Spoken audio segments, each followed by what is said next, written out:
while she's dealing with all of that, ladies and gentlemen, welcome to yet another reading hour. Oh my god. Oh my god. Here we go. We've got a lot of shit to read, so let's just jump right into it. God damn it, this is gonna be boring.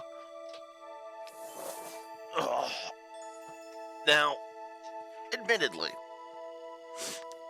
this is a credit where it's due kind of scenario.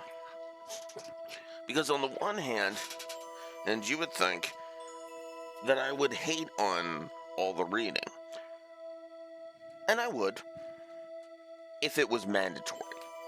And that's always my big point, right? Although, before we get started on all the reading, I should probably bring up something. Other than the fact that I'm an hour late because I, just woke up and I've been trying to wake up for the past hour. No, past 2 hours, really.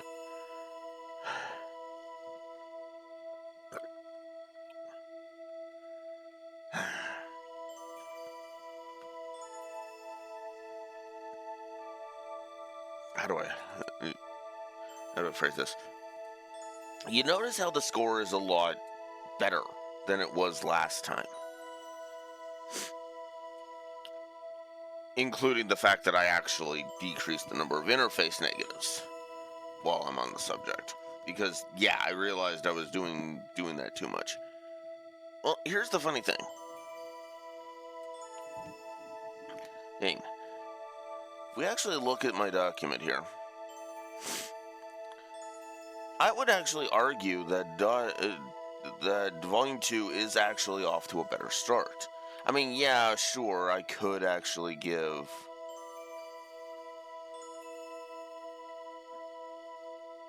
Oh, wow. Whoops. Actually, that's one of the potentials I need to nuke off, I just realized. I've already given the knockback. Heck, that's done. Yes, I could codify a bunch of the negatives for, say, core combat, or the inventory, or targeting, or whatnot. But the funny thing is that only the ones that I've already put are my knee-jerk reactions, which is still quite a few, make no mistake. But I'm still debating a lot of them too, which is good. Let's just be real about that,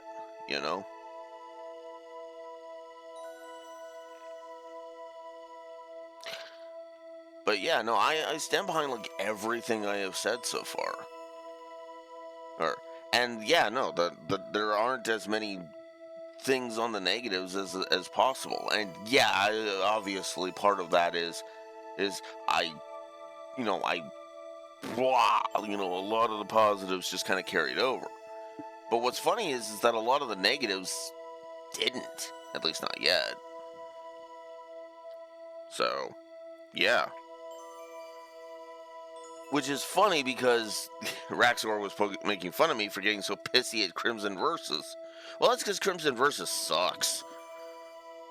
But the rest of the game so far has been fine. This might actually be the game that kind of just... It might have just been Volume 1 that was absolute dog shit. Anywho, let's go ahead and read a whole bunch of forums, shall we? Yay, because there's nothing I like more than reading fuck tons of text for no other reason than to read. Ugh, okay. So, server trouble victims. Hello all, this is my first time posting on this board. I'm Heelrod, the leader of the Medic Union. The last round of server trouble was truly amazing. I was inside the game, unable to log out. A true pickle. Currently, we at the Medic Union are investigating the situation on our own. We would love for any of the other server trouble victims to assist us.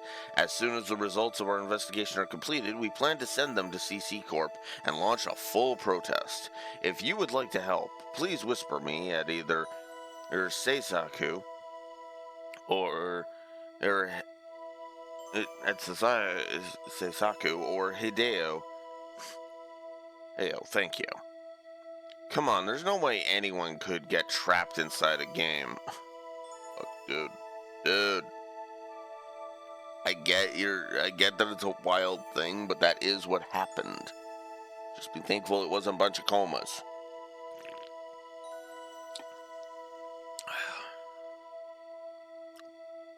That said, let me know. Please stop spreading your lies. Oh, God. I'm not even gonna touch that. I'm not even gonna touch that. What are you gonna do if CC Corp ends up shutting down the world? How are you going to take responsibility if that happens? Why would they need to? Oh my God. Oh, I hate how much of internet culture this fucking thing being predicted. Hello, Rexor. That said, now let me offer my personal opinion. I've always respected the Medic Union up until now, but I'm extremely disappointed after reading this post. I can't believe your entire guild would be willing accomplice to what amounts to an act of cyber.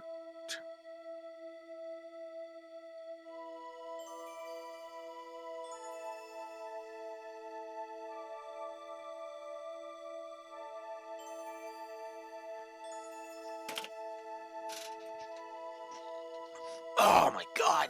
Okay. It's going good.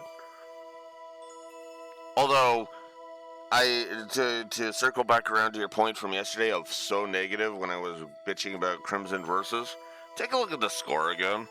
Just for me, just real quick.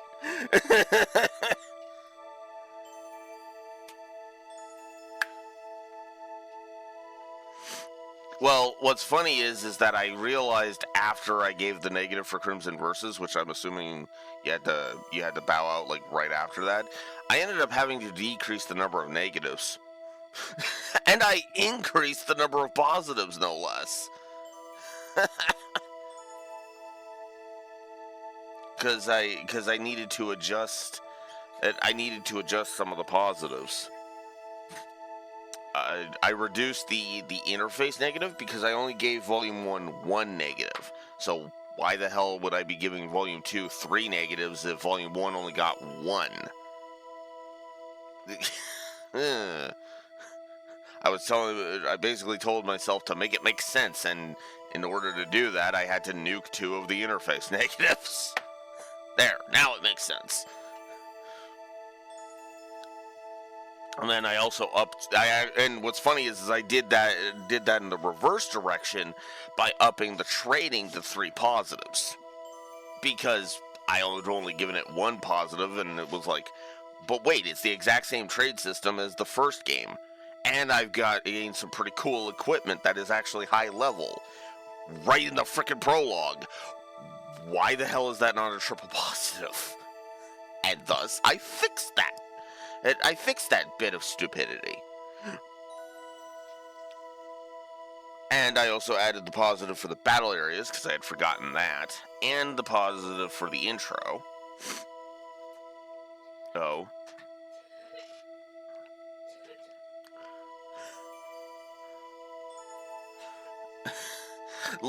Like I said, like I said, Now I could honestly give some negatives, put some more negatives on the board, but the only ones I'm actually willing to put on the board, the only ones I'm willing to add right now, is maybe the targeting.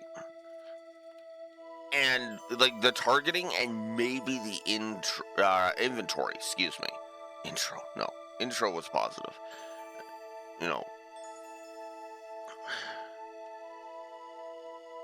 Because, yeah.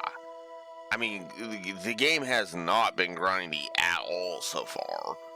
There's literally been 0 grinds so far. The avatar battles actually felt like they actually were programmed properly. like, we've had, like, what, 2 or 3 Avatar battles? All of them have felt more properly programmed. Like, the hit detection doesn't feel as off as it does. It's still a little off, but it's nowhere near as off as it was in Volume 1. God, Volume 1, the hit detection on the fucking Avatar battles sucked! I stand behind all of the negatives I gave Avatar battles from Volume 1. But here, I'm actually just going to leave that as a potential for 1. If anything, I'm probably going to give 1 negative to Avatar battles, period. And just kind of bake it all in. It is effectively going to be an aggregate of all the problems I had with Avatar battles, just kind of baked into 1 positive. Or, sorry, 1 positive. 1 negative, I mean. Yes, all of the problems will add up to a positive. Although, speaking of positive, which is why I actually was looking at this,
so in total contrast to that forum I gave a negative to last time,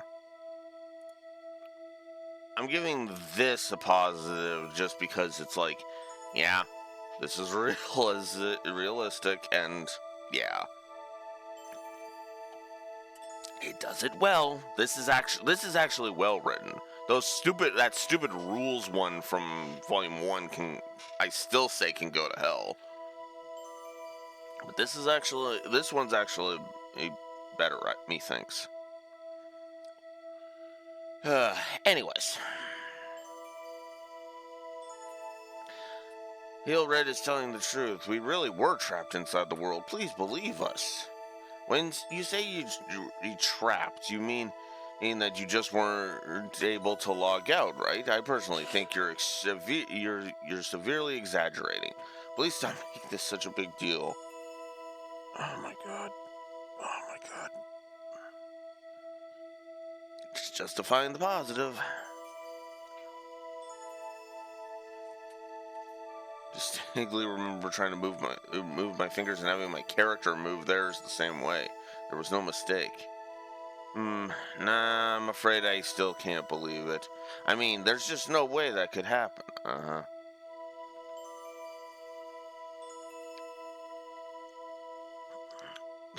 New type. Oh, like, I get it.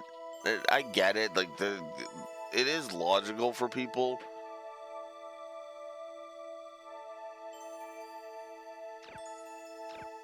For people to be called bull, but it's like, come on, man. And, I mean, you literally live in a world where people have been shoved into comas from... Oh.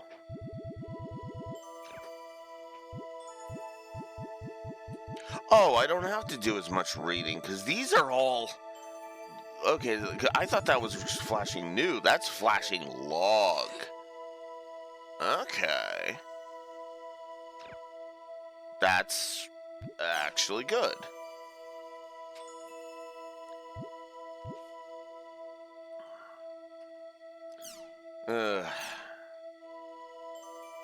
I don't get it. How do I don't get it. Yet another bare bones post, eh? I'm assuming that you didn't understand what the official explanation meant. And alright.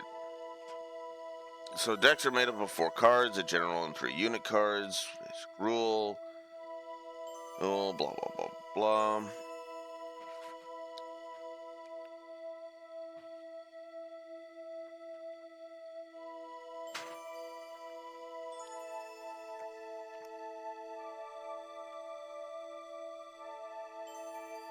I'm just going to slowly go through this, somewhat slowly go through this. Adding unit cards to your deck.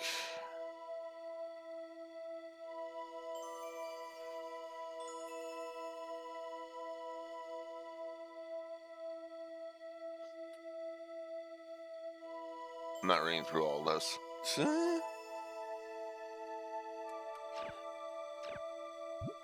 Because I do not care about Crimson Versus. I am not. Oh man, are you kidding me? I mean, the interface is clunky. I will go ahead and I will say that.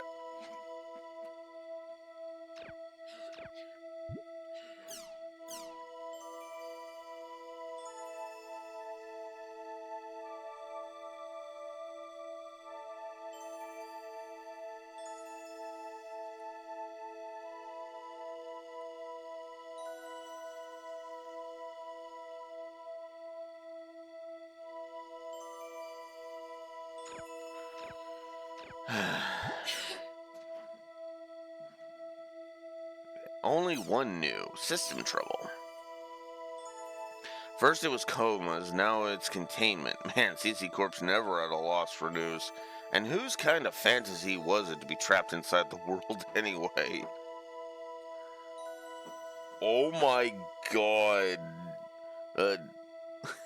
This feels like it's taking a jab at SAO. Oh, before SAO even existed. Wow.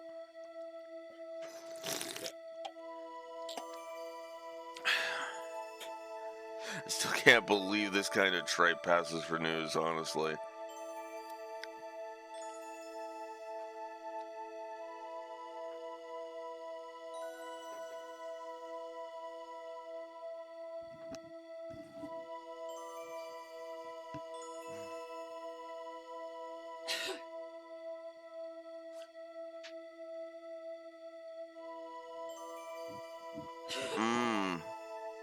I guess the light novels were a thing at this point, yeah. Okay, never mind then. But still, at the same time, it's like, no, SAO did not rip off Dot Hack. Heck, I would argue Dot Hack borrowed elements from SAO. Like the whole getting trapped thing, that was more of just a one little mini arc thing because it's already done. Effectively, the High arc is done, and that was like the equivalent of what, 2 or 3 episodes at absolute fucking most. Whereas SAO took like 13 because we had to meander around for a while. And of course, the whole die in the game, die for real thing had to be a thing, even though it wasn't in SAO, which was nice. Because that's a contrived plot point, just straight up. It's like, no. You just want characters to die without having to actually show blood and guts.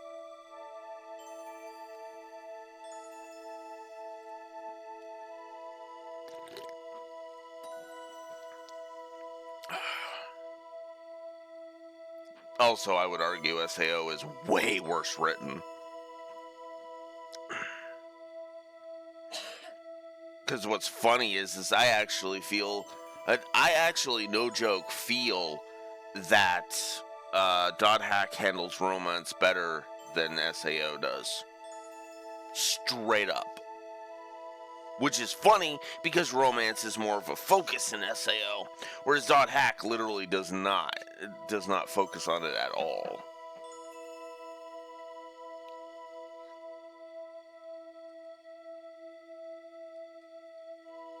And that's a different thing. That's a different thing. Which is funny because again, the whole trapped in the game thing, that's old hat too. Apparently Tron doesn't exist. It doesn't exist as a movie in this universe. It's like, what?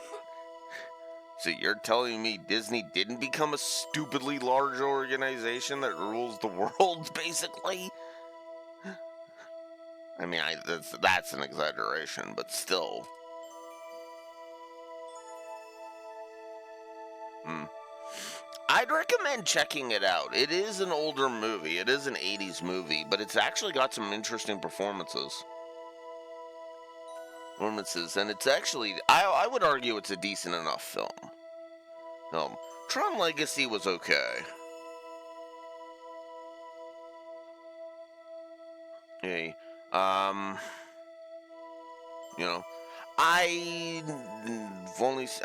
then there's the new one, Tron Ares, I think it's called, or something.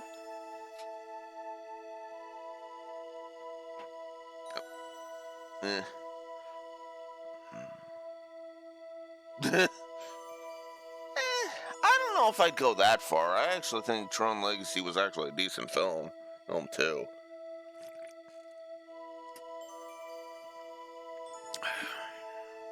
Although with the original Tron, I'll grant you, when like the design for everything when they're in the computer is a little weird.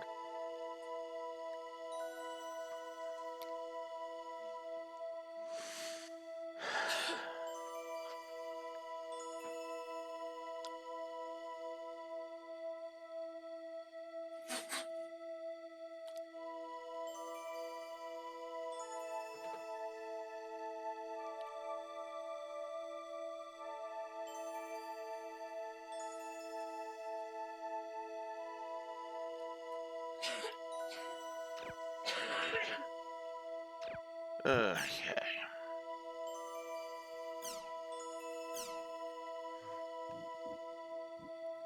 Lost Ground, the world's greatest mystery. Oh. Oh, yeah, that thing. The rumors about that. Delta for hidden forbidden radiation. The hidden bulwark.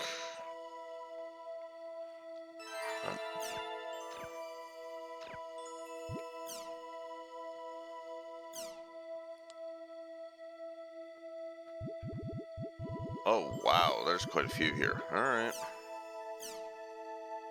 Oh, God.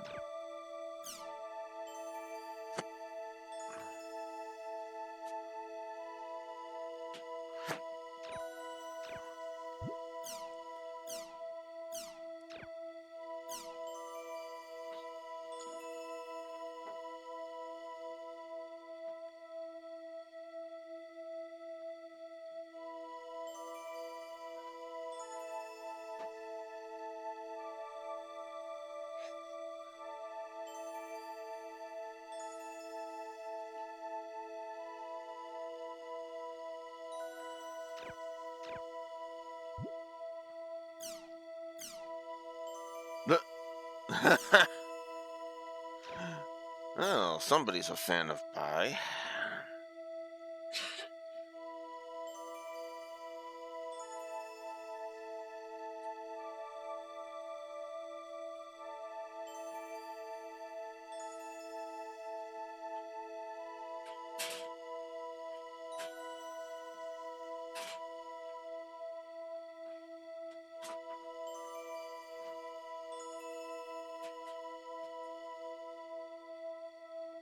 What the Oh my god.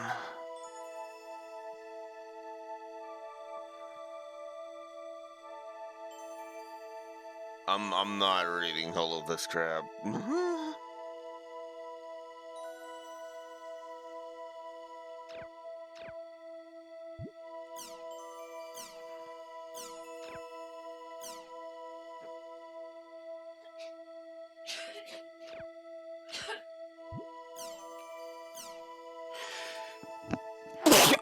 Ow. Thank you. Ow. Ah.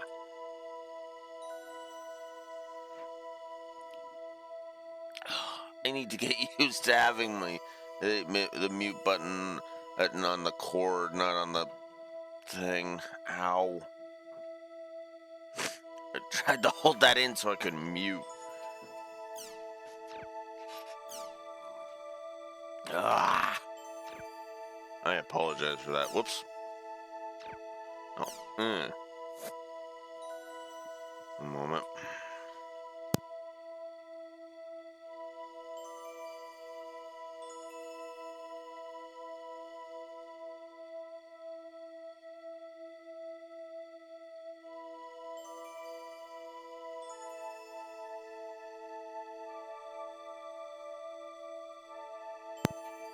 Oh, fuck. Okay.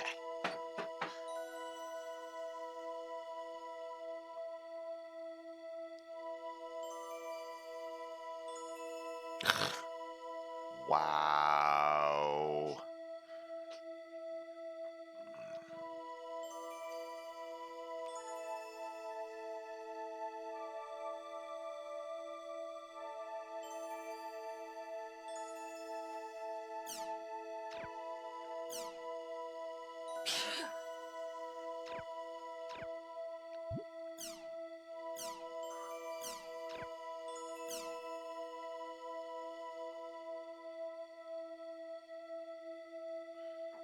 Talking about that shit. Mooch seminar.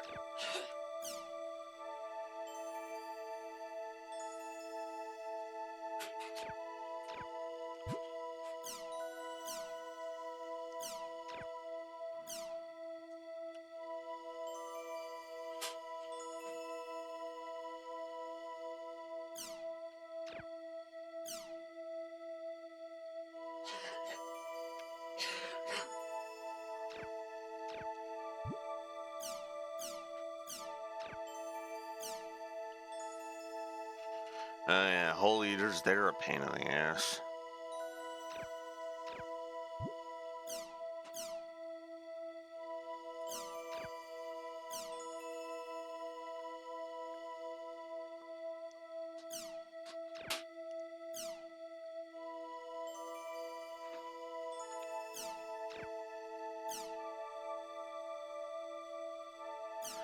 That's a lot of Chimbix. Jeez.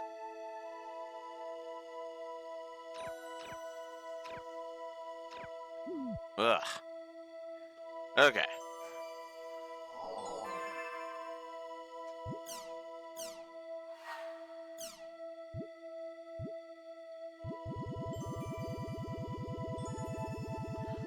Oh, it's 83 across all of them. I actually like that, if I may be so bold.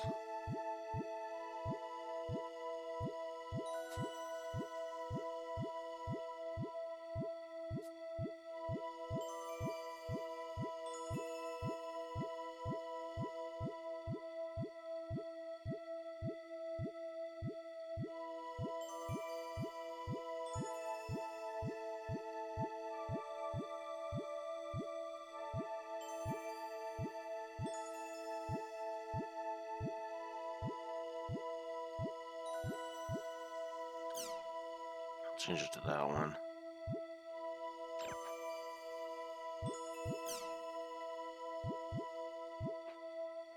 Oh. No, there's different ones across the entire gambit. Okay, that makes more sense. There's different tabs. I didn't even see the different tabs. Huh. Okay.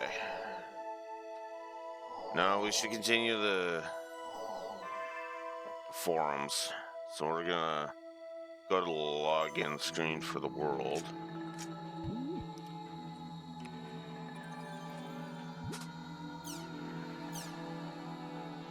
Oh, that's...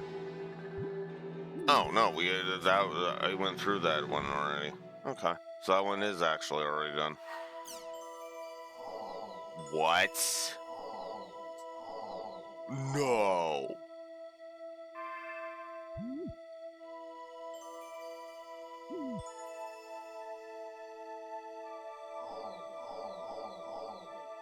Okay, hang on. I gotta see what that was for a second.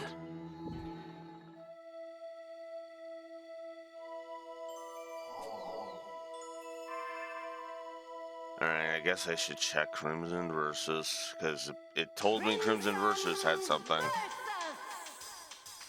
Since last time, 53 battles played, 5 wins, 48 losses.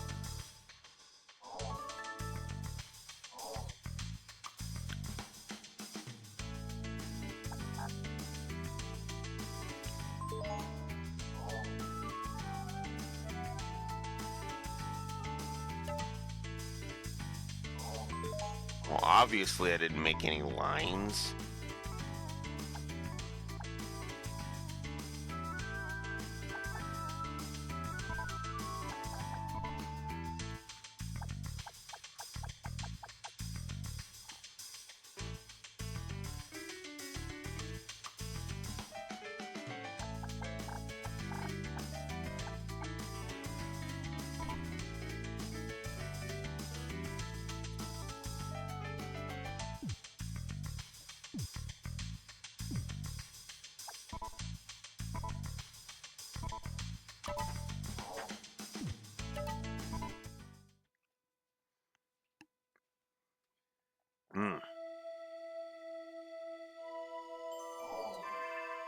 God, that was awful.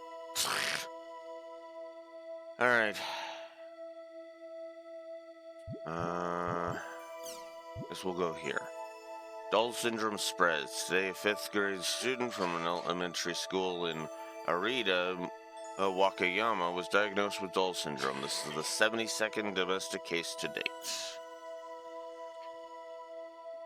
According to the prefectural health and welfare office, as well as the local hospital, the boy complained of convulsions in his limbs and was soon diagnosed with mild Dull syndrome based on other clinical symptoms.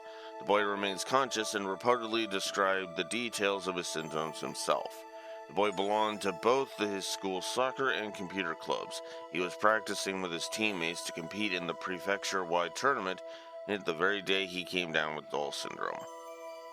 The boy's doctor told the press that there are many cases of Dull syndrome appearing even in people who rarely touch computers or go online. This boy only used the internet no more than 1 hour a day himself, in an effort to avoid reports that computers were responsible for the boy's condition. Progress remains slow on domestic Dull syndrome research, and there are no specialized institutions to deal with the disease. Yuichi Sawaguchi, the representative for Dull Defense, a group comprised of fathers and brothers of children who have the disease, had this to say: "We want Japan to establish a special research group for this disease. This is a problem that affects the future of our entire country." A mysterious illness known as Dull syndrome has shown signs of spreading among elementary school students throughout the region. It is a complex illness characterized by a number of symptoms, which include emotional disorders and physical impairments. Despite concerted research on this disease, a cure has yet to be found.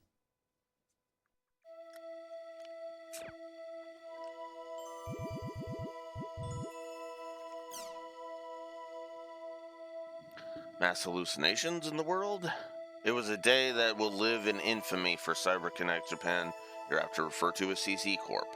Tens of thousands of complaints were registered from players of CC Corp's popular MMORPG The World, claiming they had been trapped inside the game. CC Corp's customer support was completely swamped under the pressure, and their company website went down for an unspecified length of time. Each of the claims said that the players were trapped inside the world and were unable to log out. In response, CC Corp announced that the phenomenon was actually a type of cyber terrorism in which a program containing subliminal effects was somehow launched inside the world. CC Corp said that they would be filing a report with the NAB to have the incident investigated. Assistant Professor of Psychology at Musashino University, Takashi Nishikawa, had this to say: "While it is true that subliminal effects exist, test subjects have always had to focus intently on the media that contains them for them to work. It is hard enough to eliminate background noise and other distractions in a laboratory, let alone everyday life, to achieve the kind of effects being talked about here. Furthermore, it has been proven repeatedly that subliminal effects do not have anywhere near the necessary power to physically affect human behavior. As an example, imagine that there was a food commercial that contained a subliminal message urging the viewer to buy its product. In this case, it is possible that someone who watched this commercial with an intense focus would think that they enjoyed the commercial or that its product looked delicious. But this does not lead directly to actually buying the product, which means that the effects mentioned by CC Corp would be practically impossible. Yeah. Well then, what caused the trouble? Well, it's not unthinkable that a number of players could be making all this up.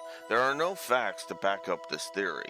For that matter, there is no apparent reason why nearly all the players logged in at the time would do so. Because records show no more than a few minutes of network trouble on CC Corp servers, and with the rest of the day having run smoothly as usual, it seems likely that this incident will remain a mystery. CC Corp announced that they will release results of their investigation soon, and requested that players wait patiently until they do. I'm doing online After the Jack alleged mass last. hallucination event that occurred in the online game The World, the game's proprietor, CC Corporation, has launched an investigation to see if this was part of a cyber-terrorist attack against the company's operations.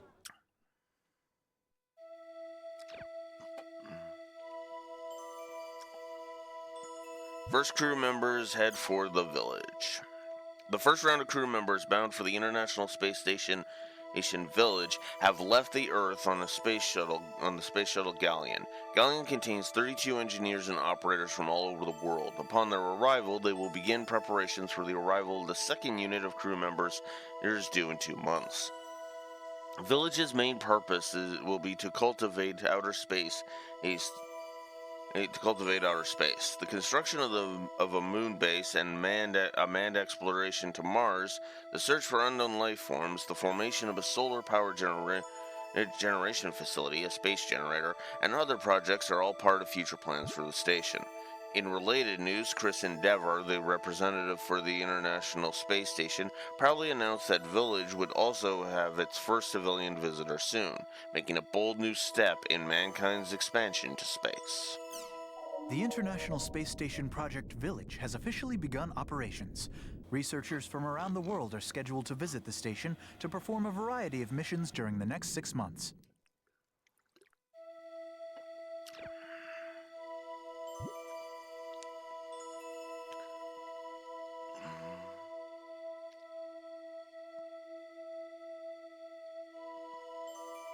Yeah. New BCI makes thoughts real. A research team at Gudo University announced that they had succeeded in developing a new kind of BCI. BCI stands for Brain-Computer Interface. It's a next-generation interface that can read the brainwaves that humans produce when they think or act, and then use them to move computer cursors, appliance switches, and more. Yeah, that's my guess. Many of the BCIs have been announced up until now. Have needed to implant their brain in wave reading devices inside a human head in order to preserve accurate readings. But the BCI that the Gudo team has developed only needs to have a few patches placed on your head for the same or better results.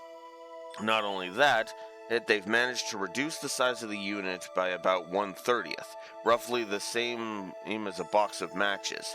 This paves the way for an interface that was previously only used in medical treatments, to be used in a wide variety of applications in the household. It has been confirmed that the device can already control air conditioners, lighting, microwaves, and cell phones. But this new version can also control word processing and spreadsheet software, simple games like chess and Othello, and even complex games like The World and Ring of Master with precision. CyberConnect Corporation has already announced computers and game software that incorporates the device to be available in 2 years, and other companies are reportedly eager to begin developing new products with the technology.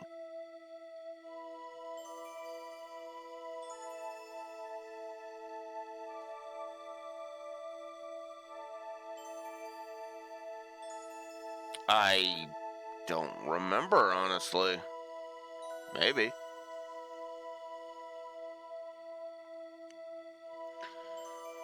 The research team that invented it has gone on record saying that they next plan to research technology that can convey a person's words and thoughts directly to another person, just like telepathy. We can hardly wait.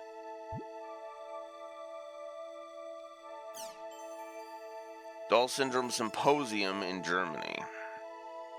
A symposium on Doll syndrome was recently held in Germany. Doll syndrome is a mysterious illness affecting young children all over the world.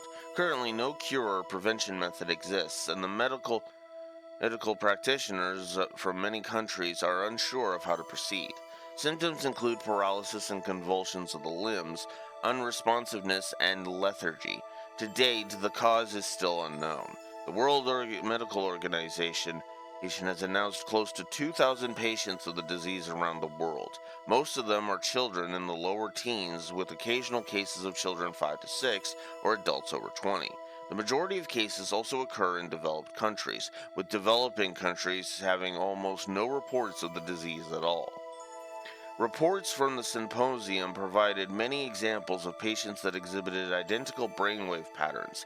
This discovery should aid doctors in discovering the disease more quickly. Talks were held during panel discussions about why the disease primarily affects children in technologically advanced countries, as well as its possible causes and treatments. However, these have yet to produce any concrete results. A solution is expected soon, as Doll syndrome is becoming a worldwide epidemic. A medical symposium on Doll syndrome was held this week in Hamburg, Germany. Doctors and governments from around the globe are unsure of how to handle the mysterious illness targeting children.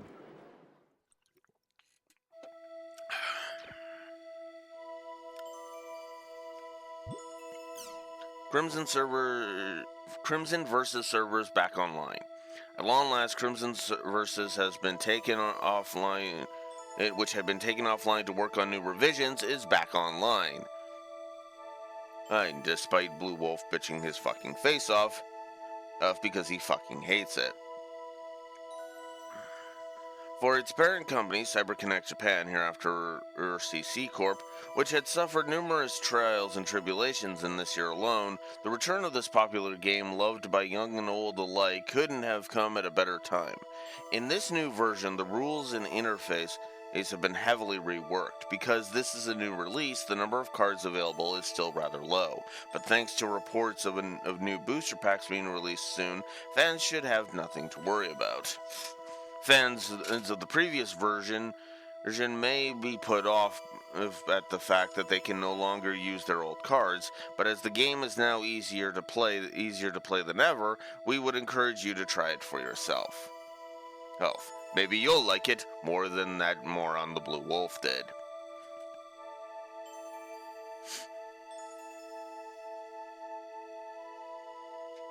That's actually why I hate it so fucking much. It's brain dead. It's confusing and it's brain dead. I don't like games that are basically a fucking screensaver. I'll just go ahead and tell you that, Raxor. And I know I'm not alone in that. Just look at the reaction to Final Fantasy All the Bravest. Even as a mini game, I can't even call it a game. Most mini games have, actual fucking gameplay, even if they don't have much depth.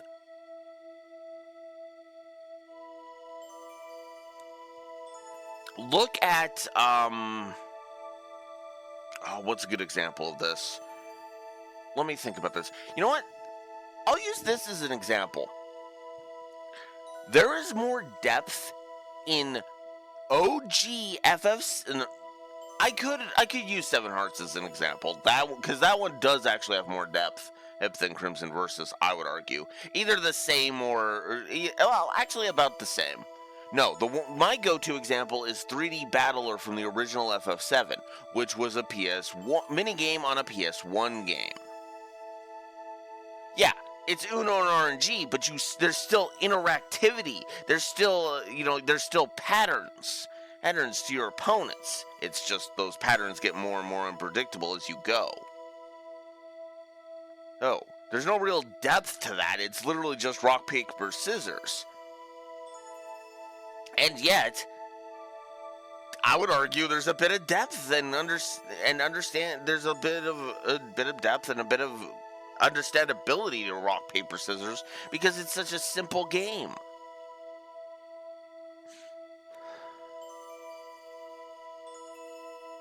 The real-life version of Crimson Versus, which preceded its online counterpart, is also selling out everywhere.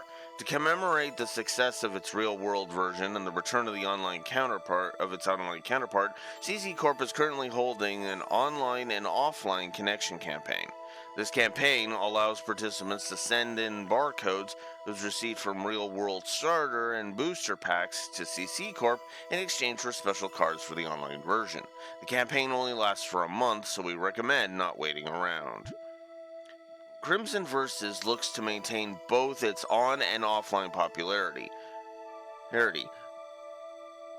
We hope that die-hard fans and beginners alike will try this brand new world for themselves.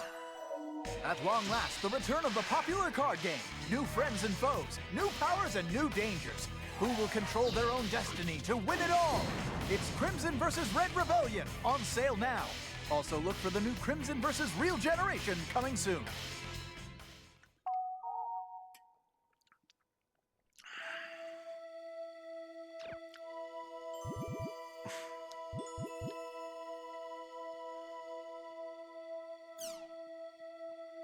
Kids and MMOs, the good and the bad. Oh, not this again. A system known as guilds exists in many online games. Guilds often have their own local rules that differ from guild to guild and have nothing to do with how the game is played, which exists to strengthen bonds among guild members and to help provide quick support for those who need it. These rules, despite the formal name, are usually nothing more than polite common sense. Things like be sure to greet everyone you meet. If someone helps you, you should then help someone else. And be sure to listen to what other people have to say. However, it seems that even these local rules are troublesome for our children. This is because those are exactly the kinds of things they are right in the middle of learning, and because they are still learning them, they often make mistakes or don't even realize that they've done something wrong. In regular society, adults will usually accept and forgive most of these mistakes, but that is not the case online. It makes no difference if the player is an adult or a child. The same level of courtesy and responsibility is expected from everyone. This becomes a large source of strain and stress for children who play these games. Some claim that this stress is what causes Doll syndrome, but science has yet to verify these claims. However, there are some who say that making these mistakes is actually a good thing.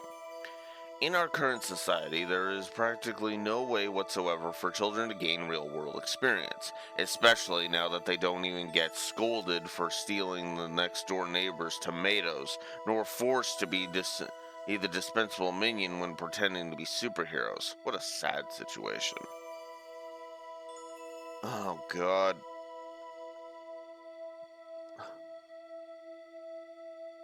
All I'm gonna say on that paragraph is, I work retail, moving on.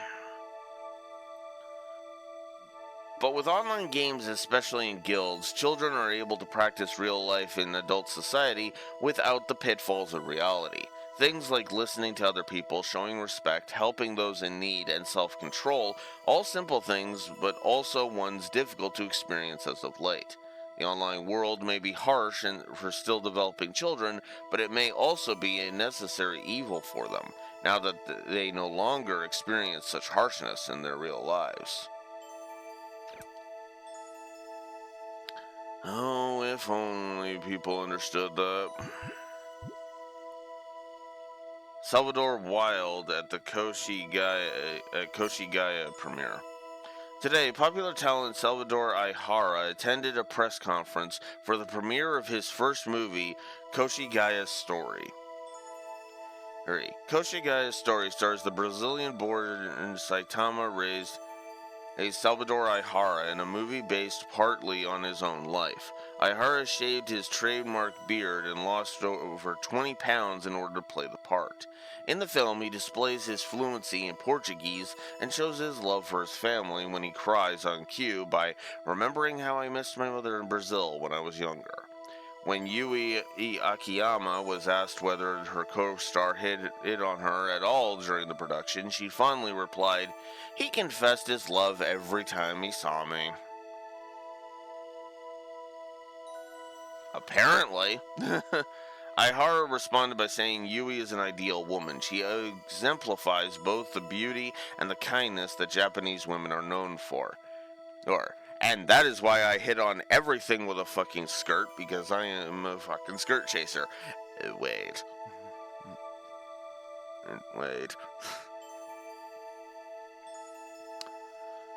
However, this only resulted in spontaneous laughter from the press as they started snickering that Ihara's illness had started up again. One thing is certain, though: Ihara's charisma, which can even turn scandals into laughs, shows no signs of stopping.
Okay. I was gonna get distracted if I tried to read while that conversation was going on, so here we go. No. Not your fault. I just was like, you know what? I'm just gonna mute and not try to talk while that's going on, because that's just gonna throw everybody off.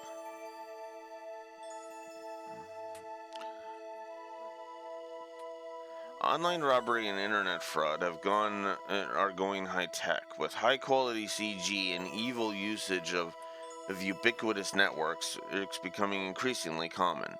Now, an investigation of a scam group that was recently arrested has revealed some unbelievable methods.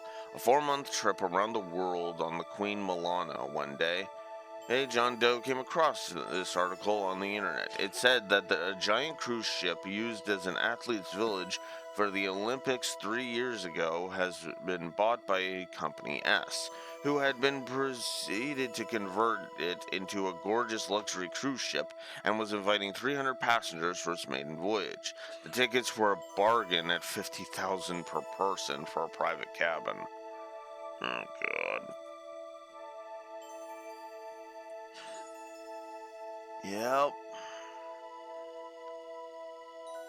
With his marriage coming up in 3 months, Sean decided to sign up for a tour as a present for his wife-to-be. He entered his citizen number and other personal information into their website and wired company S $100,000 from his bank. But when he and his wife arrived at the harbor on the day of the departure, they were greeted with the unbelieving stares of other baggage-laden passengers. There was no sign of the ship, nor of any Company S employees. Calls were quickly made, but the number had been disconnected. Attempts to view the company's website soon found that their domain had vanished. So why didn't John and the other victims ever think that this tour was a scam? The key was in Company S's website. The website was home to a movie that claimed to be a clip of travel information of a travel information show that had been seen on TV.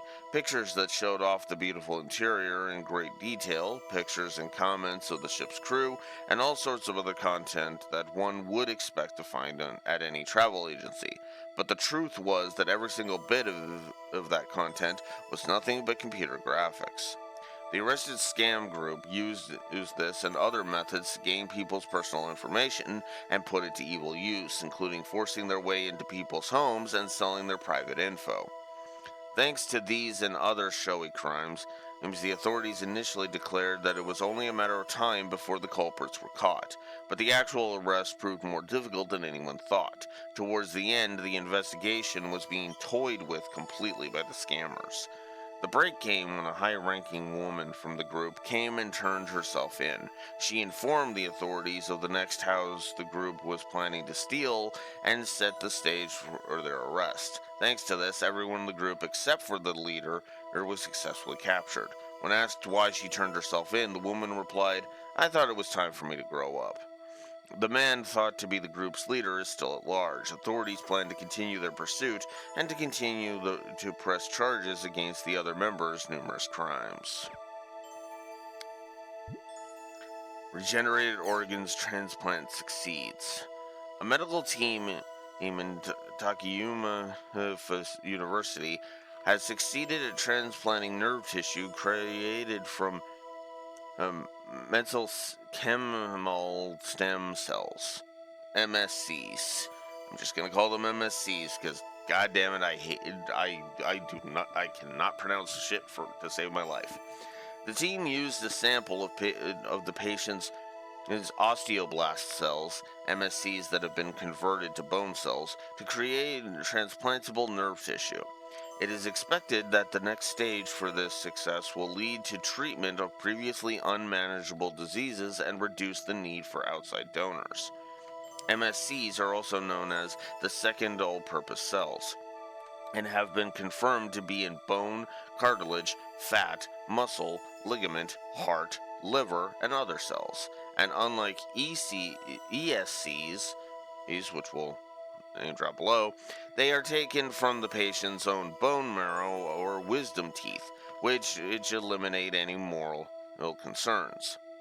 They can be preserved indefinitely if frozen at negative 180 Celsius with liquid nitrogen, and then thawed with nearly a 100% chance of collecting the original cells. Takayama University team plans to continue research on MSCs to try and find methods of regenerating previously impossible to regenerate organs. However, as these advances also increase the possibility of creating a perfect human clone, the Ministry of Education and Science has decided to create a panel of experts to determine what changes should be made to cloning laws. And ESC stands for embryonic stem cells. These are cells that exist inside nearly all organs and can be specialized for almost all the different types of tissue. They have been called the all-purpose cells for their ability to propagate and ease of application. They were once celebrated as the second coming in medical technology. However, in 2015, the fact that they were being taken from unused fertilized human eggs became a point of moral conflict. Oh, God. Don't even get me started on that. I don't even want to touch that. Do not make me touch that. I swear to fucking God. And their use in organ and tissue regeneration was prohibited worldwide.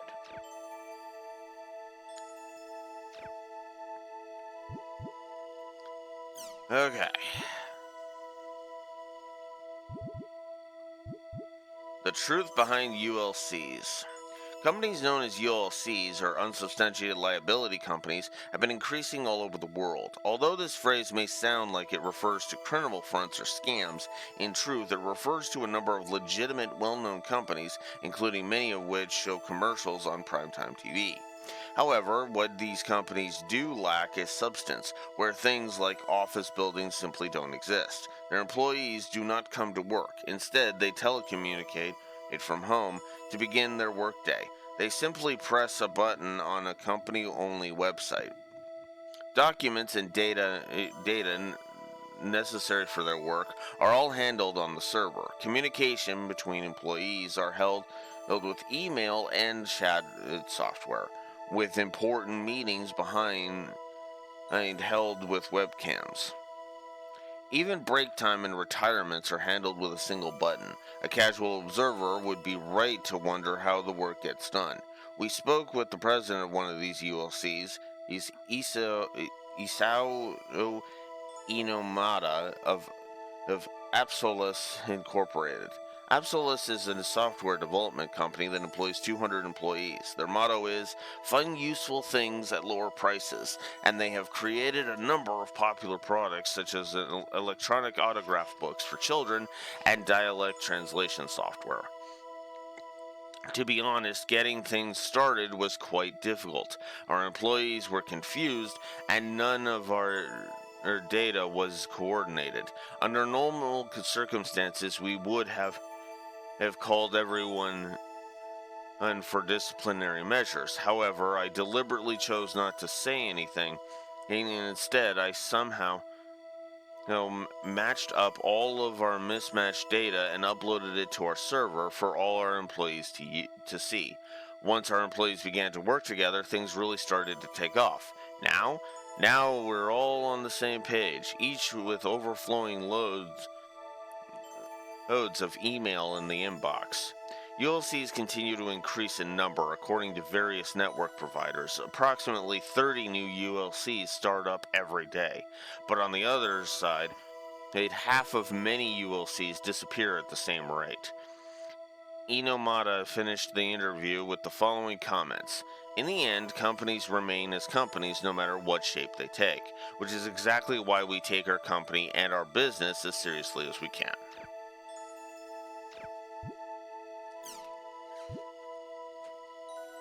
The desert will save us? A 100 megawatt solar power plant has been completed in Mongolia's Gobi Desert with the help of Japanese technology and funding. Solar energy is the ultimate type of clean energy. The amount of solar energy that reaches the Earth is only 1 out of 2.2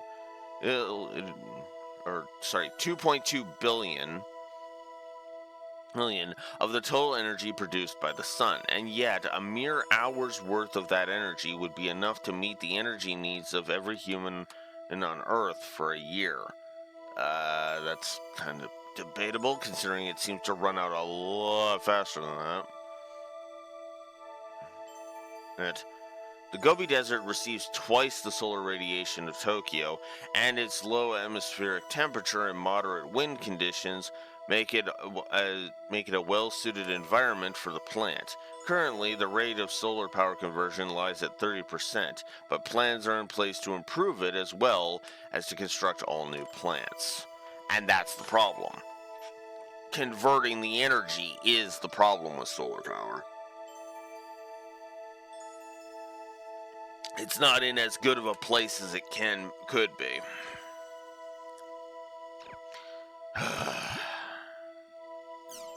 I guess, yeah, the only thing left now is Online Jack.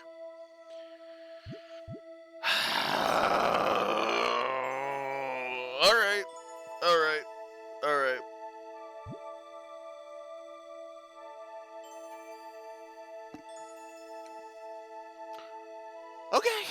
Okay.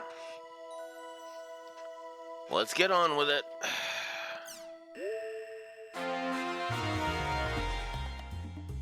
Ooh, new intro. Hey, folks, thanks for joining us. Salvador Ayhara's Online Jack!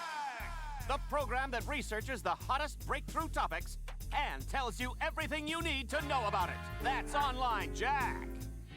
Our team, along with teacher Michiru Tajima, has begun the search for missing child Osamu Kawaguchi after an odd incident while investigating Doll syndrome, the mysterious disease that has been spreading among elementary school students. We began by visiting the home of Associate Professor Taichiro Sugai. Which was disastrous AF. Oh, No, never mind. All right, this is Professor Sugai's private apartment. Man, can you believe it? His private life for all to see. Still, you know... Be quiet! Sir, we're so sorry. Yes, please pardon our intrusion. If it wasn't for Mr. Jima's recommendation, I would have never let you get past the door. Professor, I only wish to find out the truth. Professor, Skaith, Innis, Magus, do you have any idea what the blood-written words in Osamu's ward meant?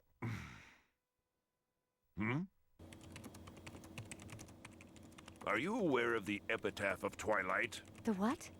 Yes, I've heard of it. It was the novel that served as the basis for the settings of the world. It's a poem. And within it is contained the names of the 8 ominous waves. So you mean there really is a connection between this incident and the world? Whoever left the bloody words evidently had extremely strong feelings regarding the world. So, it's possible that Osamu may not have been the one who wrote them, right? The word or anagram Ida, which appeared in your show while you were taping at Osamu's, is unknown. However,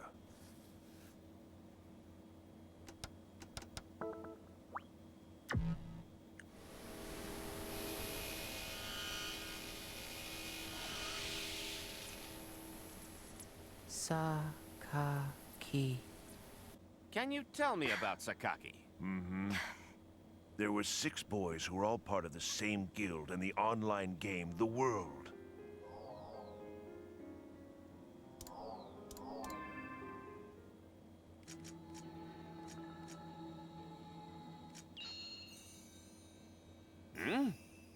This is Moon Trees. The boys were also members of a guild called Moontree. So all those children were part of an online game group too? It's the... Seven Council. Ha! That's right. The PC name for one of the members of the 7 Council, a Moontree admin group, is... Sakaki.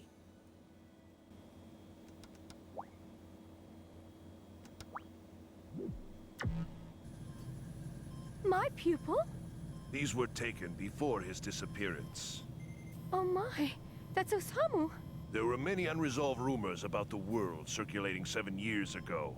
When a bunch of players fell into comas. What? Yes, I've come to believe that the world has some sort of effect on people's brains for some unknown reason. That's the hypothesis I based my investigation on. So everything is connected to the events of 7 years ago? Toru.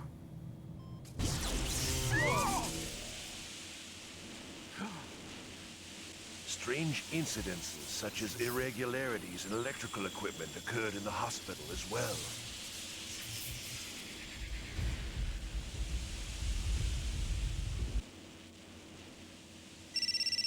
Oh, I'm sorry. I wonder who sent me this email. Sheesh, Michiru, don't scare me like that. What? We have to stop it. Michiru! Michiru Tajima has just suddenly run out of Professor Sugai's apartment. What was the message on her cell phone that made her run? Hey, Michiru, wait up! The plot thickens. Okay. As much as I despise, as much as I do despise his online Jack, and I do, that was actually decent.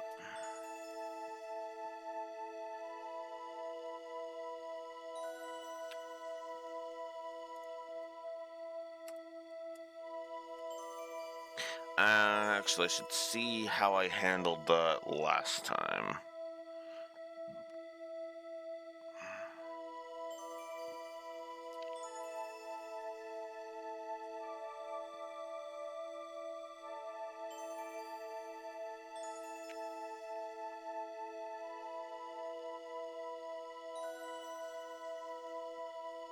Okay, I just put it as when it becomes available. Alright.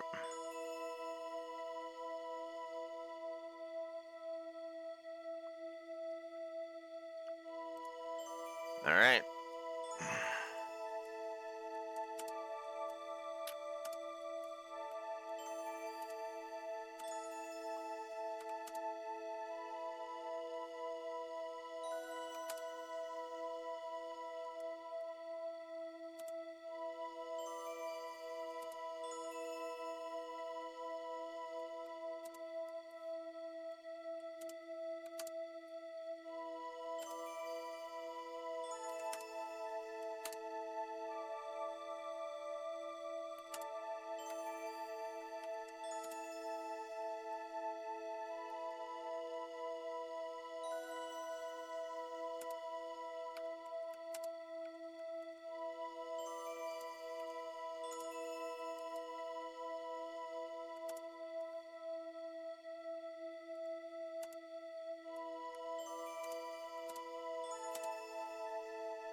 All right.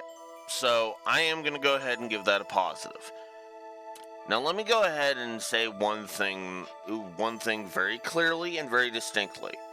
If Ihara was acting like he was trying to get into that teacher's pants once again, this would have been a positive and a triple negative, because oh my god, no, that tonal. There's a time and a place to think with your dick. And this time, Ihara actually understands. Oh yeah, this is not the time to be thinking with my dick. Hell, even his "don't scare me like that" bit, it actually works because that made perfect sense. It's already a tense situation, and then suddenly you get a frickin' message. This is Jesus.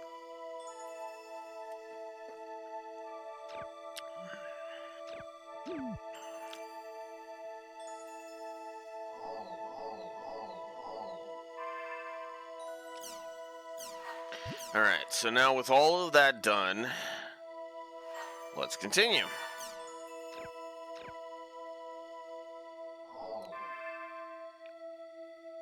Jeez, it's weird that I leveled up like 4 times in a level 43 area.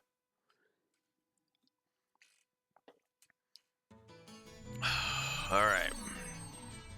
So what now? Natalie is waiting for us at the water fountain, down in the alchemy district. Oh, right.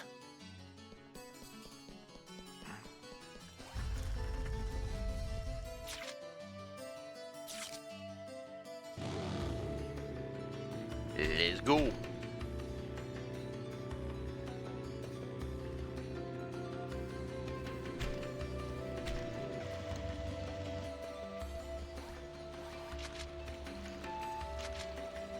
Health drinks, Fireman Quo, Earthman Quo, and Fire Wheel. And Seal of the Young One. Maybe those would have been interesting in the fricking in Volume 1.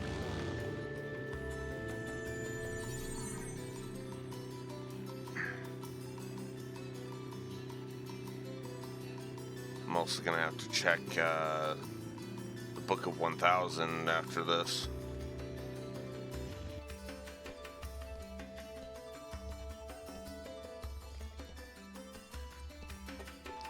Haseo!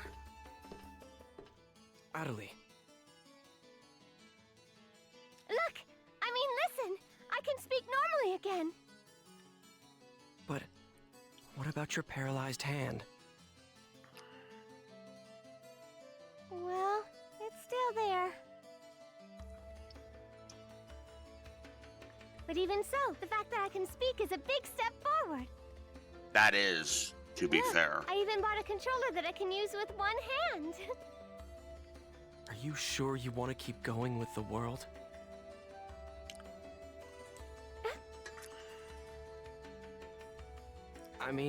Aren't you scared?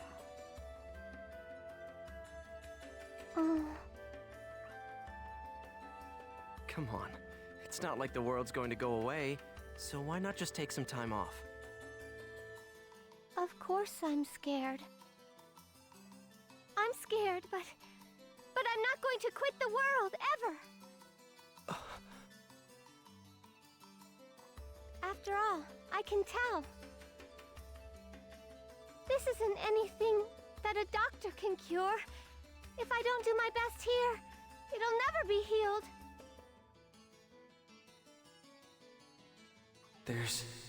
There's nothing I can do for Adderley, is there? So I have an avatar now. So what? Nothing's changed at all. First Shino, and then Adderley.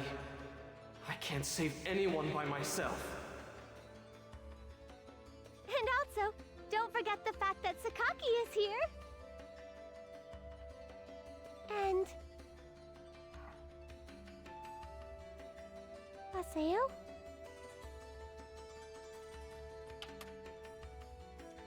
Positive to story. Ugh. Straight up positive to story.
So let me talk about why I'm like just instantaneously like, yep, nope, positive.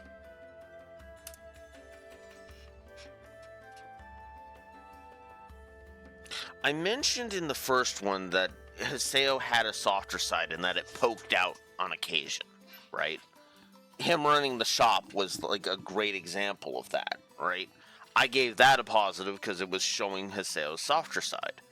And, you know, makes sense. And it's cool. This is full-blown demonstrating, no really, in no uncertain terms, that Haseo cares for Adderley. And I don't mean in the sense of he wants to stick his dick in her.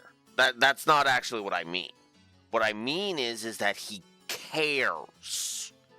He gives a damn. She's not just somebody who looks like Shino anymore. Shino is Shino, and Adderley is Adderley. To make it, to really hammer home my point.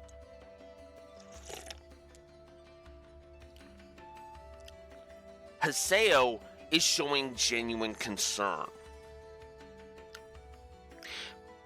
Now, you might think it's a little, like he's trying to be a chivalrous knight kind of thing, but this is not... The thing is that oftentimes when that's ranted about, it's because the women are... It's because the woman in question is being treated as if they're weak, right? And that's supposed to be indicative of the gender, which is a load of crap in so many fucking headings. It's actually one of the reasons. It's actually one of the reasons why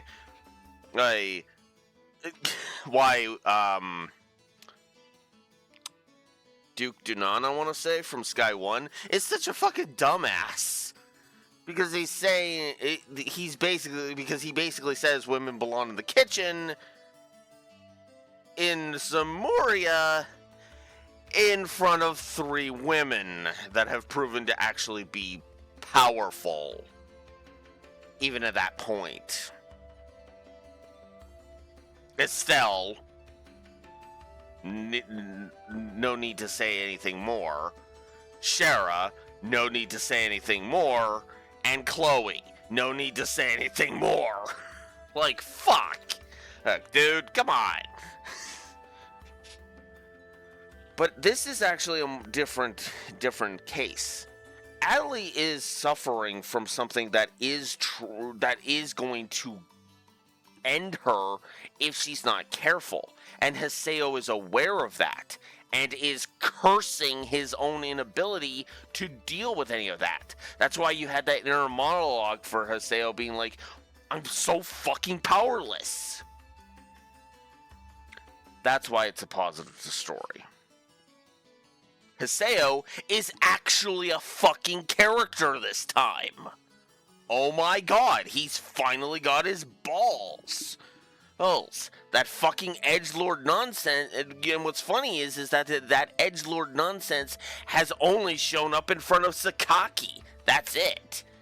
Well, and a little bit in front of Pai and Yada, but even that I would argue is kind of downplayed.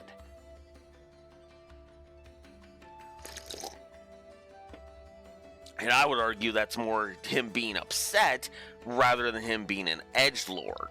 No, Volume 1 Haseo was the fucking edgelord. And it was pissing me off. Volume 2 Haseo is not. Like, at all. It's almost as if he had honest to God fucking character development or something. Which, actually, in my blunt opinion, is what Volume 1 failed at. There's a reason why I gave a positive to the frickin' recap and said that it was because it summed up 40 hours worth of gameplay into like 5 minutes. Because it did.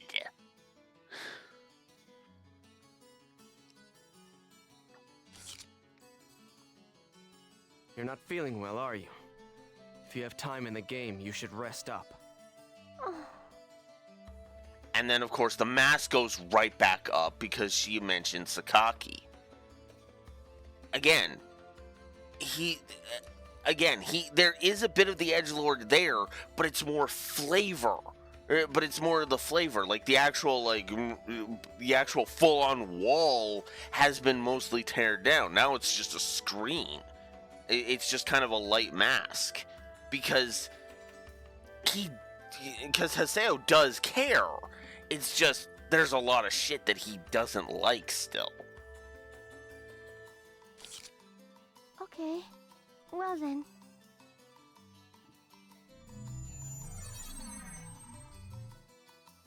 I'm such an idiot.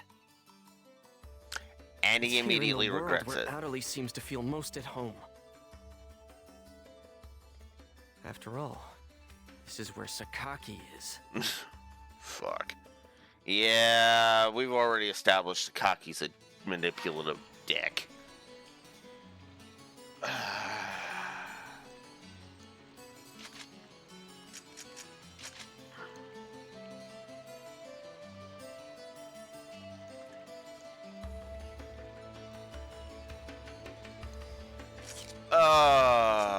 Here we go. Log out and check your email.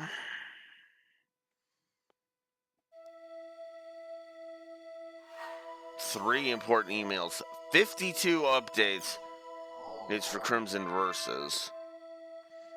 I'll check it, why not? Crimson Versus! Since last time, 52 battles, 19 wins, 33 losses. So that's cool.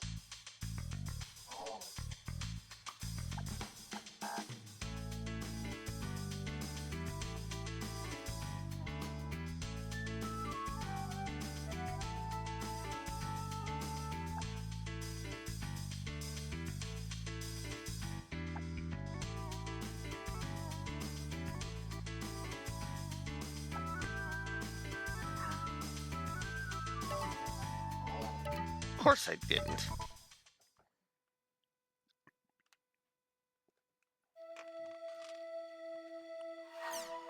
Ah, come on, no. Ugh. Crimson Versus! God, that's gonna irritate the piss out of me. You're not the Ridge Racer lady. Lady. Ooh.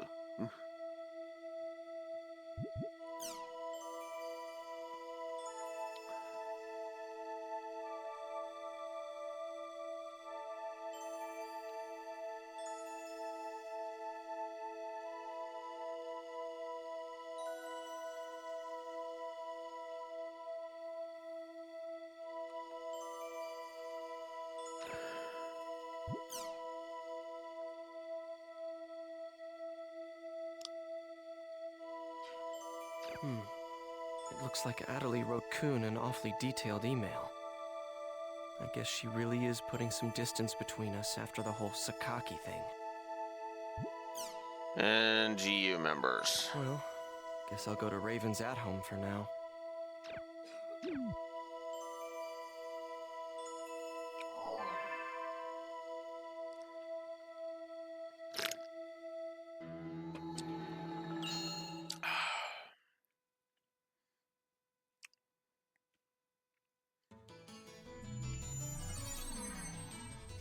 Let's go to Raven's at home.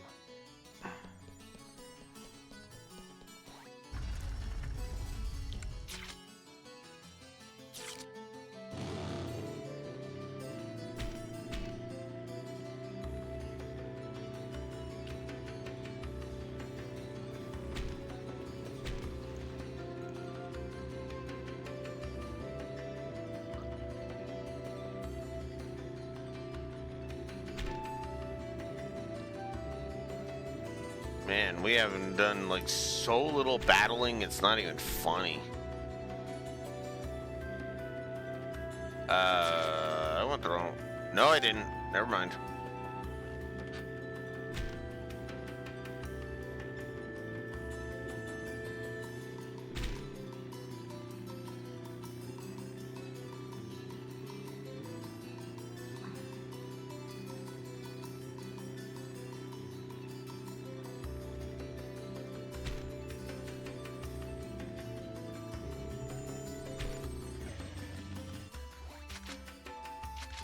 I'm actually gonna check the Book of 1,000 before I do that.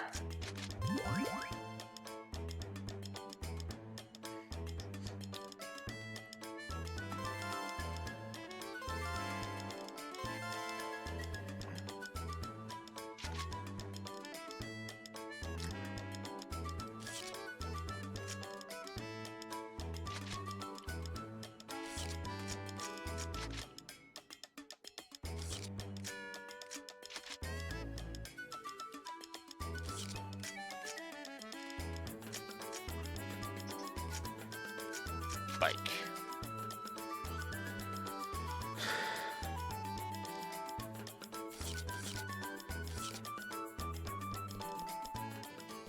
I've been at it for 16 minutes, so that's cool.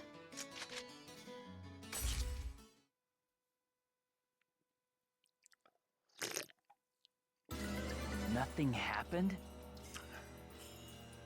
What? After all that, you're telling me that nothing happened? How the hell can that be? Yet it is a fact that nothing happened. What the real world saw was practically nothing. The time we spent in the Ida server was only a few minutes in the real world. As far as everyone is concerned, the whole thing was nothing more than some network trouble. But there were real-life players losing consciousness during that time. Look at the response in the news reports and forums. No one, except for those directly involved in the incident, believe that it is even possible, let alone true. So you're saying we should just let it go? Oh yeah, that's rich. Haseo, watch your tongue. Shut up! Just how important is this guy anyway? He's always acting all wise and knowledgeable, but he never does anything useful when it counts.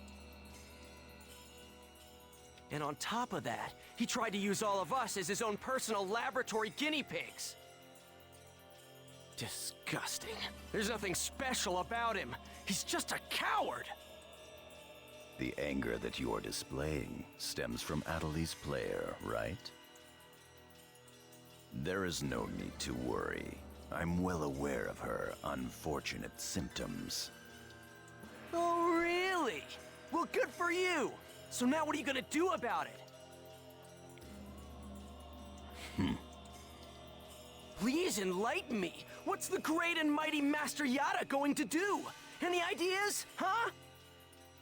We are currently tracing the problematic Ida. As long as we can retrieve her epitaph from Ida, her symptoms should heal completely. So, do you have a problem with that? A problem? You bet I do. I'm sick of this, Yada. Make an announcement about Ida and what just happened, and shut down the server! I mean, the CC Corp executives will listen to you if you talk to them, won't they? At this rate, there'll only be more and more victims. Yada! You wish us to make this information public without plans to solve the underlying problem? Are you aware there is a high probability that the panic on the Ida server would be repeated in the real world if we did what you propose? That's a good point. And yeah, I actually liked the Online Jack one. I gave it a positive.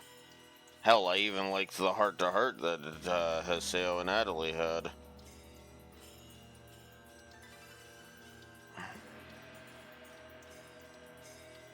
Heck, I even liked how, I even liked the part where, with Haseo's mask cracking, because it was like, yoof, yep. And the fact that he reprimanded himself for it after, too. So, that helped. Hey, Yada. If you shut down the server, Epitaph users wouldn't be able to access the world either, right? Of course. In that case, I'm completely against shutting it down. Why? Because I haven't settled my score with him. Him? Tri-Edge. That bastard is still around here. Haseo, are you still thinking only about yourself? After everything Adeli's been through?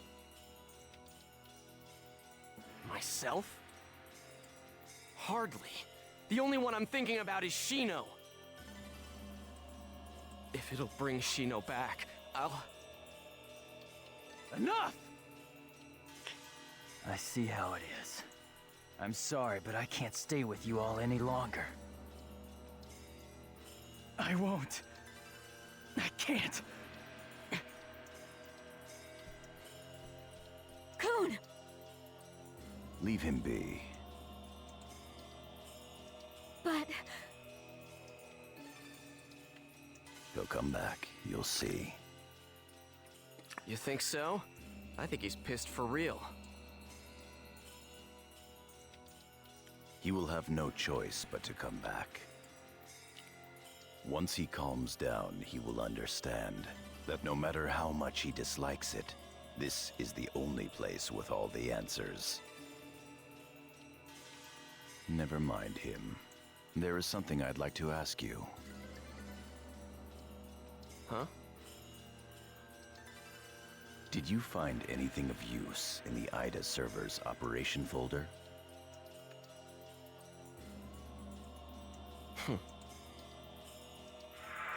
What's this? Ovan 01. Ovan? Can't remember. If we were to shut down the world, not only would we lose the means to cure Atali of her affliction, but we would also lose forever the means to restore consciousness to the lost ones. to Shino. Don't worry about it. As long as you keep your promise to me, I'll be happy to cooperate with you. However, don't you dare utter Shino's name with that forked tongue of yours again! Even now, Shino's unable to return to the real world.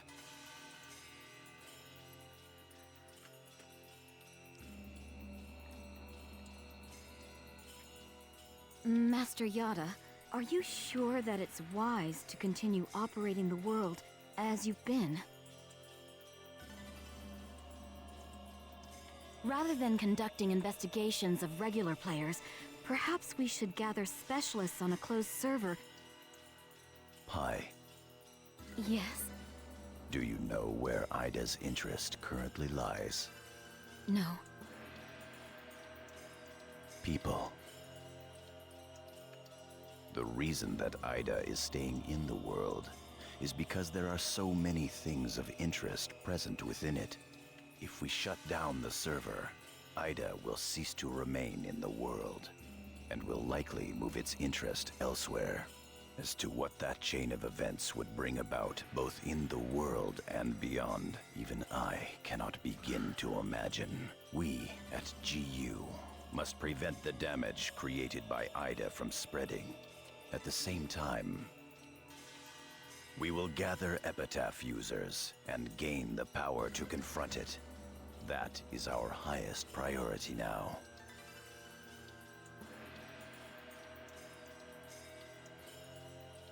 Right. Then go and do what you must. I await good results. Yes, Master Yada.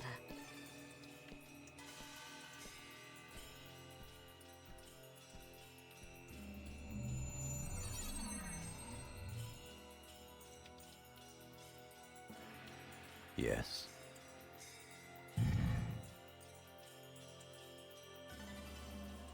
Project GU is progressing quite smoothly. Errors in our predictions are minor. There is no cause for concern. Oh, that is all well and good. But some of our superiors have concerns about your method of operation. Fulfill your duties without any unnecessary thinking.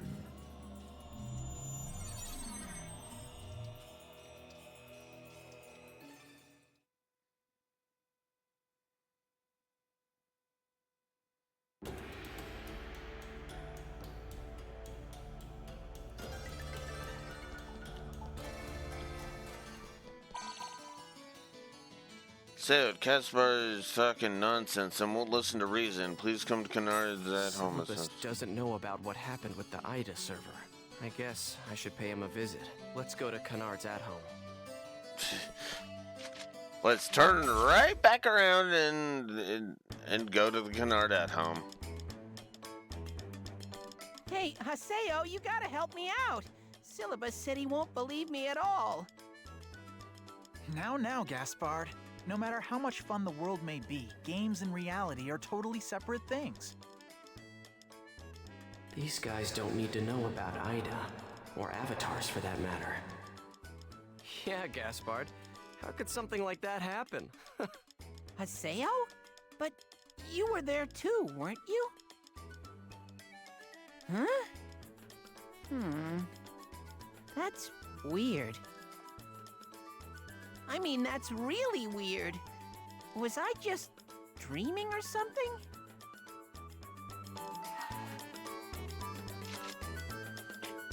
I can understand why he would do that. Again, Haseo cares.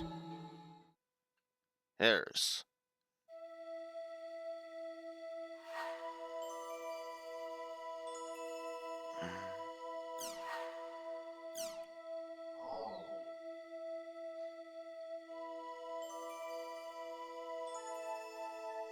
Yeah, no, he was just like, no, it's all good, Gaspard. It was just a weird little glitch in the system, nothing to worry about. We totally weren't trapped in the game, no. Right? Now, he's lying through his teeth, obviously, but he's doing so for a purpose. It's a white lie so that Gaspard and Syllabus don't start panicking like crazy, because, again, they don't need to know about Ida. Why make them panic about something they can't do nothing about? Haseo has got the power to do something about Ida. Syllabus and Gaspard, not so much. Although, that would actually be kind of face-palmingly funny if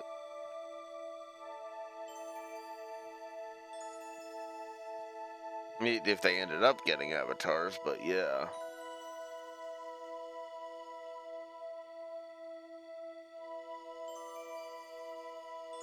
Yeah. In other words, Haseo is trying to like dismiss Caspar's his concerns and try to play it off as if it was just some kind of weird dream glitch thing, whatever, in order to keep them from worrying, because again,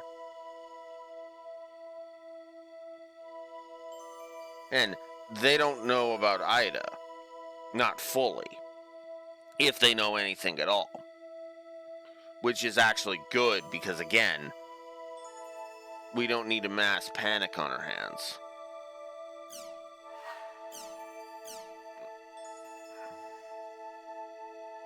It seems that we both managed to return to the real world. Ordinarily, this would call for a celebration, but apparently you don't feel like celebrating. If you've lost your way, I would be happy to talk to you about it.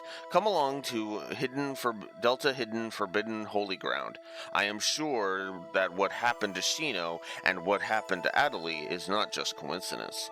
If you truly wish to help them, I plan to give you all the help I can.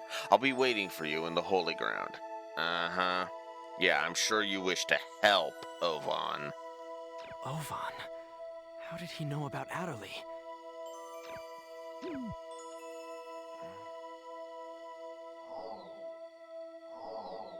Okay.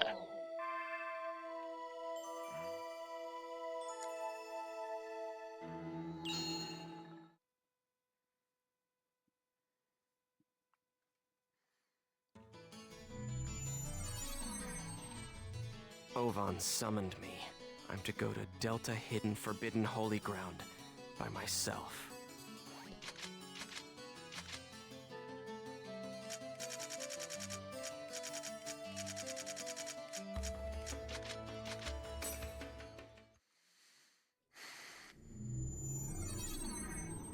Another cutscene location.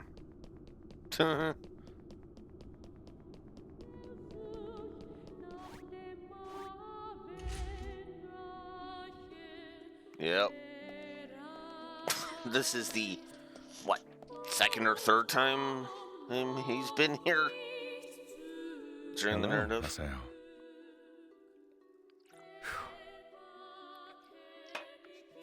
You have rather a serious look about you. Well, duh. What is it you want?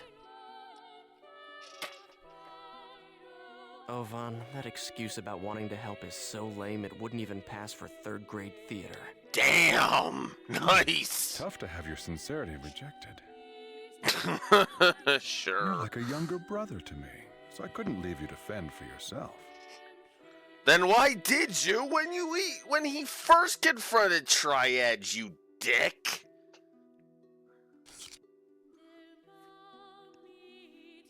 Ha! You're the one who abandoned the Twilight Brigade. And by the way, where do you get off calling me your brother? Who do you think you are? That's the one thing that's kind of making me go, really? It's just the whole, I totally care. If you did actually care, Haseo wouldn't be in this mess. Well now, that's a surprise. Do you think that I disappeared for no reason, Haseo? Yeah, well, who cares about the reason? All that matters is that you abandoned us. That's enough. I'm afraid that is an undeniable truth. However, at the same time, it is also only one of several truths. Do you not wish to finally know the truth? The truth? Yes. The reason that Shino fell into a coma, Tri-Edge's identity, and the secrets of the epitaphs? Once investigated, they all lead to a single entity. Do you know what that is? Ida. Exactly. It all begins with Ida. Pursue Ida. Everything from how to save Shino to how to help Adelie can be found with Ida. So basically you're telling me exactly what Yada Just how much do you know anyway? What do you know about Adelie? You know what? You always know too damn much. Yeah. Trust me, I don't know everything there is to know either. Haseo, listen.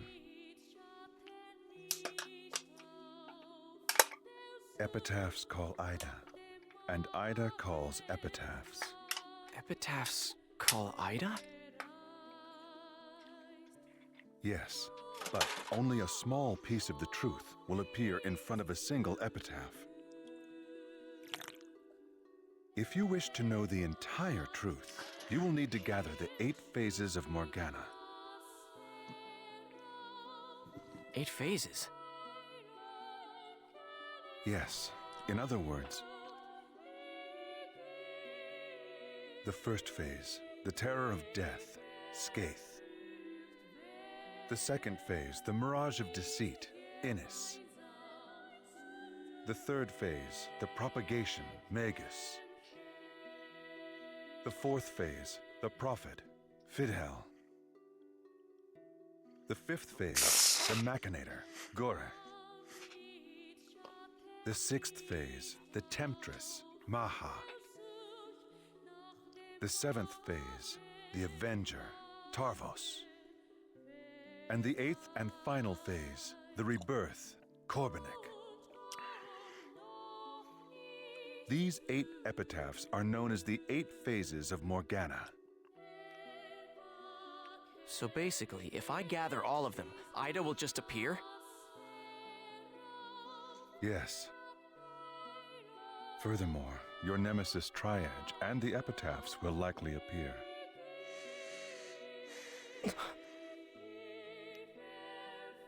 Do you see the path?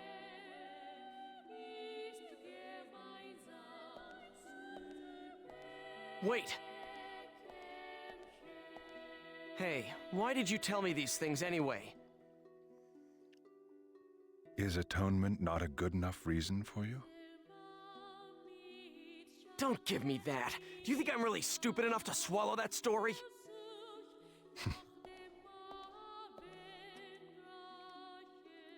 The 8 phases of Morgana?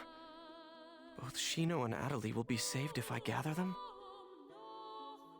I'm Skaith. Pi is Tarvos. Kun is Magus.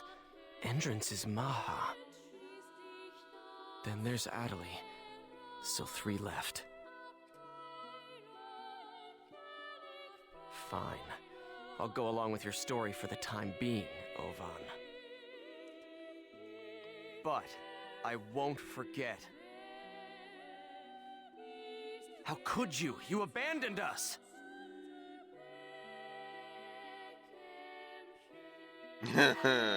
Yeah. And another check email. God damn it.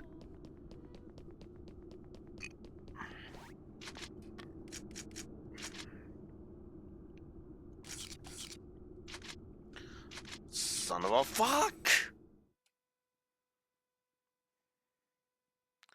Alright. Alright. It's already become bad. It's already become bad. Negative to gameplay. Check your email. Check your email. Check your email. Check your email.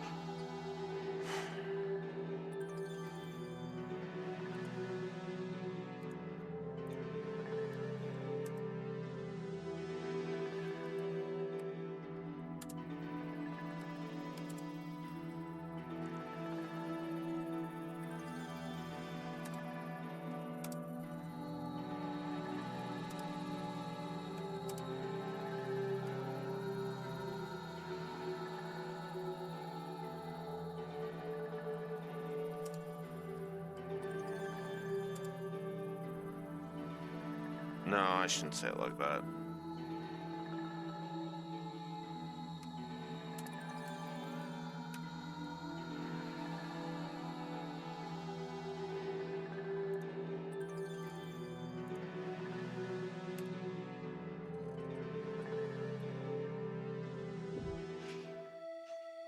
I don't.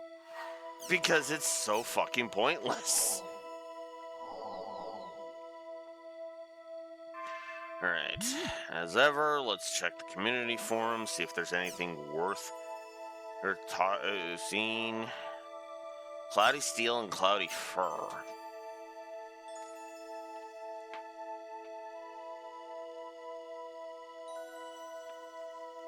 Not familiar with that symbol. Blazing multiple buttercup and soulful Caesar's cloak.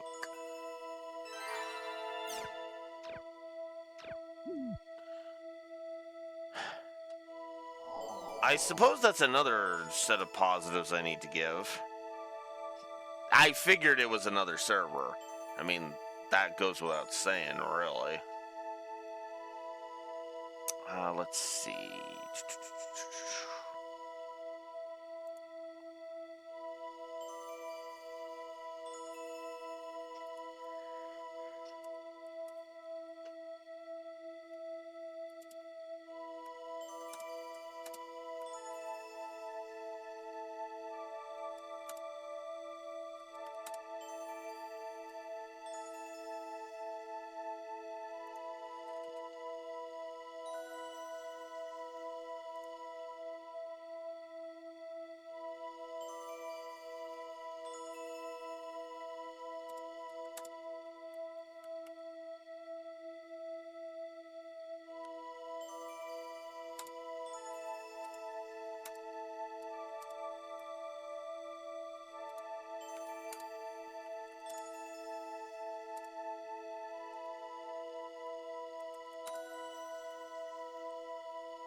Theta, yeah. I'm not familiar. I'm not familiar with the symbols for like the only ones I know for sure are the ones that I've encountered constantly. Delta and Omega are the two that I know the most because I encounter those all over the goddamn place. Hey, Theta, not so much. Well. Actually, what's funny is I don't remember what the symbol for Alpha is. Because every time I've heard, the whole Alpha and Omega thing, Alpha has always been in the word, as in the actual, like, English spelling of the word.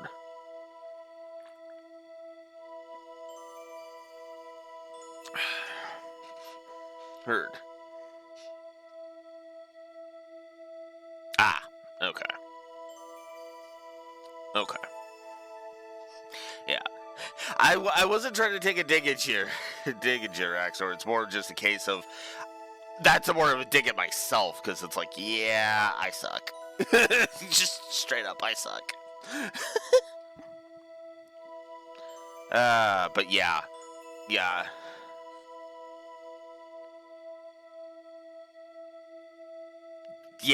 and that's exactly why, right? So, where was I? Okay, 1, 2, 3. 3 potentials, which means we are...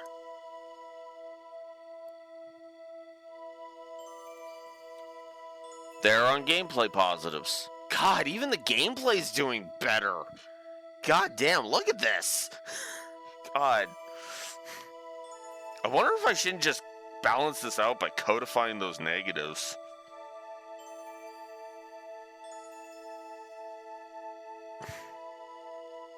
I stand behind it on the story front. The story front has been the story front's been weird, okay? And I mean, like, really weird. Nothing has pissed me off about the story so far, other than the one bit with Sakaki, but that's it. Yeah, Like, that's what I'm wondering about. Actually, hang on. Let me see something. No, actually, Raxor. The 12 that are codified right now include the triple for audio spam.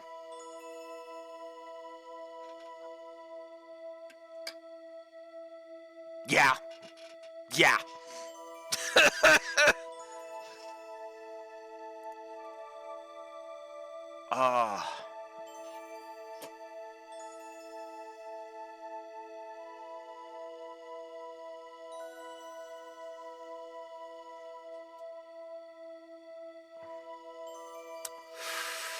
Okay, well, I can't say grind and I can't say pacing. Itemization I should hold off on for now.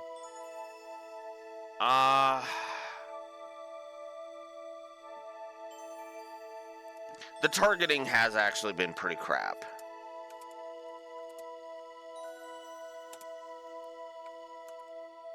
So let's just codify the targeting negative. How many was that last time?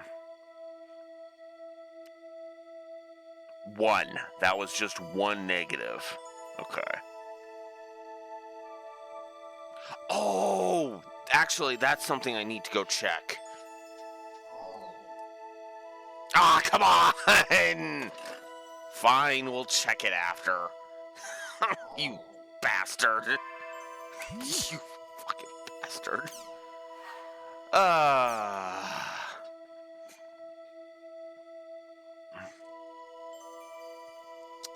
Alright, so yeah, I'm gonna codify the targeting, because the targeting has actually been pretty bad.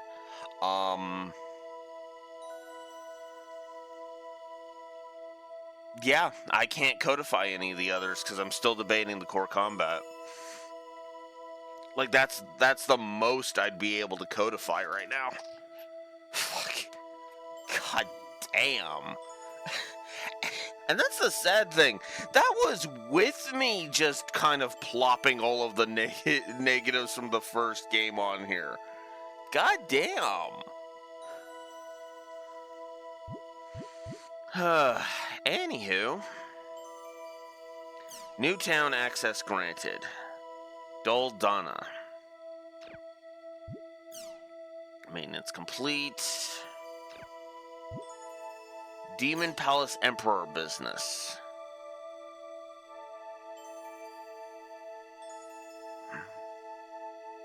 Doldana's intermediate level guild at home is Doldana's home street in the far back. Furthermore, please note that you can no longer use your Makanu beginner level guild at home. Oh, that's what Syllabus is telling me. Did you see the Demon Emperor bonuses email yet? It looks like we can move to Doldana's at home for intermediate level guilds. I can't believe it. Gaspard and I are about to check out the new at home. Would you like to come along? And blah blah blah.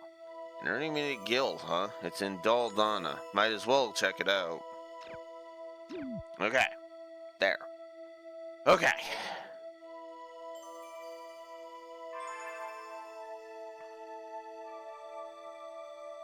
Oh, do I have any?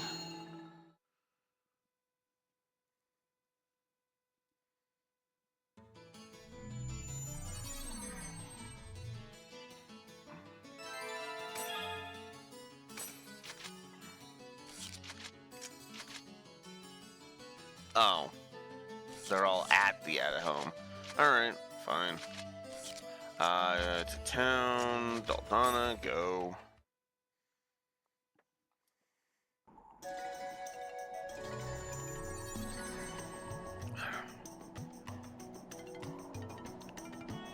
New town.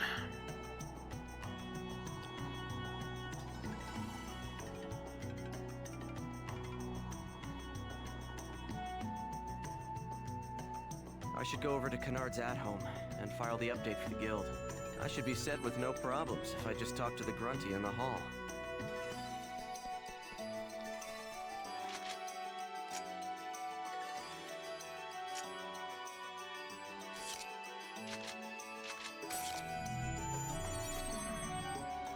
Might as well get the story progress done and then I'll check the shop.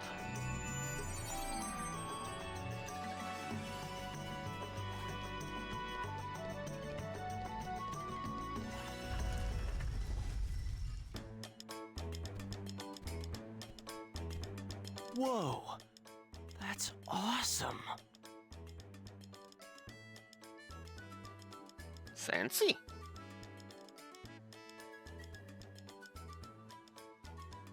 Yes! Your guild renewal has been completed! Now even a giant nose hair like yourself can use this grand facility to its fullest. Oink. Be grateful. Oink. Punk. Man, he really pisses me off. Congratulations! Canard's finally escaped being an entry-level guild. It's almost so grand, I can't relax because I'm so excited.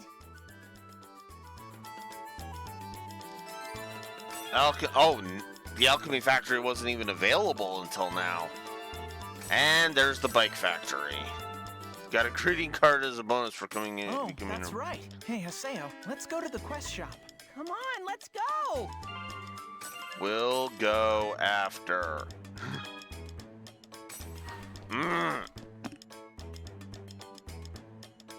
Son of a bitch!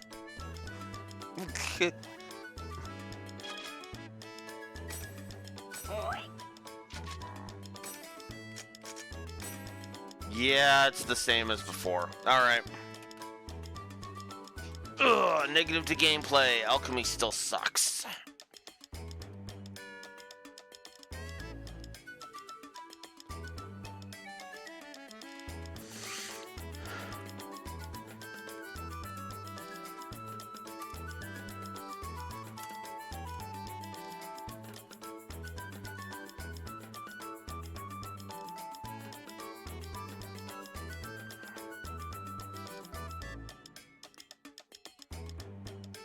I intend to.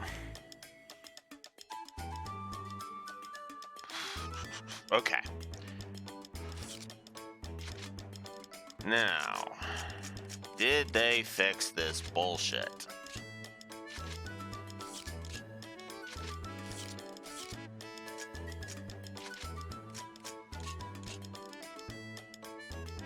I don't have any equipment. Okay. I can't check that yet. Whoops. No. Over here. So I want to check the bike shop.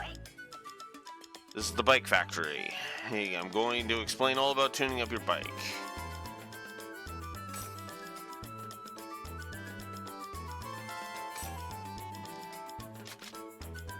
You can exchange bike parts to improve the abilities of your guild bike. Okay.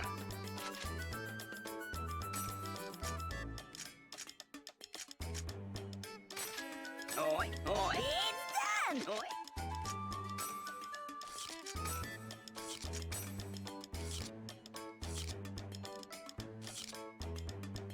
Okay.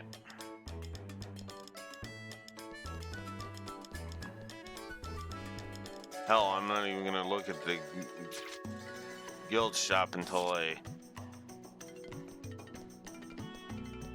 do this. Junk shop.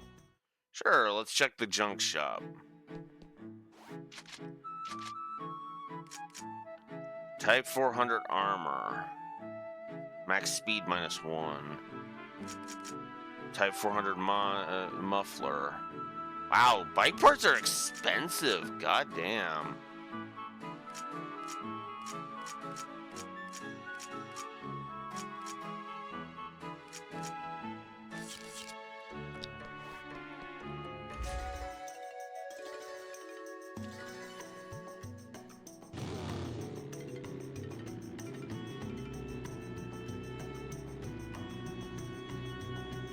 I might give a negative for that. For bike parts being so damn expensive. That's a little annoying. Clear the edge because I want to come here. Okay.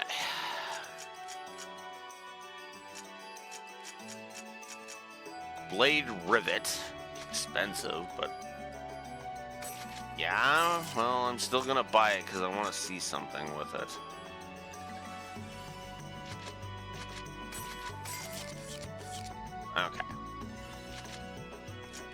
Are we giving the triple negative for the inventory this time?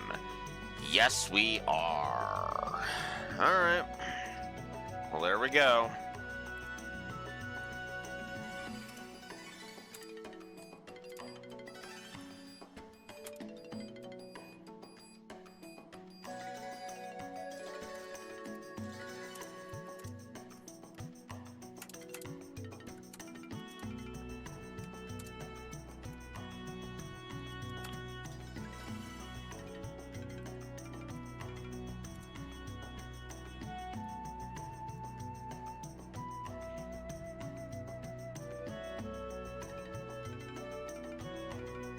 There we go.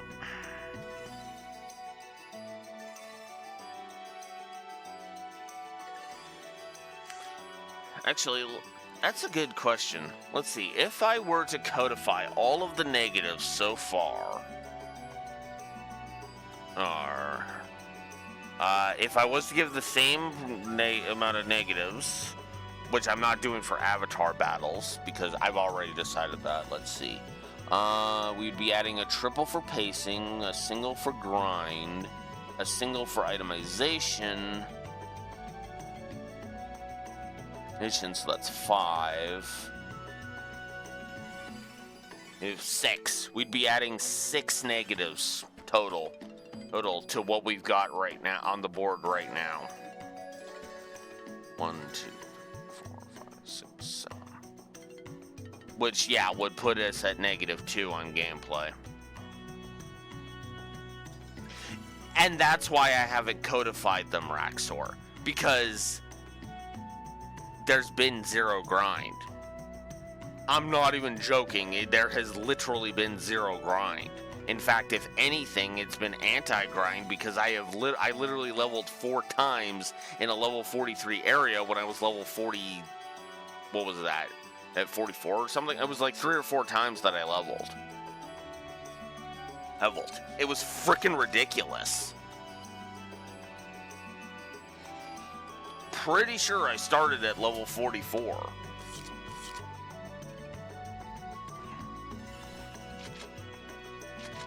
Alright, let's accept the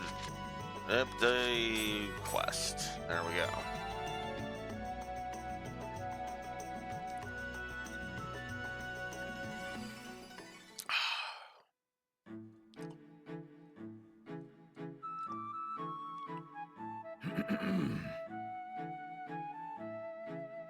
I'm Dr. Keppel. I work day and night to advance steam technology. Blah, blah, blah, blah, blah. Wonderful.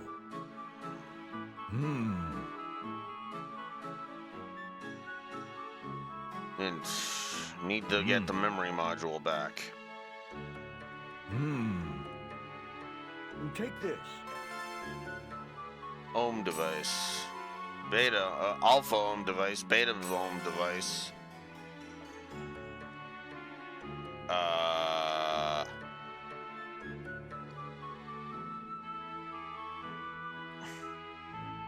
always forget that one. That's gamma? Okay.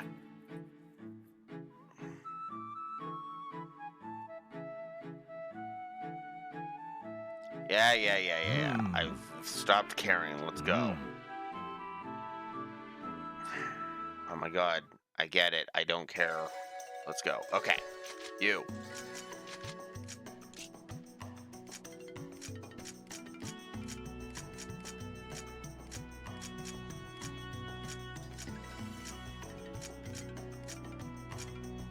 You need to be 83 for that. Oh man, Blade Rivet is 67. Oh god damn it. God damn it. Where's Caspar?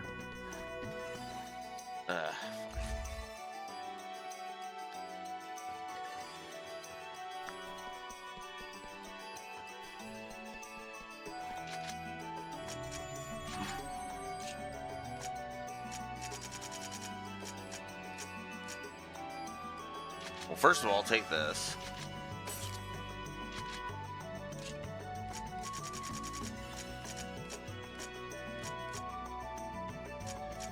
Oh, wow.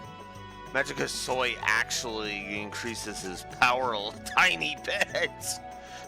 Sure, go ahead and take that. Why not?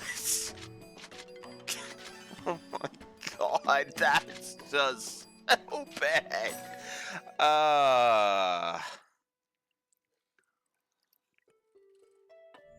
Shows how little I frickin' paid attention to these two.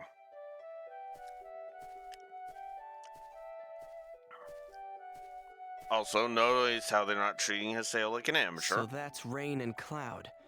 We just have to take them out.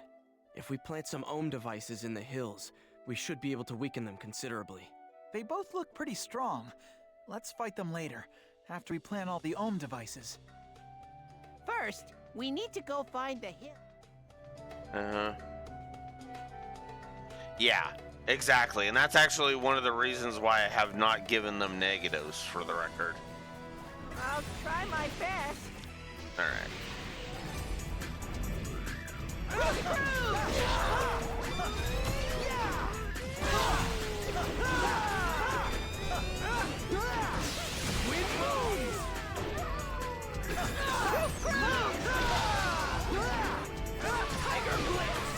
I was just a little too slow.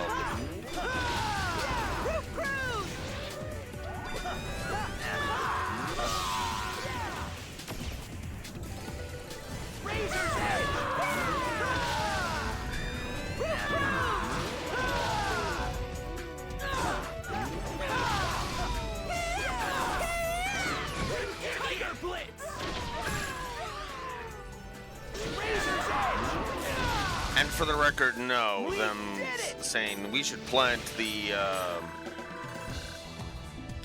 ohm devices is not them treating Haseo like he's an amateur. It's just making a suggestion for the mission they're on. There's a difference. Let's get him!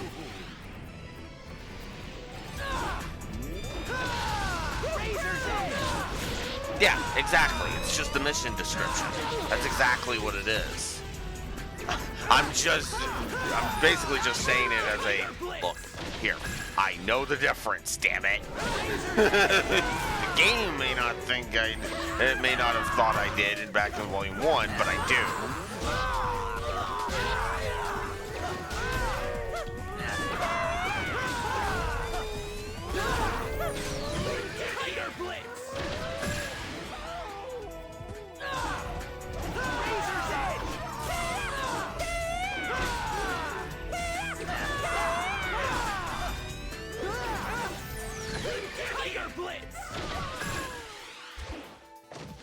That was nothing. Eh?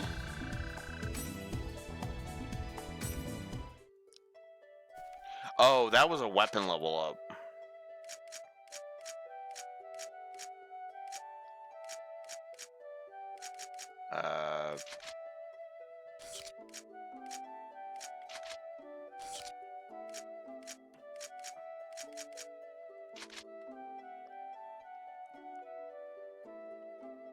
Or at least I thought it was? Oh, probably for Gaspard.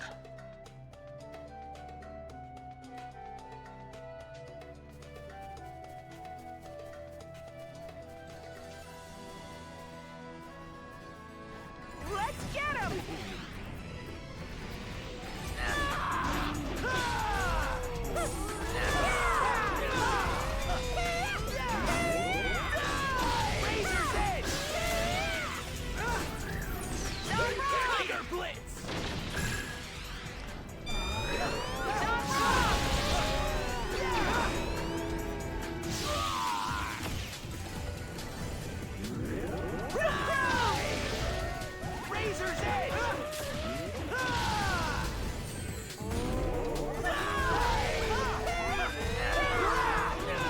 Oh, come on.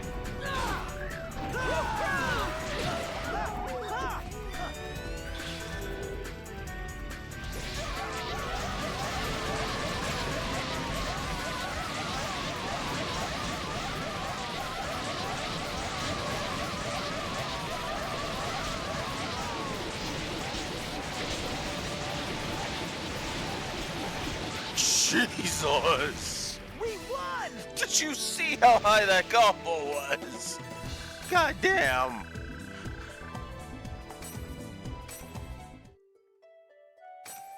You set an own device? All right, that takes care of the first one. Next up is Beta and Gamma. We've got the first one set up. Little unnecessary, Gaspard. Gaspard. Did I really say that? Oh my god. Damn it, Alex, come on. Get 3 houses off the brain.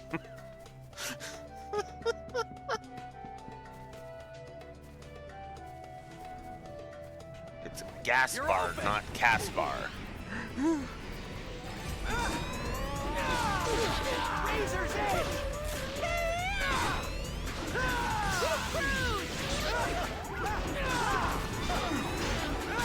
I'm gonna run into that a lot when we start actually reviewing it some year when my finances aren't bullshit. Tiger Blitz! Razor's Edge! I'm gonna afford the second webcam. Actually, I should just get a stand for this thing. Like a holder thing for this webcam and just not be on camera instead. Could do that. Get out of my way. Get out of the way so I can kick the fucking barrel. Come on. I'll crush you.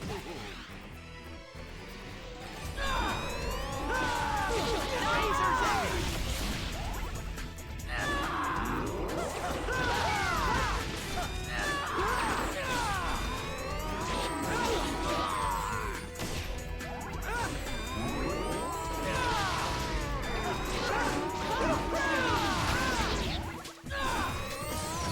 Tiger Blitz. Razor's Edge! We did it!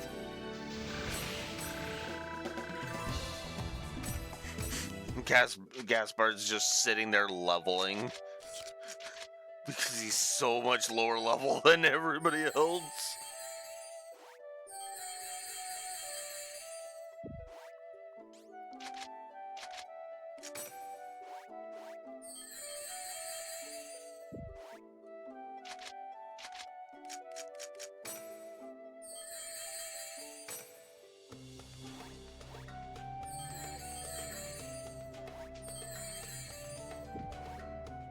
There we go.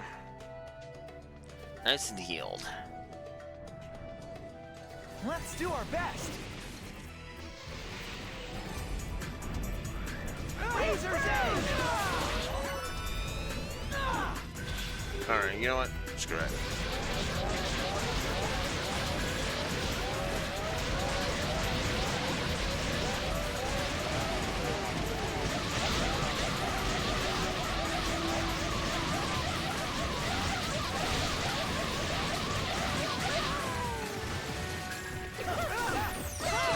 Tiger Blitz.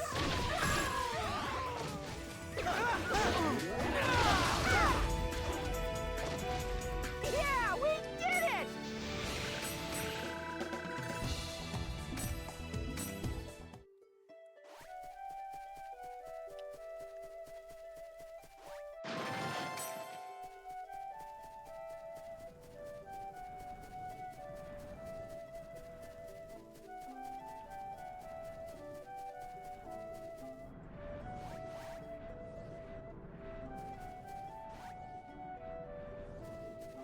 I think even I can win! Well, with us by your side, yes.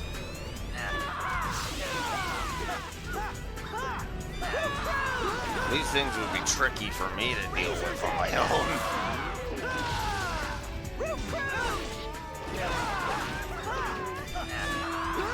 And that's just because they're freaking obnoxious and effectively have 2 health bars.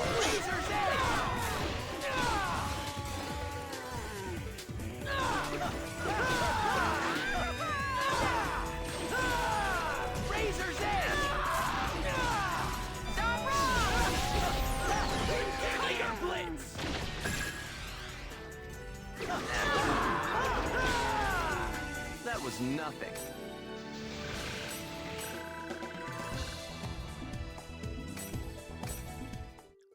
There's the beta home device. I've lowered the attack of Raining There's Cloud. the second one.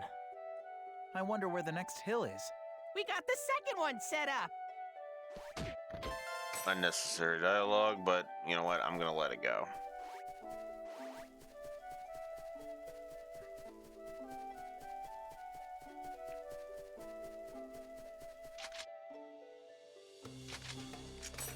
Oof.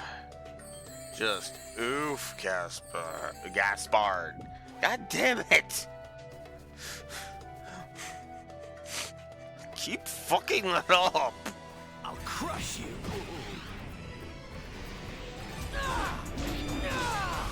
Razor's Edge!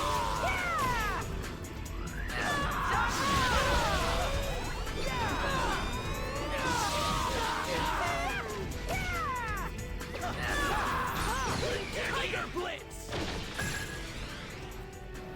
Razor's Edge!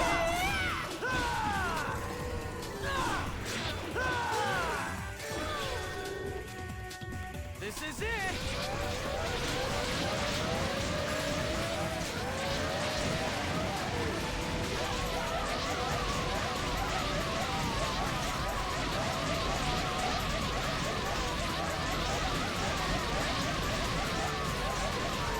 Oh, so close. Razor's Edge! We won! Damn. Oh well. Gaspard is now level 45. I imagine he probably never imagined he'd ever get up to the mid 40s. And then Haseo comes along and is just like, yeah, no, I need my guild members to be strong. Thanks. What the? Hey, bro, be a boss. My name is Mecha Grunty. I thank you for your kind assistance. Farewell. Oink, oink.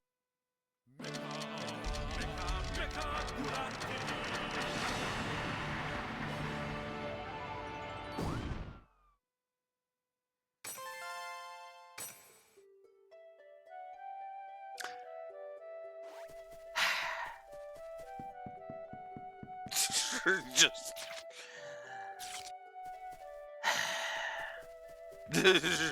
Oh, there's Rain and Cloud.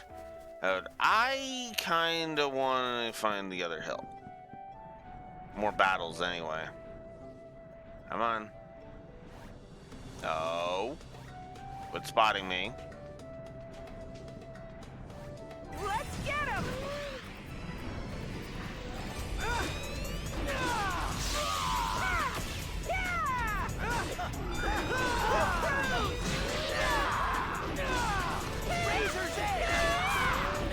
I love how I'm targeting Black Raptor, but it's the crab monster that the fake crab there that I'm fighting. Ah. Oh well. I'll just finish this. Oh. Yeah, I'm gonna take that. Thank you. Ah, damn it.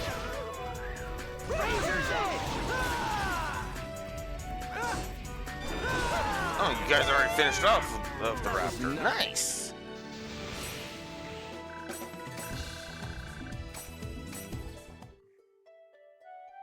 Huh. I'm starting to feel a positive for the LAAI again. I'll crush you.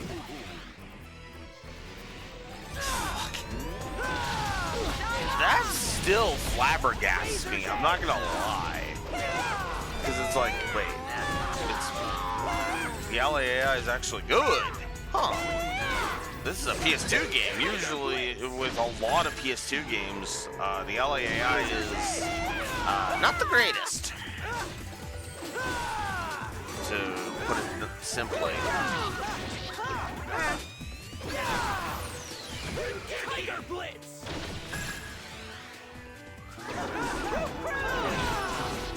That was a good battle.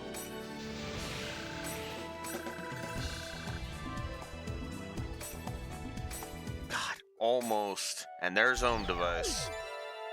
You lowered the mobility of rain and cloud. Nice. Good. That's all of them. Alpha, Beta, and Gamma. All finished. Yay! Now we get to have a little bit of fun fighting the robots. Mm-hmm. Trap chest.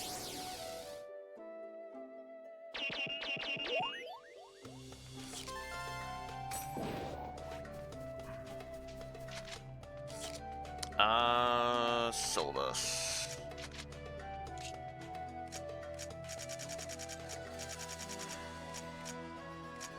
Oh, this is this thing for you.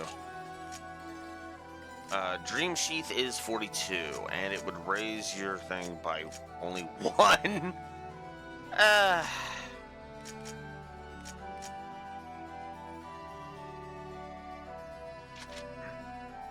Sleep counter and nothing. Okay. Have protection from sleep. Gaspard.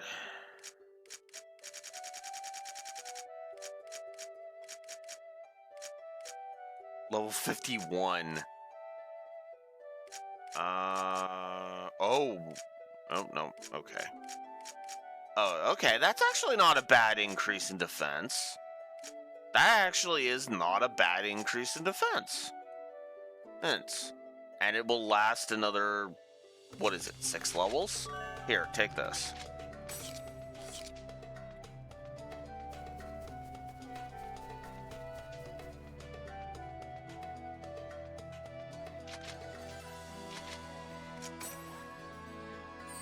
You know, I just realized something.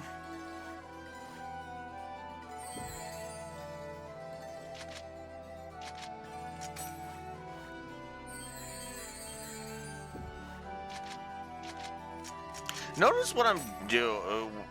Notice the way I'm speaking about Gaspard, for example.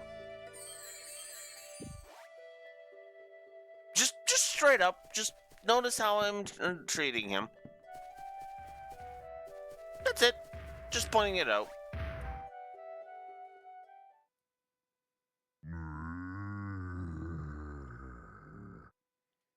Brodo. Here we go, guys. Let's do it. Bring it on. And that's because I've had no reason to. Hell, actually, they've been pulling their weight, actually, funny enough, out in combat.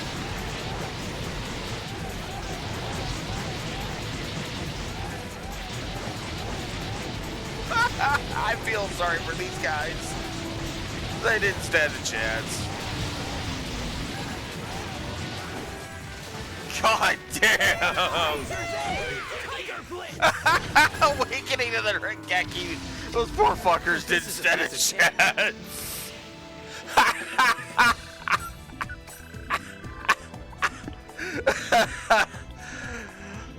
Oh, okay.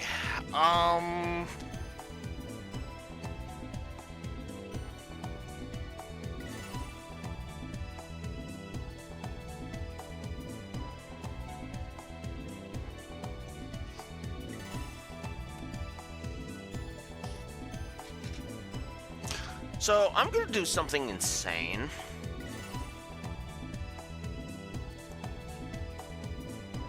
And then I'm gonna explain it.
So, let's get the thing that is super easy to explain out of the way. Positive for ally AI. Now, let's talk core combat. Whoops. Sorry. Let's talk core combat. Core combat is more than just what you're thinking it is. Let's be real about it for a second, okay? 4, so that should be at 18. So that should be at 18. 1, 2, 3, 4, 5, 6, 7. Okay.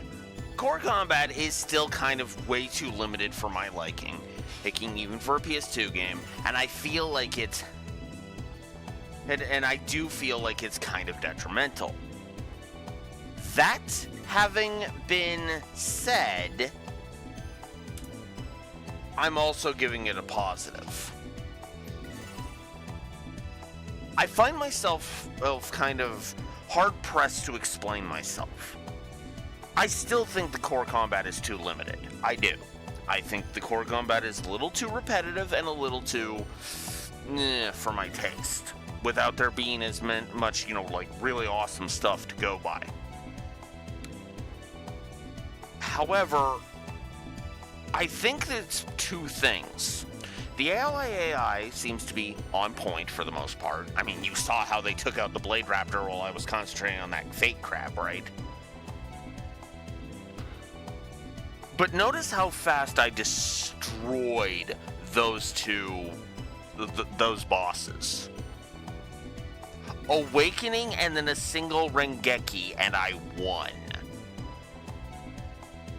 Sit back and think about that for a second. In the first game, battles would kind of felt enemies did. It took a while, but enemies did start to have just too much health. Here's the funny thing: enemies have had comparable health to near the end of Volume 1, but I don't feel like it's been detrimental. Now, to be fair, I never thought the trash HP was a problem. I never gave the trash I never gave a trash HP negative to Volume 1, and I stand behind that. I don't think the trash had too much HP. It's like with the Avatar battles, where I'm hard pressed to kind of explain it, but I feel like it's... They didn't change it, but it feels like they tweaked it, and I'm having a hard time explaining why. It feels like they fixed something. I don't even know what. Like, maybe they fixed how the moral gauge fills. They tweaked how the moral gauge fills. Maybe they adjusted damage values so that enemies are going down like freaking, are falling like dominoes. Maybe it's the, it's the level of the areas of the story areas. I'm hard pressed to explain myself, but I'm actually having fun with the core combat. I don't think I'll be, the core combat does not feel like it has, like it's something I will play forever and ever and ever, amen. This is not Trails into Reverie or Trails Through Daybreak. But I've eased up on the gameplay loop, because the gameplay loop, other than the email shit, like when you're actually getting into the combat, it's weirdly fun.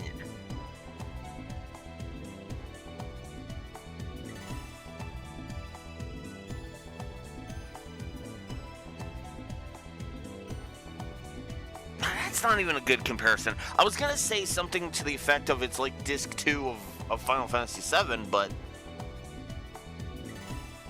that's not even a great comparison, because I actually have fun with Disc 1 of Final Fantasy VII. I actually love Disc 1 of Final Fantasy VII, but I think it is that kind of level of thing where it's like it feels like I'm on disc. It doesn't feel like I'm on a whole other game, or well, no, let me rephrase that. It feels like I've gotten to a point in the game where the gameplay loop is actually pretty fun.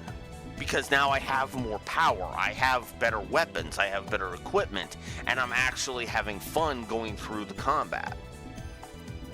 Now, that's still a detriment to Volume 1, because Volume 1's combat just got old, repetitive, and boring after a while. But again, yeah, but I know I'm having like, this is my problem. I'm having a hard time fully explaining why it is that I'm sitting here like I'm having fun, and I you know. Again, I still feel the combat is too limited, but I can't bring myself to bitch it out, you know?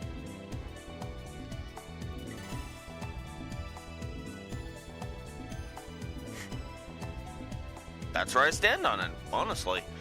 And again, the story, and again, that's still weirding me out. That story score, too, is still weirding me out. I know that's a weird, hard left turn, but it's like, that story score is still weirding me out. Literally just one, and I'm not even sure I can give the voice direction negative again. Because there's only been one scene that's been badly voice directed. One! I mean, the voice direction hasn't been great so far, but it's not been as bad as the first game. Actually, what is my potentials for negatives here? The voice direction, the localization, the pacing, and the story sequencing, which have all been fine so far.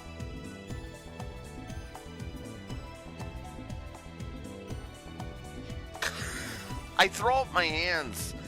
Volume 2 is going to be a jalapeno. Like, straight up. If it keeps this up, Volume 2 is going to be a straight up jalapeno. Like, goddamn it. Everybody was, like, and that's the funny thing.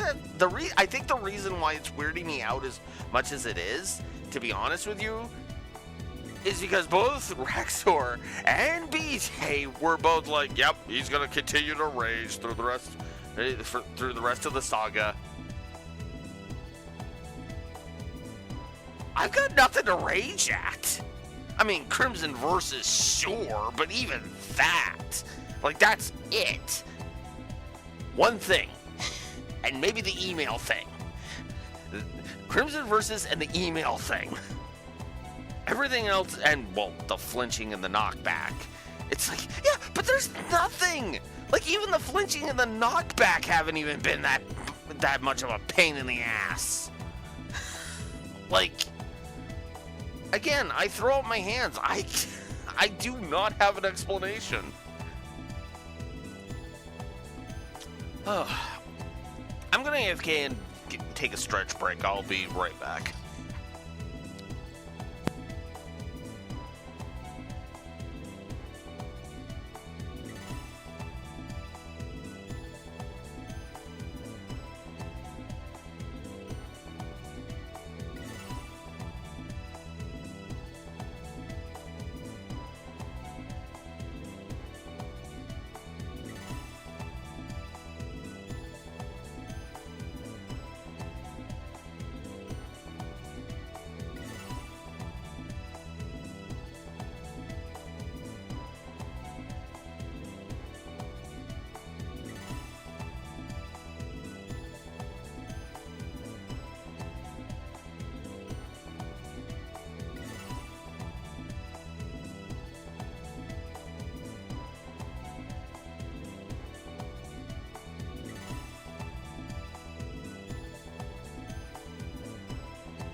Okay.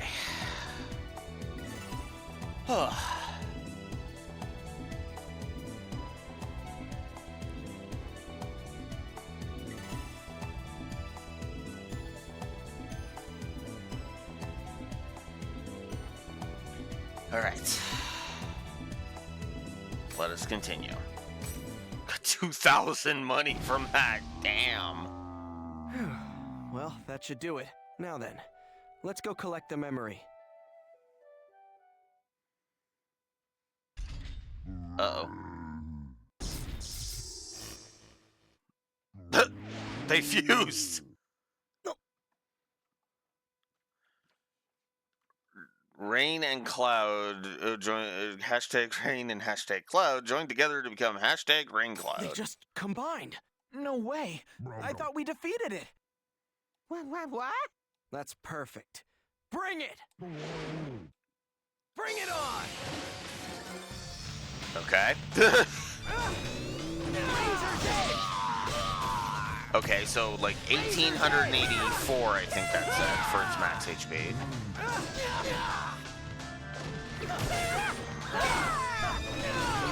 Tiger Blitz!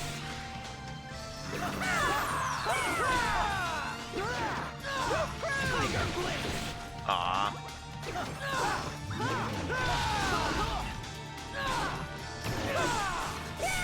Razor's Edge! Ah, dang it.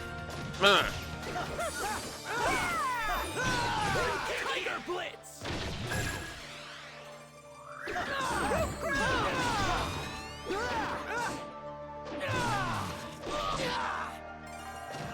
Razor's Edge!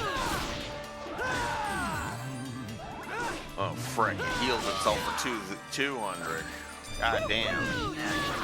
Razor's Edge! Tiger Blitz! Oh, even with its 2 heals, which you might as well claim are, if there's 3, which you might as well claim puts it at 2,400. 184. We win. Wow, we did it! So, I figured Haseo was just going to sit on the edge of being level 50, but nope. He's level 50 now. And we wow. These fights really wanted to give me a lot of money.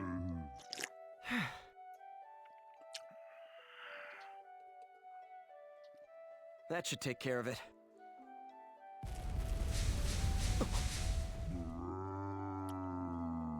Sheesh.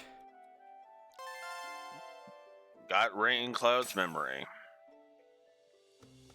Now that its memory module is gone, hashtag Rain Cloud has stopped moving.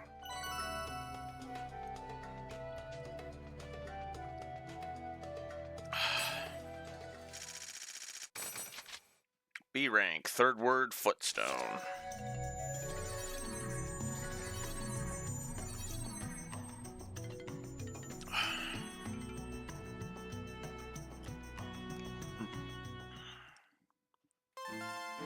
Whoa.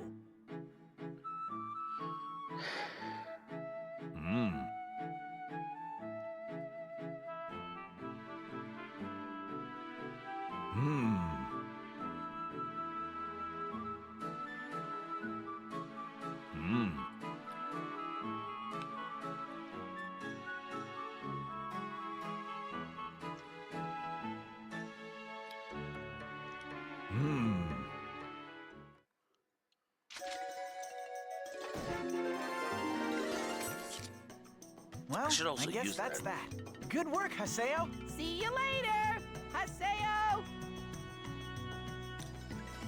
Later, guys.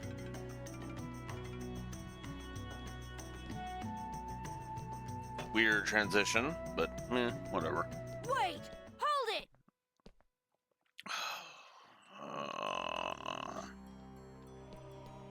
Serious? I said wait! Oh, So, okay. you're after that as well. What are you saying? I just... Well, I'm never gonna give that up. It's mine, you hear me? It's all mine! Wait a minute. Isn't that Icolo's? fuck? Was he always like that? Hey! Hey, wait! Sirius, wait up!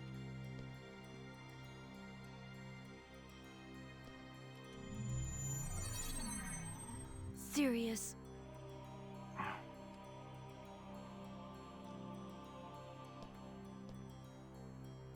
Hey. You. So, what's with him?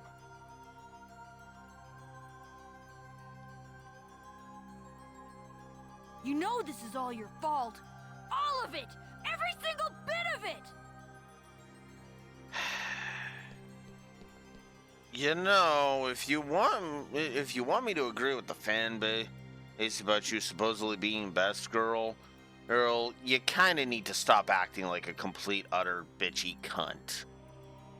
Just saying.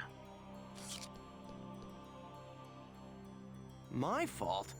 What the hell is she talking about?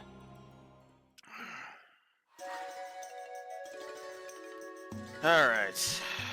So now I have new mail, which I'm assuming means I need to do that.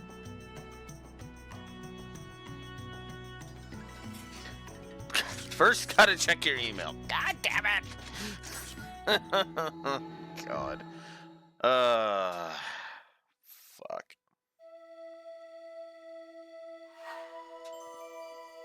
Fair. Error. I do have a bad habit of overusing words. Hell, I overuse every frickin' word too much. Let's be real.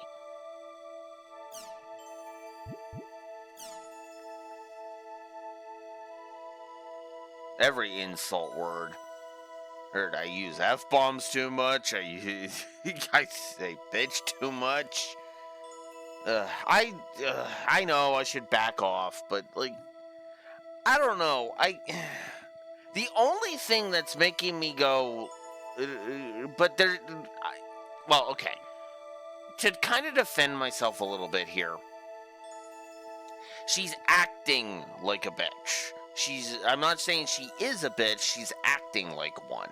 Which I know is the tsundere trait, but then again, I don't fucking like tsunderes. Like, at all. I tend to hate them unless there's something, like, really close to their introduction that makes me go, oh, well, that's a layer I can latch onto. My favorite example is actually Severa from Fire Emblem Awakening. Right in her first recruitment map, if you succeed in recruiting her, you're immediately shown that there's more to her than just being a tsundere bitch. Because her recruitment requirement is to get her up to a villager that's also being threatened by the boss of the map. So you get her up there, and you get this conversation between the two that basically says, your wife is expecting a child, go home and take care of your wife and kid. Now, the way she phrases it is kind of bitchy, but the underlying point is still right there in black and white. She cares. And considering she's a child unit from a post-apocalyptic future where her parents died, yeah, gee, I wonder why she would have that, take that stance.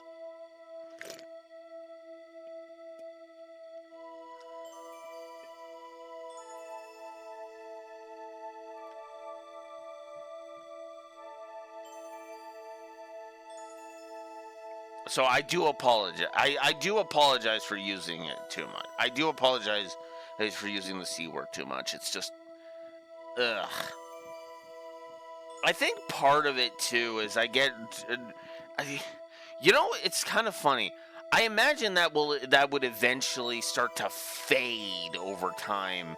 If I were to ever stop working retail, it would probably take about 6 years or so. But fuck. Yeah, opening up that Patreon is starting to sound a lot more appealing at this point. For the record, I've been actually thinking about starting a Patreon, starting up a Patreon page. I don't know if that's what I'm gonna do, but we'll see. It's just I can't just and there's my Patreon page. No, I need to plan it out a little bit.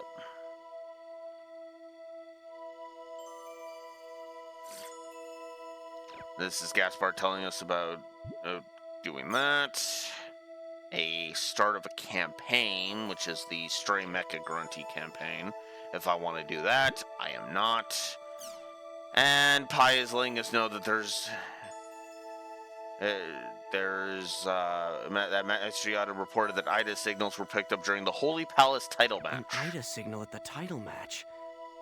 Could Sirius have something to do with her? Come to think of it, he and Alcade were fighting about something earlier. Maybe she'll know what's up. Guess I'll go look for Alcade. Question is, where?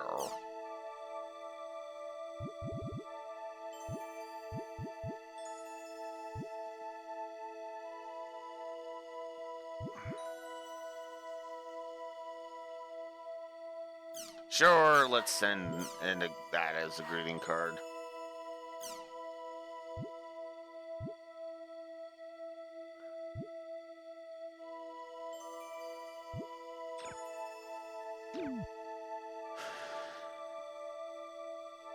Okay, I don't care about Crimson Versus, and it looks like there's nothing else.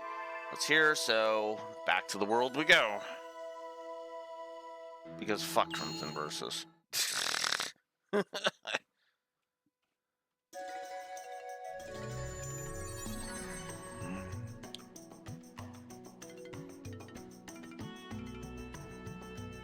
Alcade, there's something that I want to ask you. Haseo, come with me on an adventure! Okay. That was out of fucking nowhere. I mean, it's a hard left turn right after I bitched you out, but okay. Wait, what the? The area words are, let's see, we'll make it Theta Severe Unclean Grey Dance.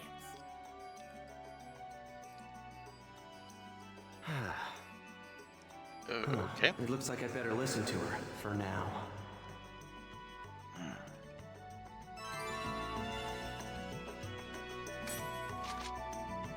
All right.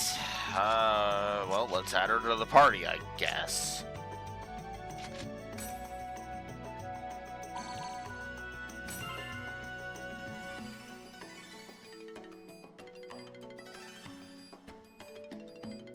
Yeah. 51.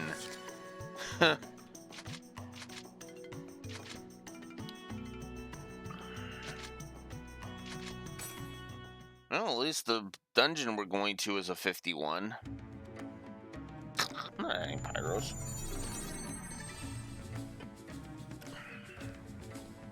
Alcade.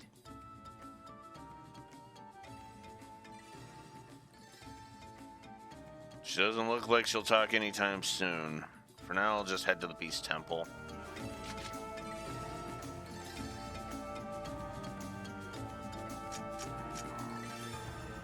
Oh, yeah. Nah, I'll just go with 2.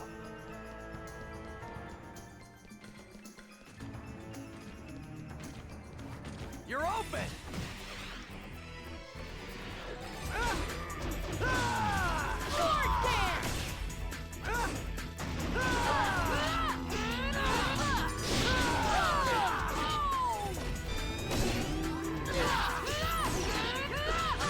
Tiger Blitz!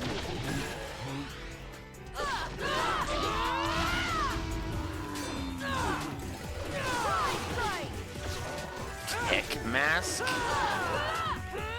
Okay. Tiger Blitz!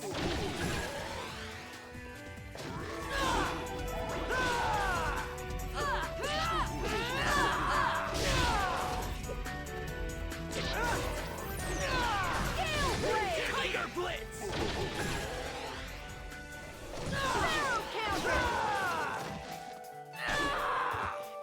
that all you've got? Nope, not quite level 51 yet. Man, they're really going all out with that. And now there's 2 teleporters. Ugh.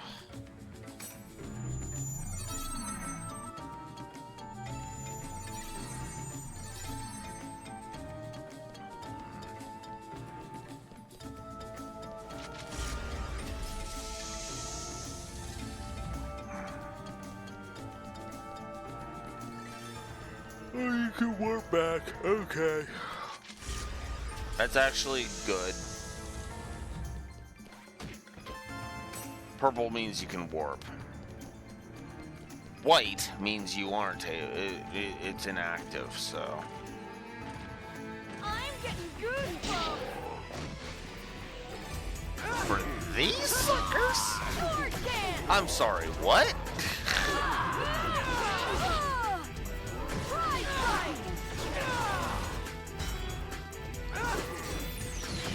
Tiger Blitz!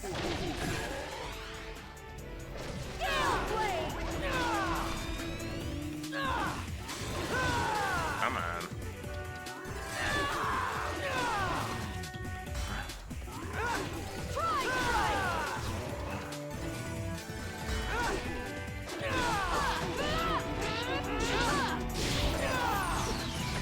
Tiger Blitz! Boy.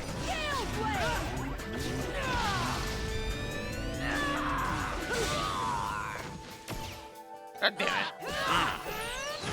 Tiger Blitz! Goodbye. Is that all you've got?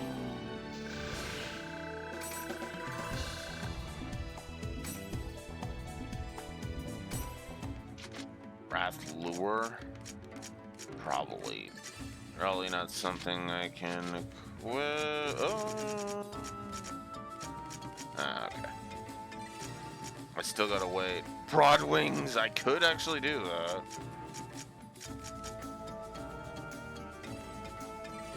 I kind of want... Ooh, that's a 7-point increase. But I'd be losing my fire attack. Boosting water. And the fire attack would go down to 22, which is a 13-point drop.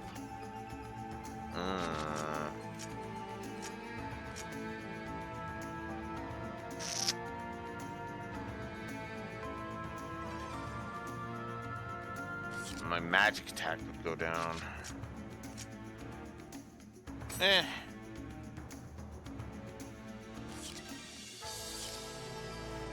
You know what? Let's see if I've got something I can give you.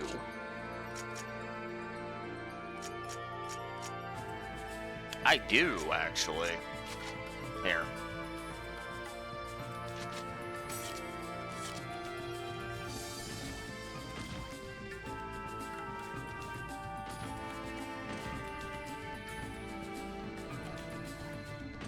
You punk! Damn it.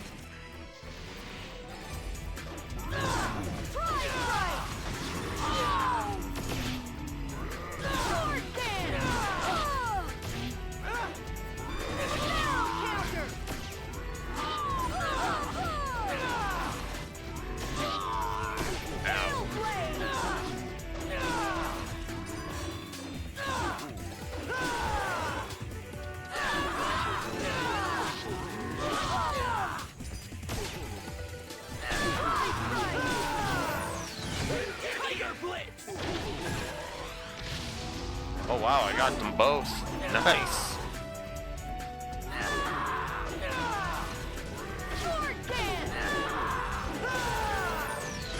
Tiger Blitz! Is that all you've got?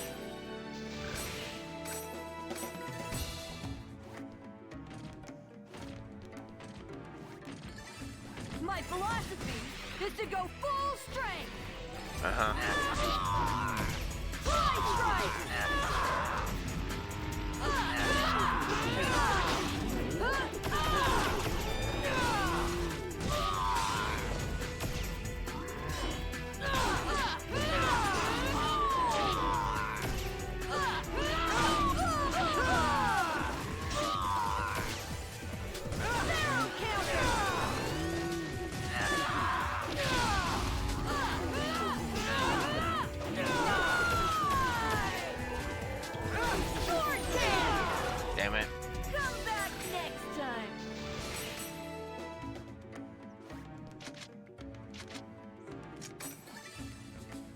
No, I don't think I will.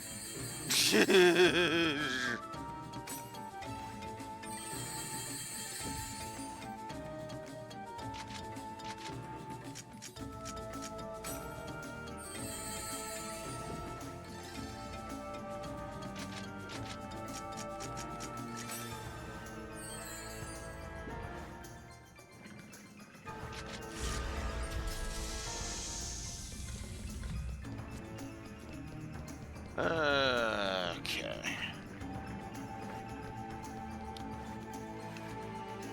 Oh, come on. You guys are just being assholes at that point. Come on.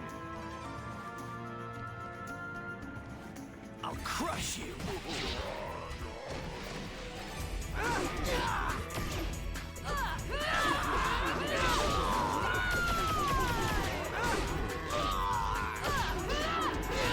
Oh, come on.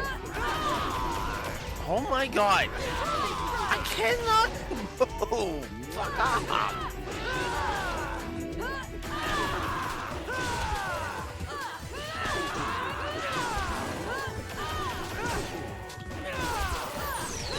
Tiger Blitz!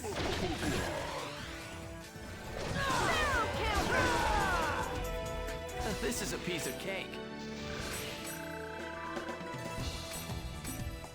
There we go. My philosophy is to go full strength. Try strike.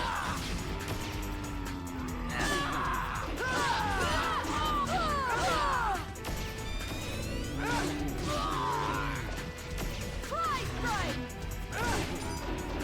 Sword dance.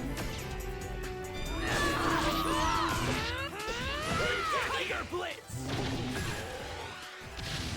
Try strike.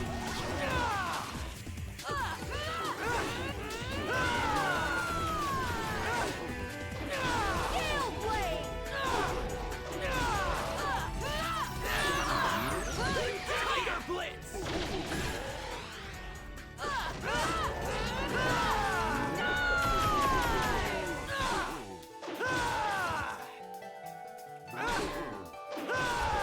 Gale blade.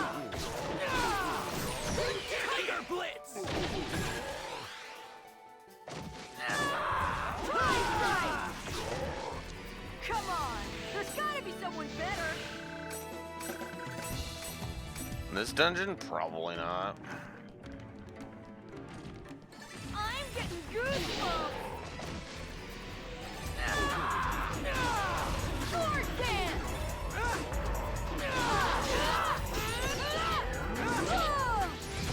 Tiger Blitz!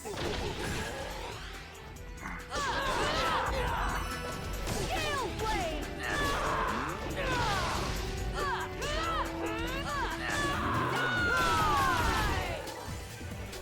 Gale blade. Tiger Blitz!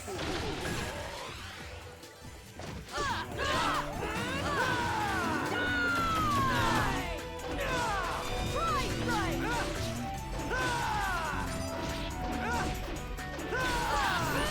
Tiger Blitz! There we go. This is a piece of cake.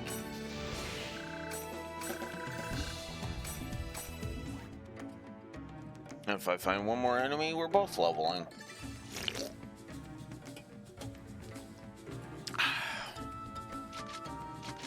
Maybe I should have had a third member.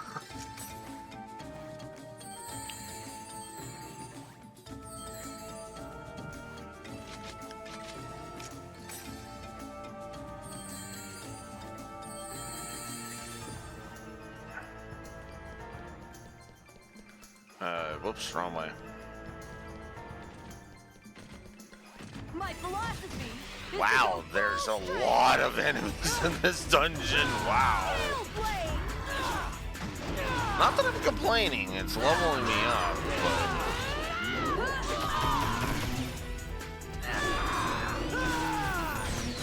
Tiger Blitz!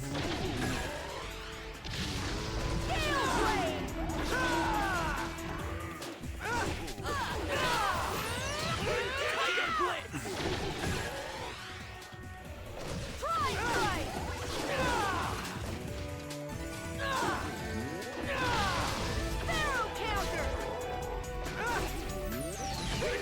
Tiger Blitz! There we go. Done. I didn't even break a sweat. That's level 53.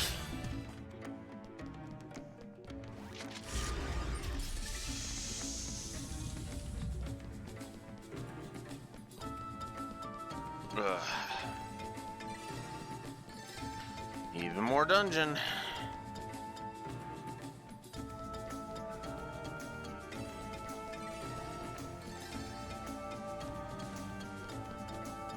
What? Huh. My philosophy is to go full strength. You know what? We're gonna go Demon Kettle on you. Or Demon Kettle. No, Demon Awakening. That's what I meant. Demon Kettle. They're death kettles, and I have the Demon Awakening. So for some reason, my brain combined the two phrases. Come on, there's gotta be someone better.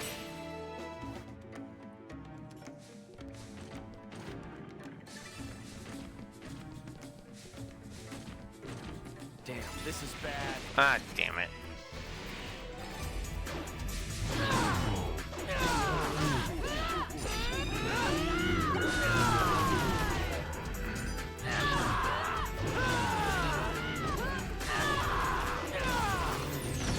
Tiger Blitz!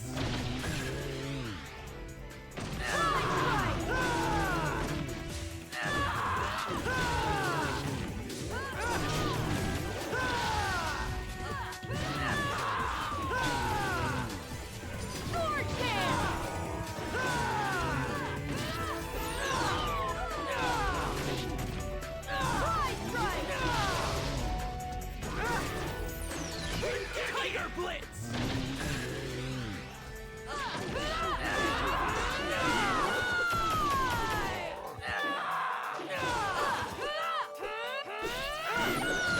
Tiger Blitz! Fools.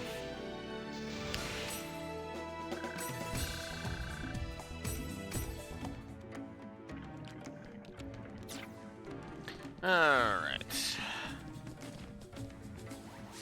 Oh, God damn it. Come on. It spotted me.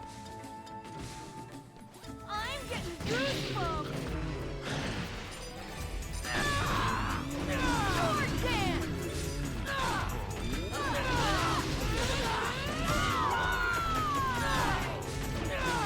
Fly strike. Tiger Blitz!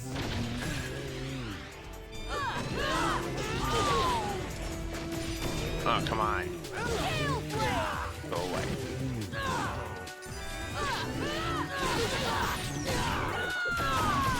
Tiger Blitz! Ugh, and that's why the flinching can go to hell.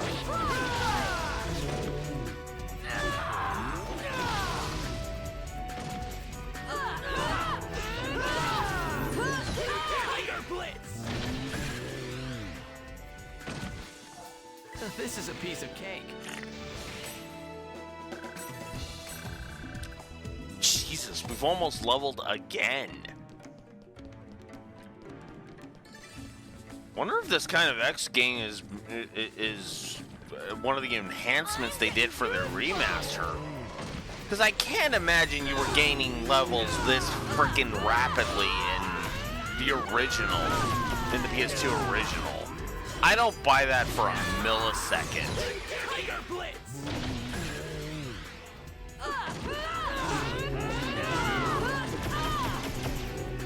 I don't buy that Haseo walked into this thing being one level below and is already just about to be 3 levels higher than this area level.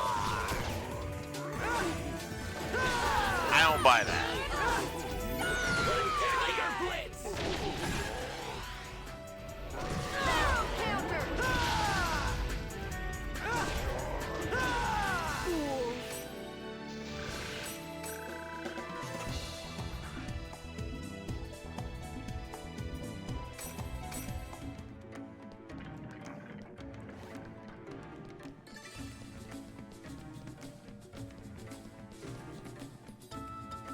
The X gain is a little ridiculous. It's just a little. I mean, granted, it's better for it to be ridiculously high rather than ridiculously low. Oh, again, see trails, but...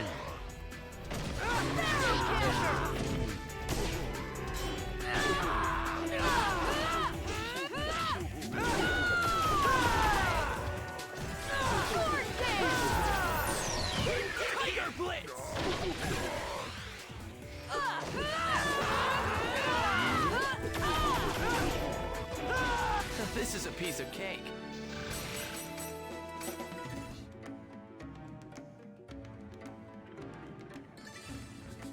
Yeah. Because that's what it feels like. Because holy crap. I'm leveling, like, just ridiculously fast. Yeah. Yeah, because at least... Because with the multi-year releases between volumes, you could at the very least be like, oh, hey, you might as well sit and level for a while and take your time with, with insert whatever volume you're on. But when it's a remaster like this, yeah, no. Oh. Just modify, and the thing is that that's actually stupidly easy to code. Like, that's not even, that is a joke to code in a remaster. And I mean that sincerely. You literally just go into the freaking code, find the X value, LU, adjust it. Done. You just raise whatever the core X value is in the formula, and away you go. Bring it on!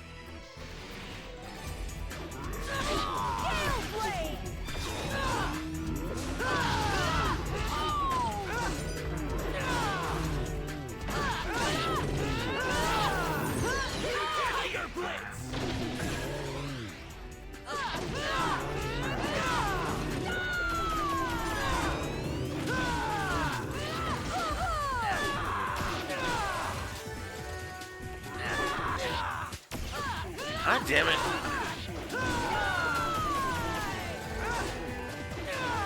Keep getting comboed and I hate it. Well, not comboed, but like flinched. Yeah, exactly. Especially considering that these were the remaster, even from when the remaster originally came out, people were kind of sick of grind in RPGs. Like, massively sick of it. It's actually one of the reasons why I praised the X multipliers from the Crossbell arc on, basically. Because, again, mitigate how much leveling you have to do, and bam. Now, yeah, I know, some people still love it, but a lot of people that I've seen actually appreciate when grind is just taken out of the equation. Now, what's funny is that if you notice, raising the X values actually isn't a detriment to those that enjoy grind. Think about it for a second. The levels come faster, which means the rewards come faster. Think about that for a second. I have a concept called the Zen of leveling. Right? It was adapted from a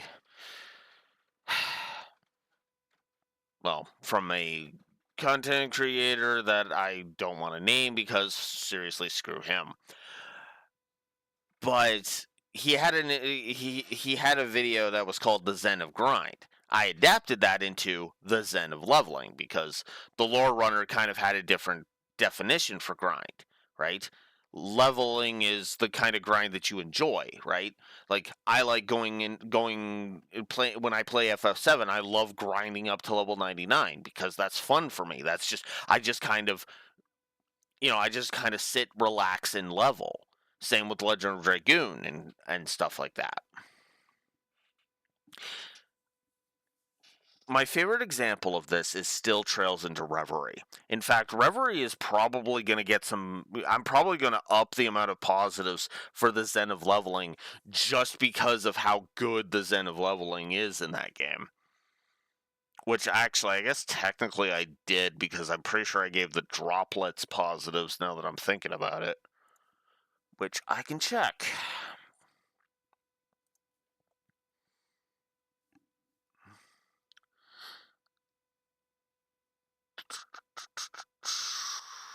There you are.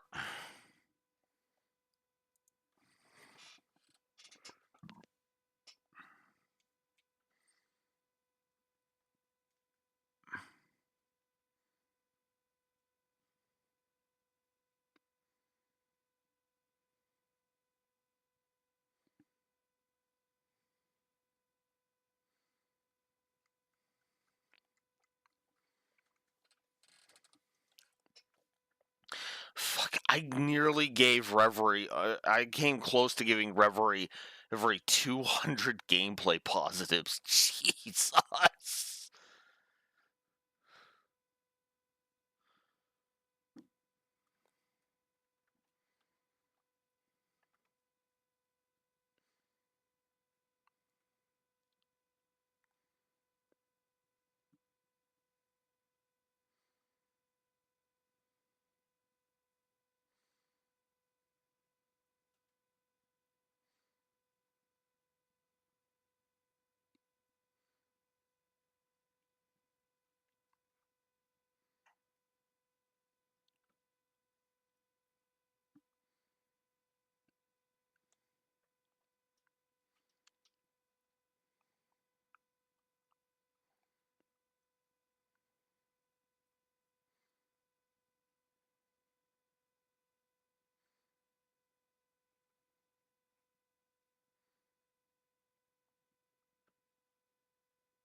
Oh, wow. Really?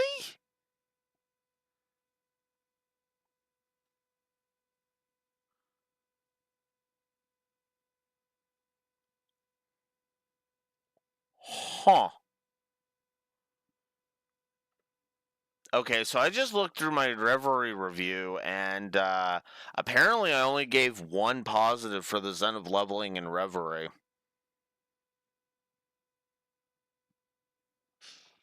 That makes no sense to me.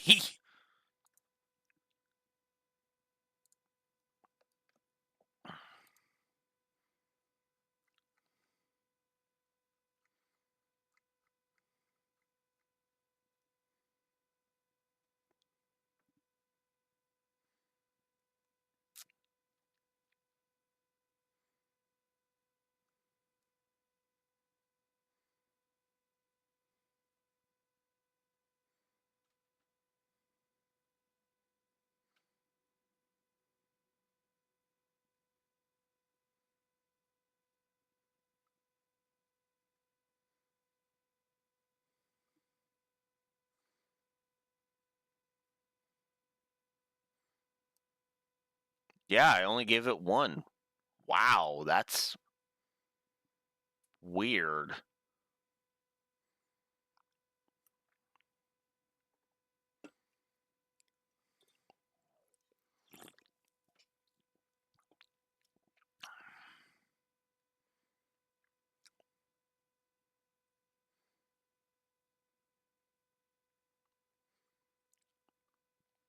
I gave more positives to Scaling X. Are you joking?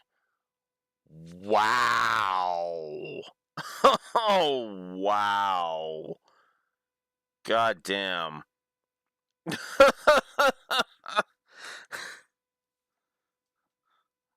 That's... What?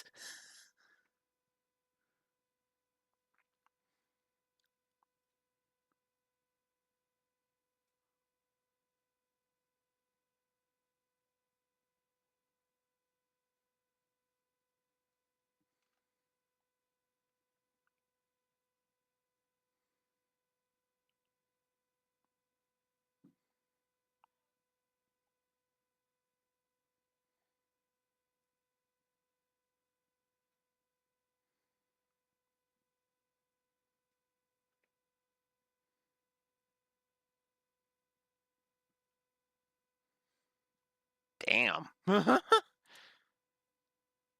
So yeah, if / when we ever audit Reverie, yeah, we're totally upping the positives. Holy crap!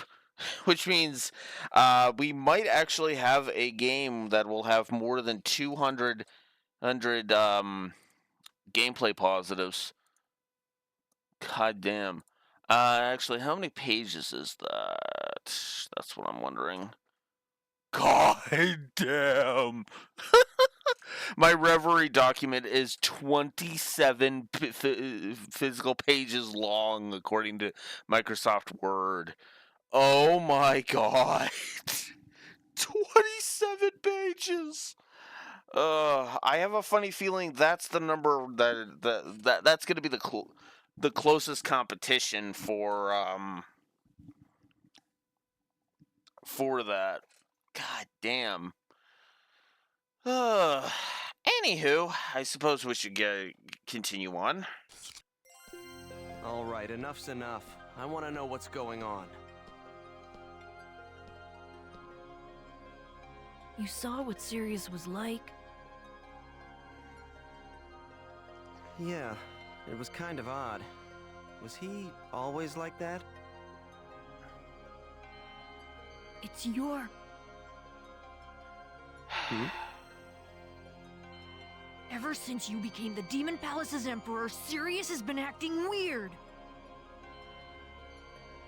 He's acting weird?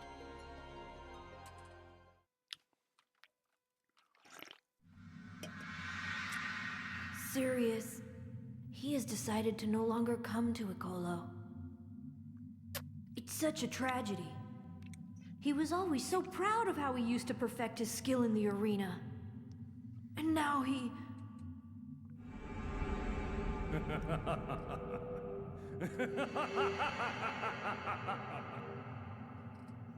All of you are to blame. That's what you get for attempting to steal it.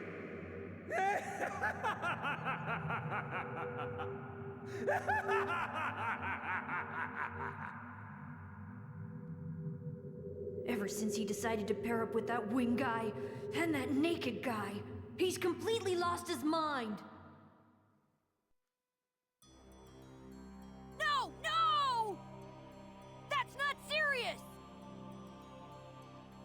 Come to think of it, Pi mentioned that an Ida signal had been reported at the Holy Palace in her email. Could Sirius have been taken over by Ida, like Entrance was? Then there are the other two who were with him. What about them?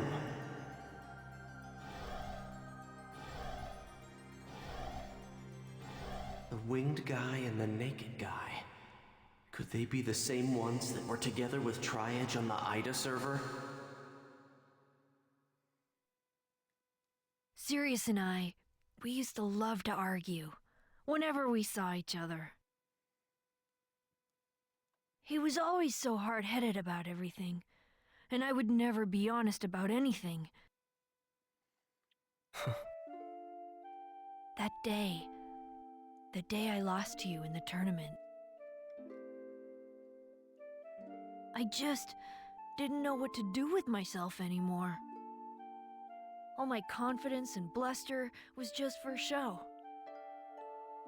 Just the thought of fighting you again made my legs shake and my head spin. My throat would even go dry. I didn't even know why I'd lost. I just didn't want to experience that kind of humiliation again. The notion of becoming emperor again seemed almost absurd. That's why I told Sirius that I wasn't coming back to Icolo.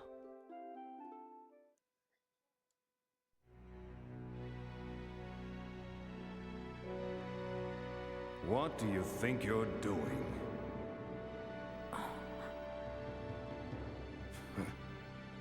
That which I wish to protect is the only faith worthy enough for the attention of the Emperor's throne.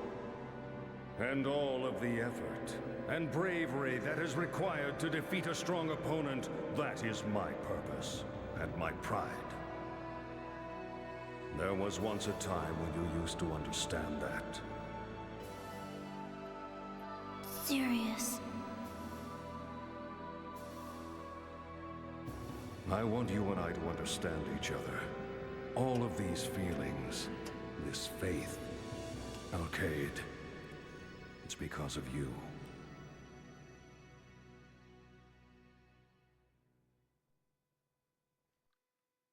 Yeah, I agree with that.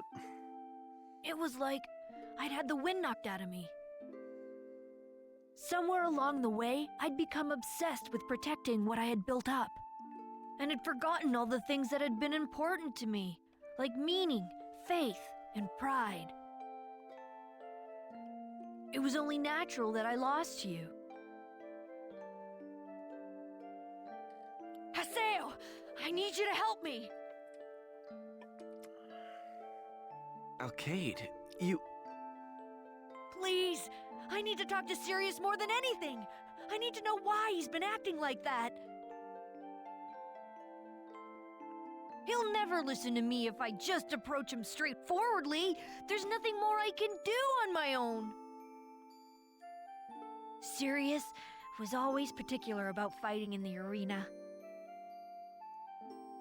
If I can make my way through the tournament and get to fight him directly, I might be able to find something out. Please, please, Haseo, please, enter the tournament with me. God damn it, Rexor, you jinxed it. We could fight our way to the top if we enter together.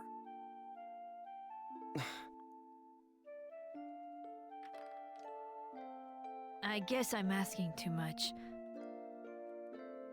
Yeah, I know I am. I'm sorry to trouble you, really. Look, just forget I ever said anything, okay? Well, that's all I wanted to say. Hey! Oh, that's right. I'm gonna let you have the treasure box. It's to make up for my obnoxious request, okay?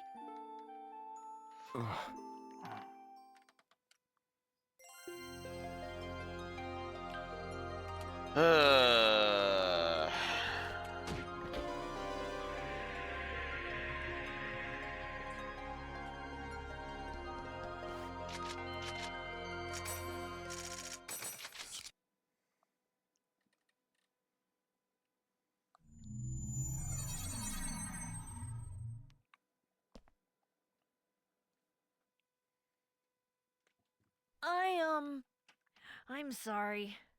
I'm sorry I pulled you into this. Look, just forget anything I said earlier, okay? See ya! Hey, when's the Holy Palace tournament? Huh? If we fight our way through the tournament, we might find out why Sirius started acting strange, right? Haseo! And don't get the wrong idea. I'm not doing this for your sake or Sirius's. Huh? If the reason for Sirius's change of heart is Ida's influence, then that winged guy and naked guy must be... Epitaphs call Ida, and Ida calls epitaphs. Yeah, just like Ovan said.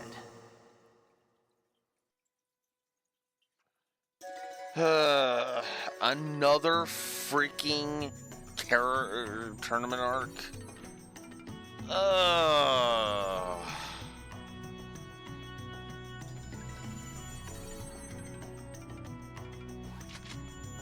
Well, alright then.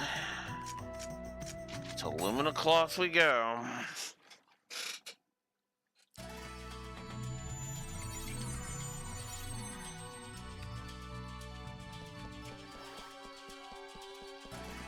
I guess I should save.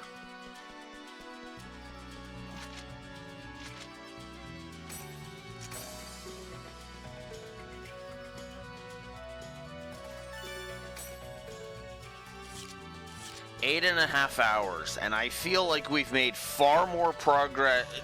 I'll go ahead and I'll say this. Despite the fact that we're about to start a tournament arc, I actually feel like we've made more progress in these 8.5 hours than we did in 20 hours of Volume 1. That's not even a joke. Yeah, it feels like the story is actually going somewhere here this time.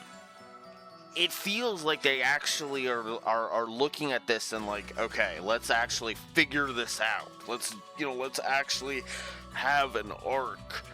Have the story actually go somewhere this time. Which I actually appreciate because, God, Volume 1 went fucking nowhere. Here. Like... The closest you got was Haseo defeating Triage as the final boss. And even that was rendered moot right at the beginning of Volume 2. So it was like, you know? Oh, jeez. Ugh. Anyways, I'm gonna AFK for a bio break. I'll be right back.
Alright, let's continue.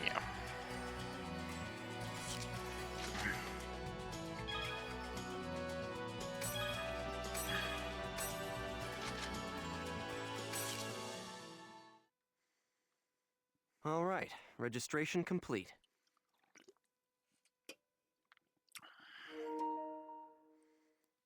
What? You gave up the Emperor's throne so easily. I guess. It's not like I was in the tournament to become the Emperor anyway. Even without a fancy title, the fact that I beat Entrance will never go away. That sounds exactly like something Sirius would say. Thank you, Haseo. Huh? What for? Will you, go on adventures with me again sometime? Sure. Really? That's great. So, I'll see you around then. And just so you know, I'm persistent and I never give up. So, you'd better invite me sometime, okay? I'll never forgive you if you don't. The Ida attached to Sirius, and the winged guy, and the naked guy who were with him. Epitaph's call to Ida. Huh. Hopefully, this will get me one step closer to the truth. Guess I'll log out and go check my email.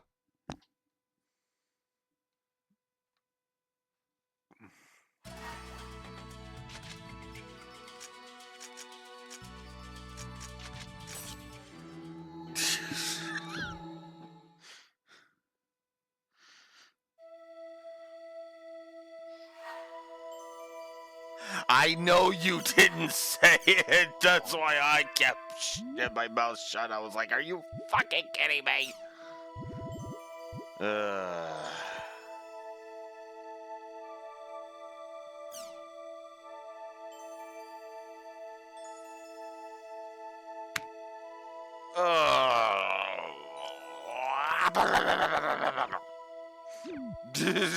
Whoops.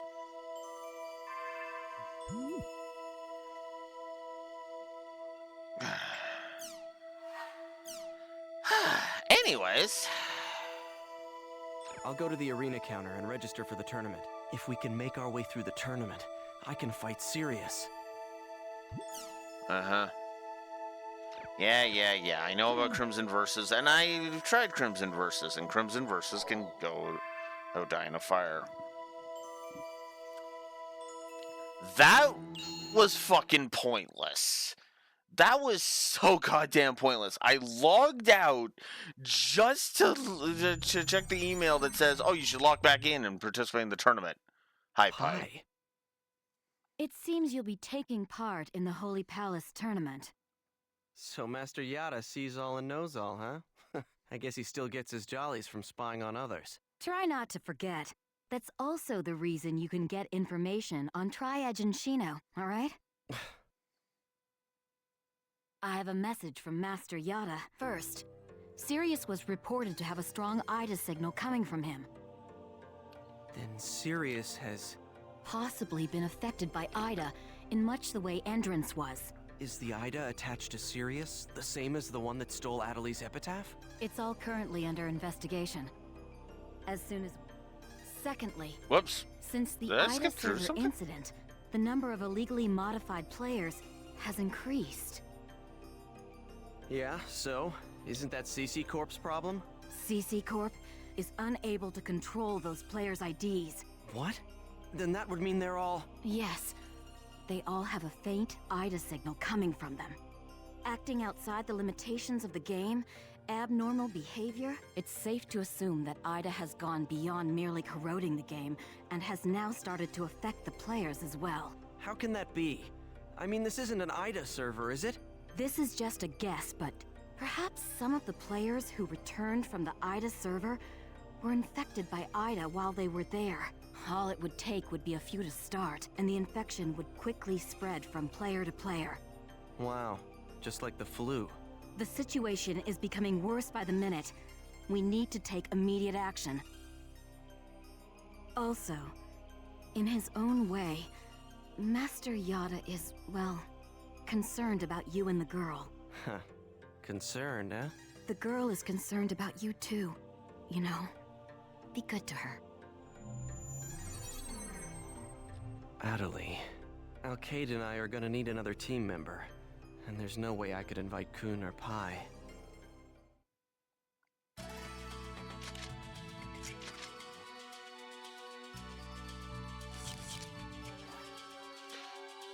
So now I gotta figure out where the hell Adelie is.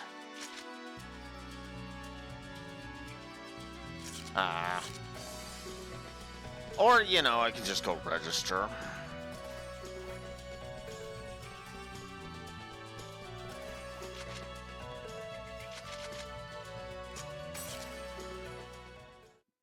Haseo, Adelie, are you competing in the arena?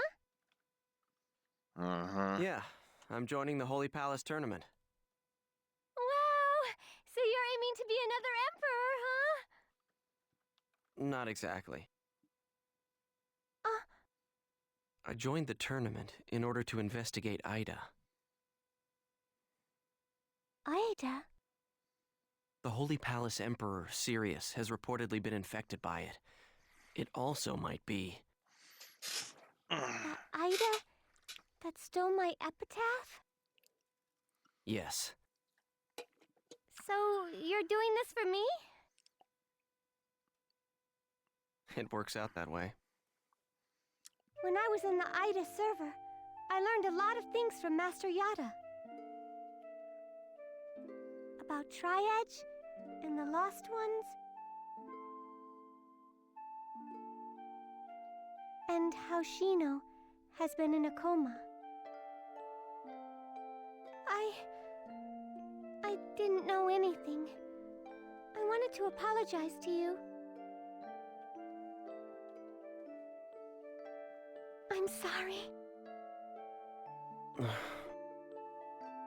were always doing your best to try and find a way to cure Shino.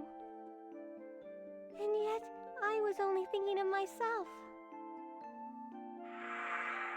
To be fair, I would like to put at least some of the blame on that on Ovan, because Ovan was a prick.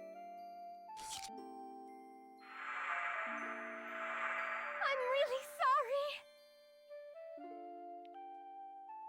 sorry. It's true that I was frustrated with you for looking like Shino. You don't have to apologize, all right? Oh, the tournament. If you'd like me to, No, I'll enter too. Huh? I can't let things go on like this. I can't keep waiting around and relying only on others. After all, Ida and the epitaphs are my problems too. Please let me join your team, Haseo. I promise I won't get in your way. I'll do my best to become really strong.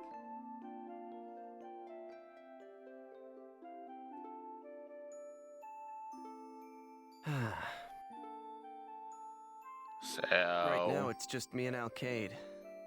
But, we still have a spot open.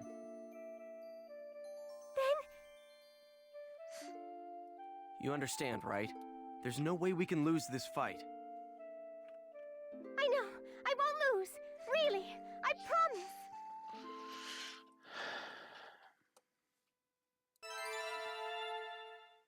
Thank you for registering for the Holy Palace Tournament. Good luck in the arena. We will be informing you of your first match of the day via email. Good. That takes care of registration. Now... I'll contact you once I receive word of the tournament. Make sure to level up in the meantime. Oh, Haseo, thank you so much!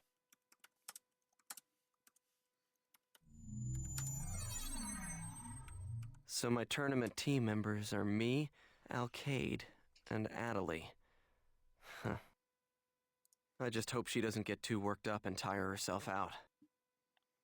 Guess I'll log out and check my email or something.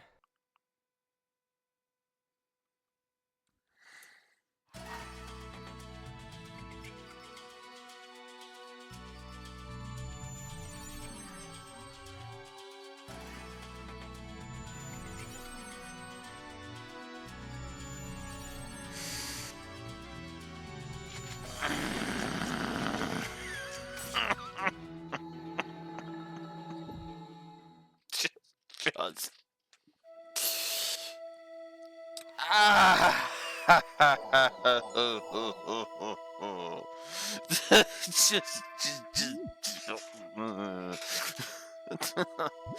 God.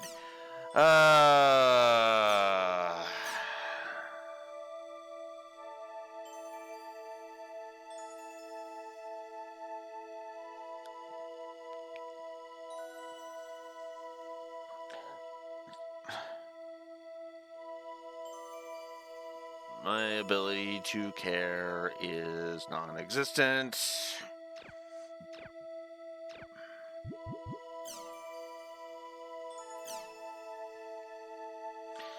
Oh, wow. Whole bunch of new threads. Fuck. Jack and shit, I'm pretty sure.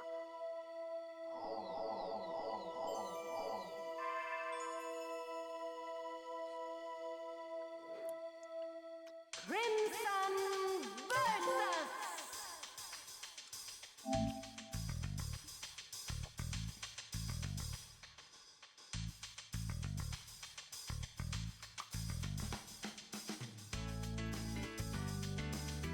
All I did was swap out the general, too. Who I'm pretty sure.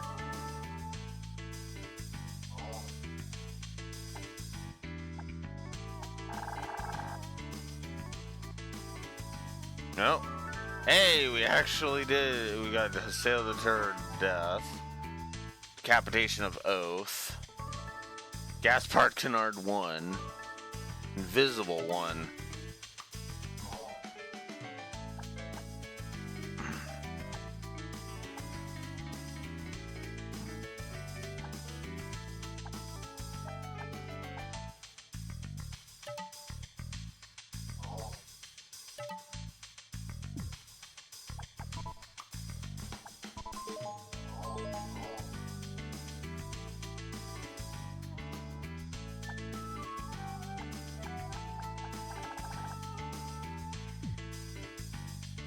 So, my rank is 491. There we go.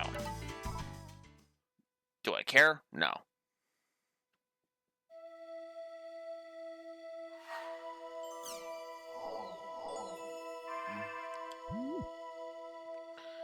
Alright.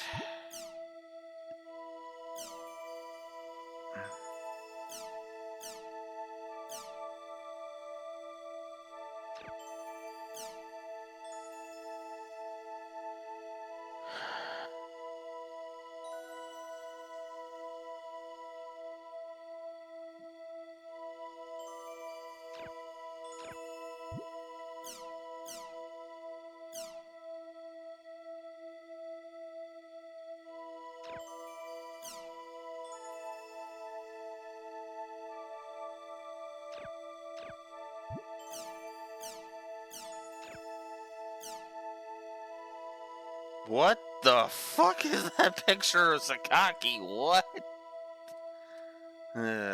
Yeah, apparently I won 100 matches, so I got a trophy in Crimson Versus, and it's like, ugh.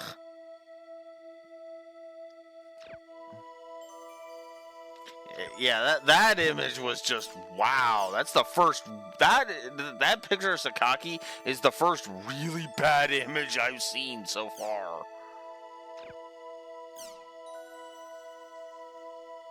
I hate to say that so definitively because it's still better than anything I could draw, but Jesus. Ooh. Ooh.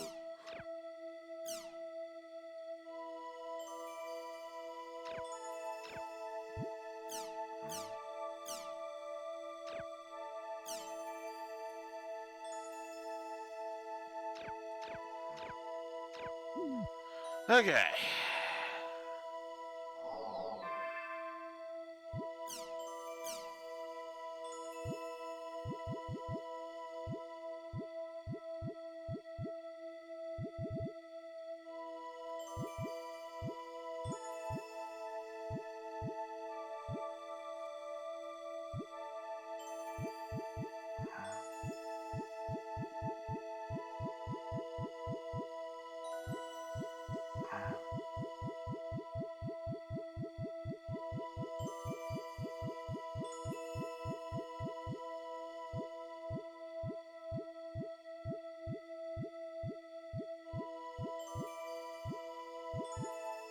Oh, there we go.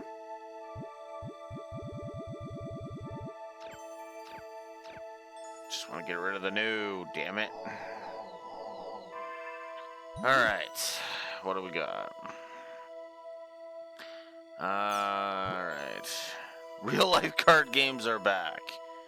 Games that use card games that use actual cards, yes, they're back, and they're growing in popularity among school children nationwide. Thanks to CC Corp Japan's Crimson vs. Real Generation.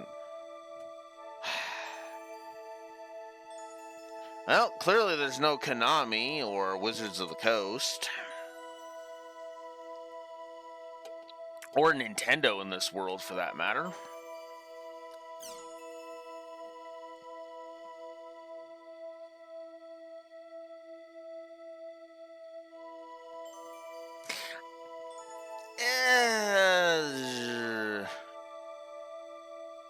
Okay.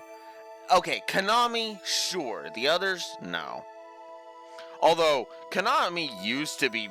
Actually, at this point in time, Konami were actually still good. Modern Konami? Yeah. I'll go ahead and agree with you. I would say probably like 2000... The 2000s are the last time Konami were actually a good company.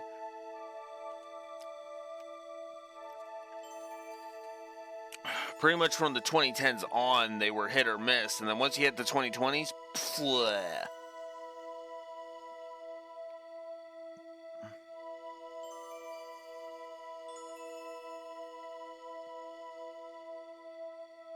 Yeah.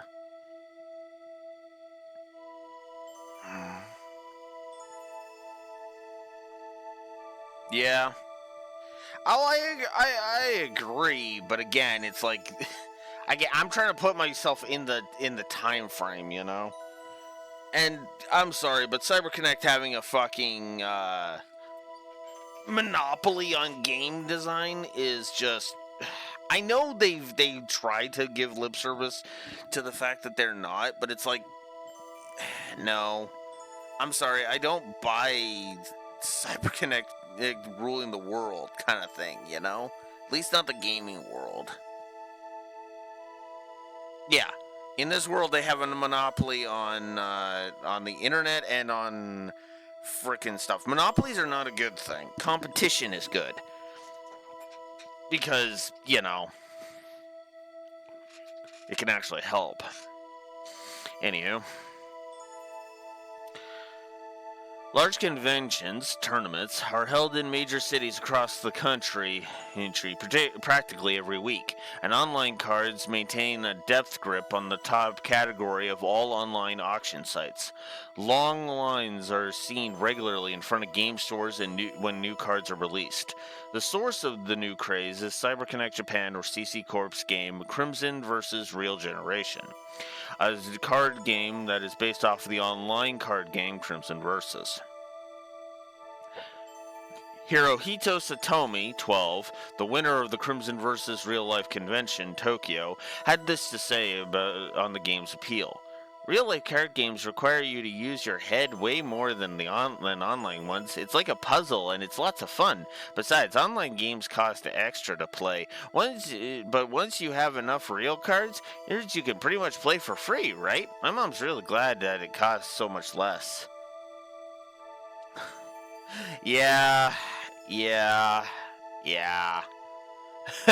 You sweet, innocent child. Shingosuke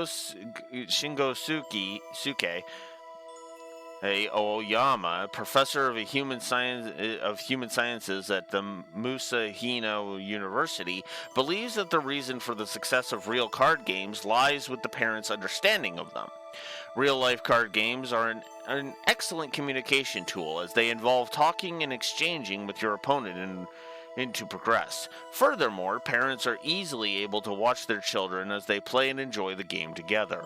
Fortunately, the current generation of parents is also a generation of card players. They know how much fun real cards can be and can understand why their children enjoy them. Real cards are perfect to help facilitate communication within families. Following the success of card games, tabletop RPGs, board games, game books, and more continue to be introduced. Personally, I can't wait to see where the renewed interest in cards goes next. Card games are all the rage these days, thriving primarily among young children who can't get enough of them. Major tournaments are now held weekly in nearly every major city, and sales of related merchandise report brisk numbers for the current quarter. The funny thing is that I'm actually in favor of multiple different kinds of card games and not just one, you know? I wouldn't be as in favor of Yu-Gi-Oh! If it was the only card game on the block kind of thing, right? Kind of, you know, that's why I actually like that there's Yu-Gi-Oh! Magic the Gathering, the Pokemon TCG, the Digimon TCG. Hell, there were so many other ones that were based upon other animes. There was a Dragon Ball card game. There was a Naruto card game. I can't remember what other ones.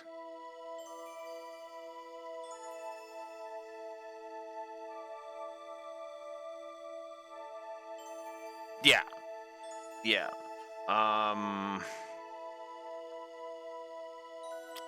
What other ones were there? I mean, heck, Disney's actually got one now. It's called Lorcana. I know nothing about it, but I know it's there. And Rexor just gave me a link.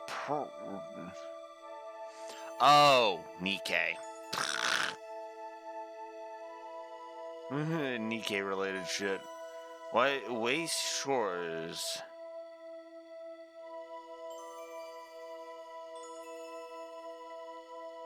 There's the Nikkei card game. That's kind of funny. Alright.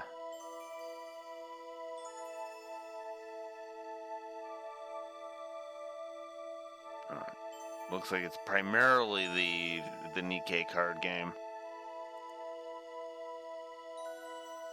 Apparently Persona 3's got Reload has got a frickin' card game. Blue Archive's got one.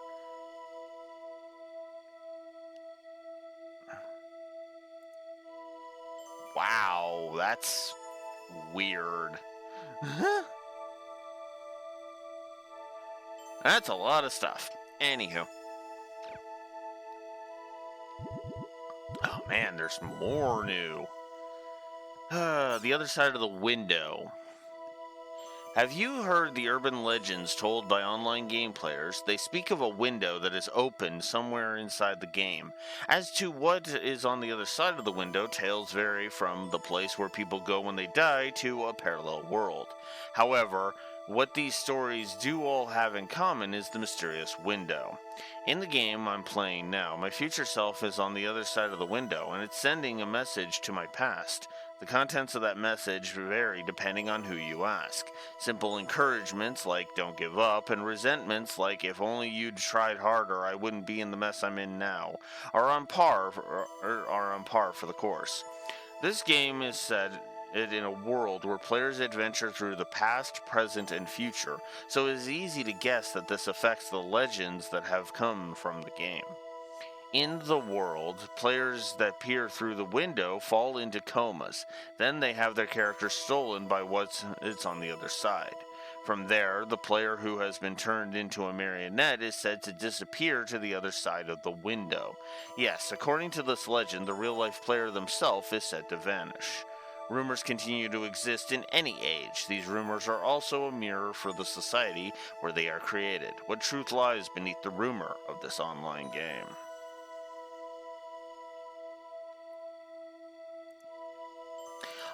I'm not surprised Trails has a card game. Like I said. Like I said.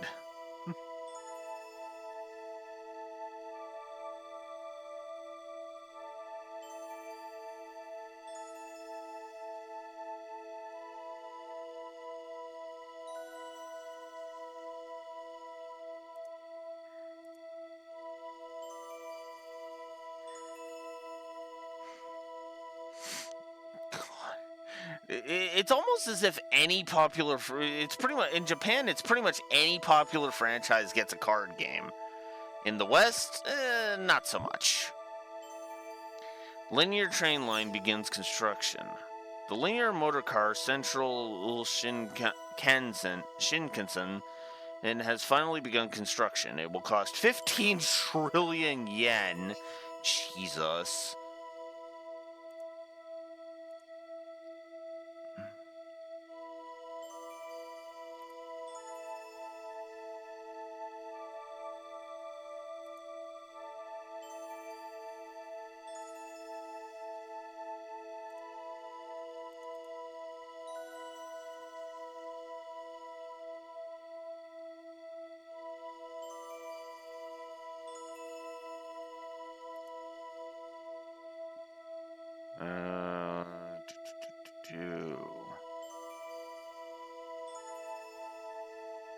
Give me a second.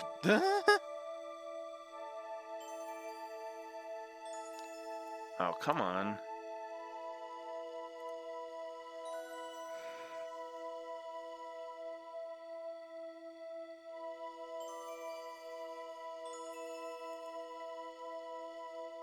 Oh, that... It was labeled weird.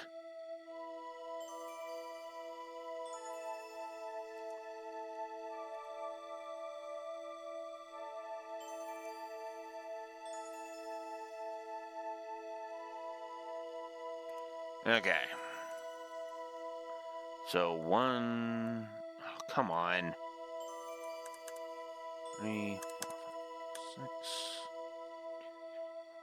6, 7, 8, 9, 10, 11, 12.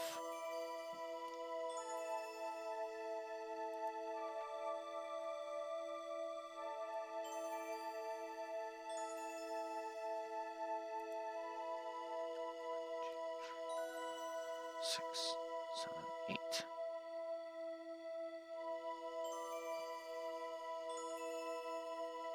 So that's 1, 2, 4, 5, 6, 7, 8, 9, 10. That's 10 digits total. So that's 1, 2, 3, 4, 5, 6, 7, 8, 9. So that's 11.5 billion Canadian.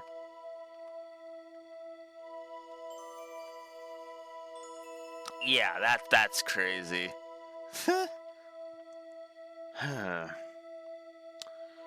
With only 4 cars and a total of 350 reservation-only seats, the new trains will be much scarcer than the ones currently running. The new trains will be unmanned, instead being controlled by employees in a remote central control room. Not a fan of that. Yeah, that's true. Ew. Its maximum speed will be 600 kilometers per hour, and it will be making trips from Tokyo to Osaka in under 50 minutes. Half a century has passed since the first research in the 1960s in the 1960s. Insufficient financing, loud noise, electromagnetic waves, and environmental destruction all plagued the 21st century Shinkansen. And yet it has progressed despite them. To start, it will run between Tokyo and Osaka exactly as planned. Shinjuku Station will be converted to a new underground station. Ticket fares are expected to possibly triple current ones. And so initial runs will focus primarily on executives and other business passengers. Yeah.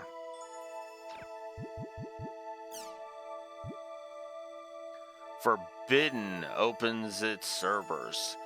Globe Circle Corp's new online game Forbidden has officially launched. Why not take this chance to set sail for the Sea of Stars yourself?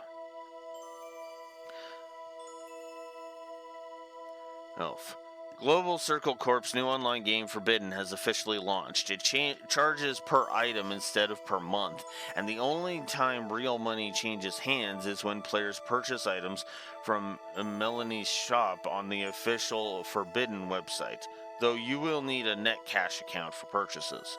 Forbidden is an MMORPG with science fiction trappings.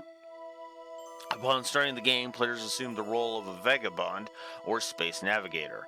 Vagabonds refer to daredevil adventurers who search for the Tear of Emeraldus, this legendary treasure that is said to reveal the secrets of the universe. In the game, players pilot star cruisers and visit a multitude of planets in search for the treasure. Players will also be able to change their class to Space Pirate, Death March, or Rebels, Erasers by fulfilling certain conditions. They can even attack other players' space cruisers and evade whole planets. Freedom to interact with other players like this is what sets the game apart, making it attractive to prospective gamers. Forbidden already boasts 8 million players worldwide, a number not seen since the World War II. Globe Circle CEO Masaya Fujioka said that the Forbidden launch party that they would aim to take down the world from its spot at the top, demonstrating considerable confidence in the game's market prowess. Forbidden is currently undergoing a number of revisions and campaigns to accompany the official launch. Why not take this chance to set sail for the Sea of Stars yourself? Okay. I mean, I wish I could, but that's beyond the scope of this. Anywho. Better invite me soon. There's a quest that should be perfect. Cat smiles silently. A twisted name for a twisted guy, don't you think? I think you can sign up for this quest at the Daldana quest shop. Don't forget to invite me. Oh, I almost forgot. The request requires 3 people, so bring Looks whoever like Alcade is feeling a lot better. I guess I'll hang out with her for a bit.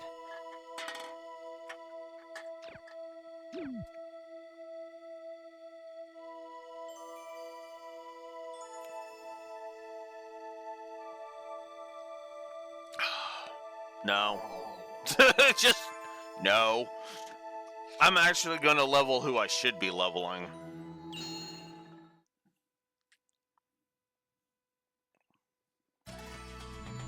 I have no interest in Pyros. Alcade has invited me to join her on a quest.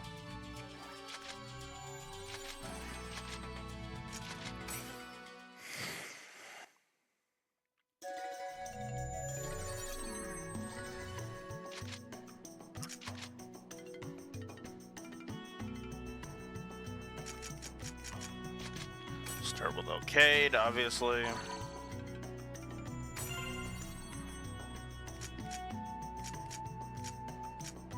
Oh, Adley's offline. Alright, fine. I'll invite Pyros. Stupid putz.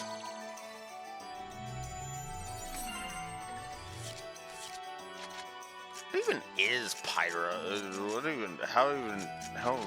What even is Pyros' stats and shit?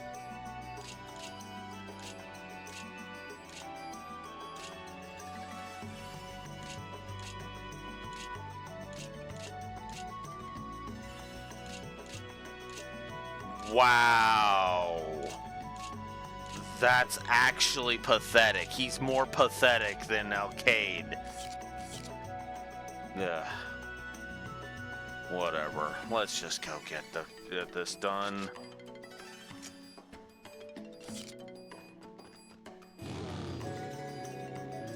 He's actually running behind me? Wow, really?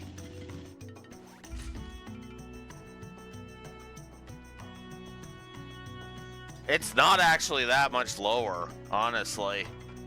Level ups are not that substantial in this game. They're substantial, yes, but whatever.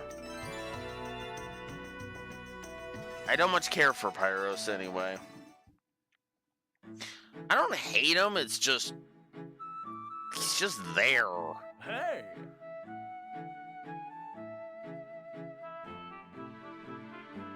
Wow! Oh, Okay, no! go find the white Malice There cat. you Got go. it. Okay. Lucky sphere.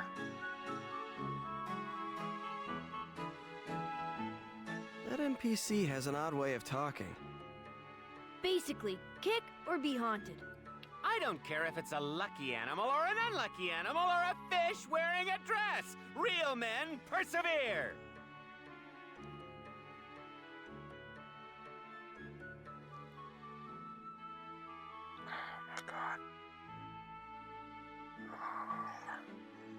So we just have to go and find the white malice cat and give it a nice kick, huh? Let's just go.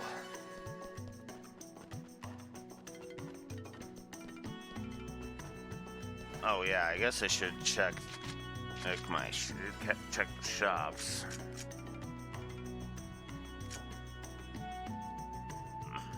$60.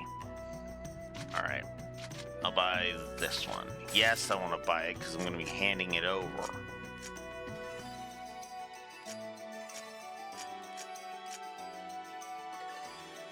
Mm.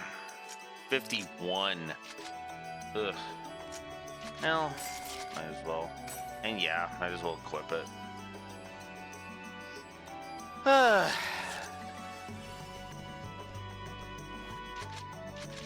Whoops.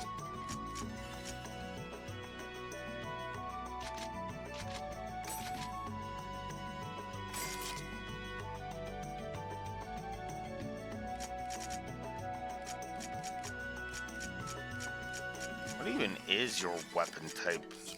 Hey, Pyros?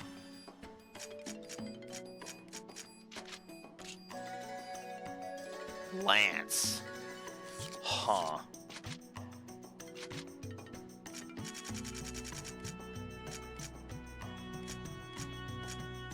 And you can't even equip anything that I could buy you anyway right now. But you would be able to later. Okay, let's actually sell some of this shit.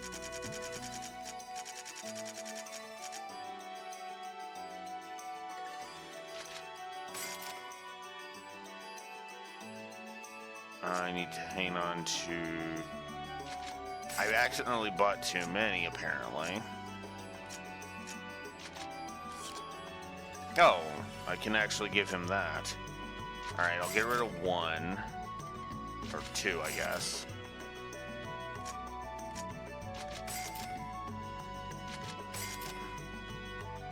Loose fur is what I'm hanging on to.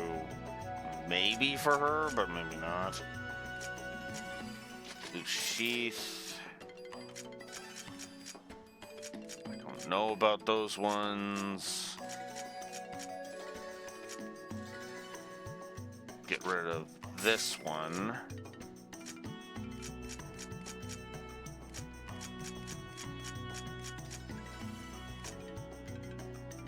Four plate suns. Just get rid of that. Divine sheath, which is 80, so I gotta wait. Broad wings is what I've got on.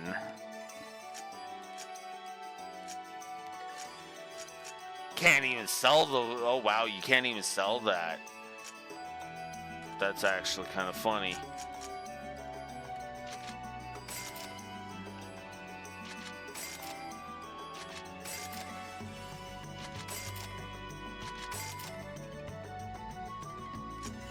Spin indigo I'm hanging on to. Piney I can get rid of. Water locust I can get rid of. Alright. Greedy clogs I'll hang on to. Simple glasses I'll decide. Those. Simple headband. Depends on what elements I want to raise of his.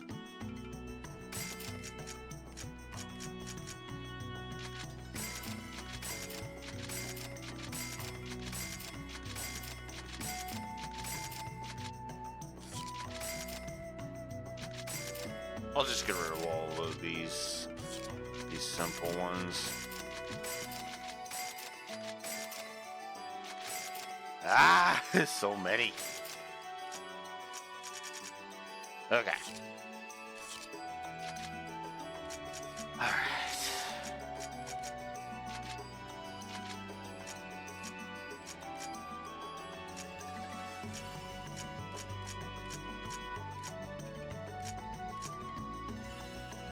This is the exact same, but with its poison. So we're gonna equip that.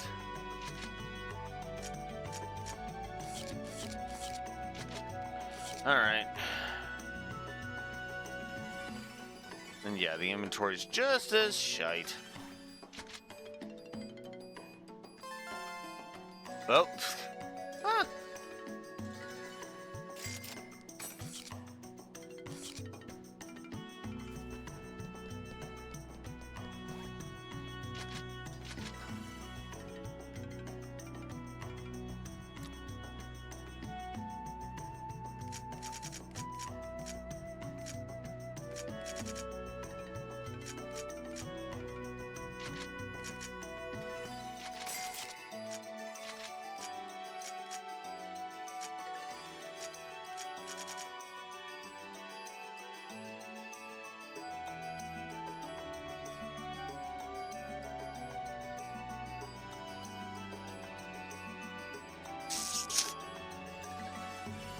Fuck it, why not?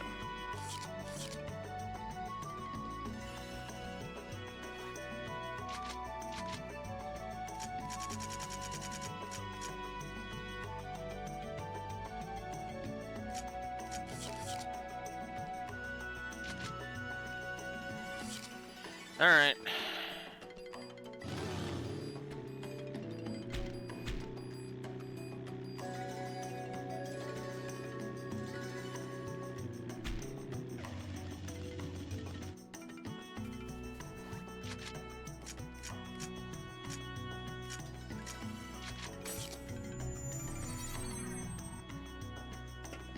Yeah, I need to get to the point where I can actually gift it to him. All right. Where are my lands? Where's my lands? There we go. Take it.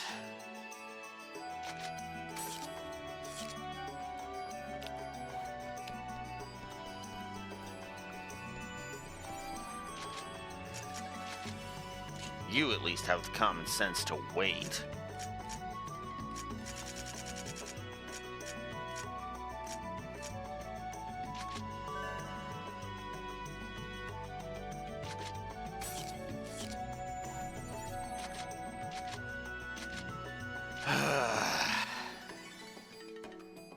Also, Pyros, I'm gonna go ahead and just say this bluntly. The only reason you're coming with is because Adelie's offline.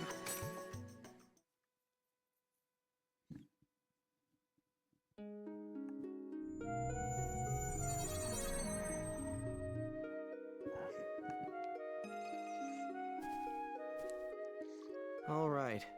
I wonder where it could be.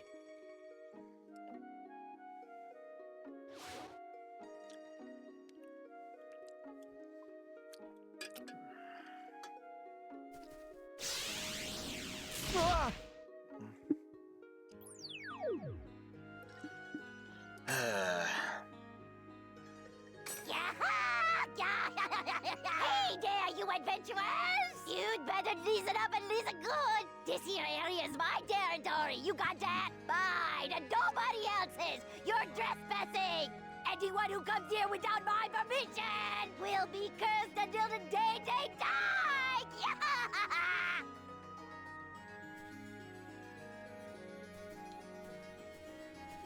This could get pretty tough while we're in this area. Oh, such a shame. If he had only come my way, I would have sent him soaring with my super counter kick. Uh-huh, sure. You've done it now.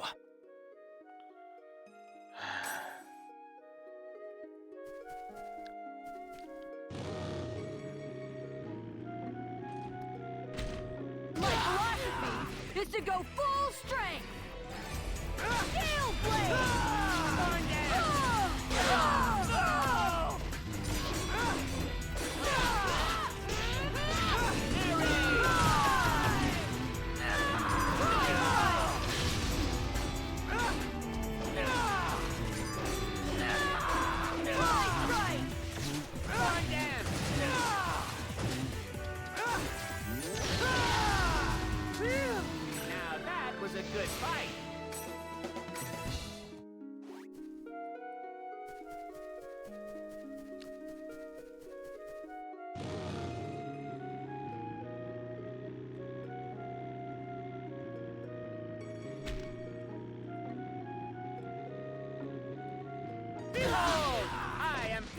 third!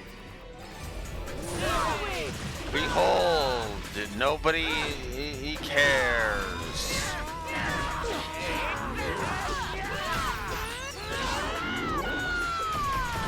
Tiger Blitz!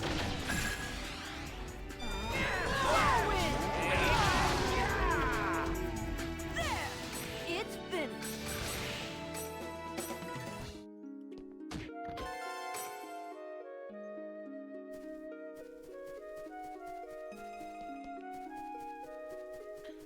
Purvis's voice actor almost feels like he's going for a Skeletor voice. Is that just me?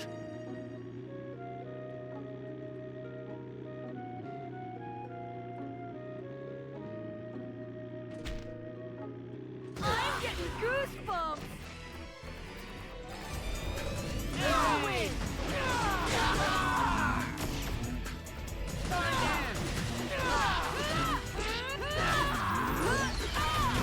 Tiger Blitz!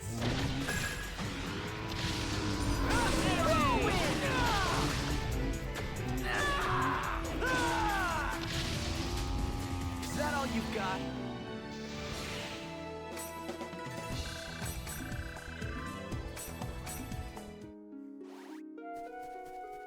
Ugh. Now we just need him spouting off one of those "remember" quotes. Remember, Blue is hatred of the hack could be easily seen as hypocritical until we meet again. I don't know. I'm not good at coming up with those on the spot like that. This is a piece of cake.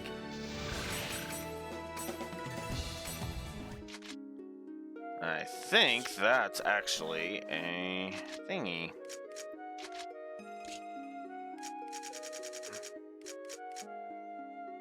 Oh God, it sucks.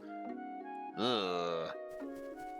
I may dislike you, Pyros, but I don't fucking hate you that much. Jesus.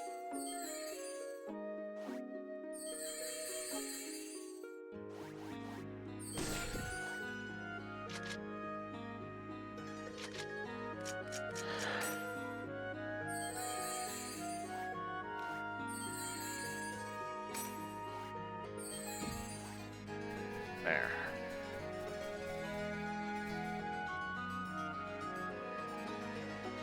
You're open!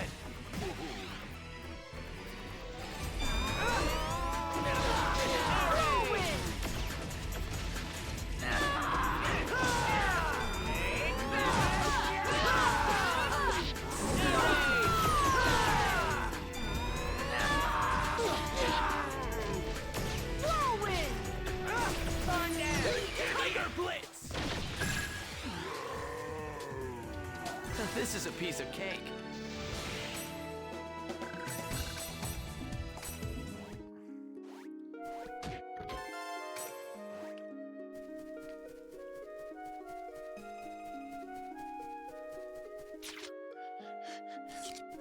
But no, seriously, Raxor, it's like, if I gave him a level 24 item, that would just be being a dick at that point. It's like, Jesus.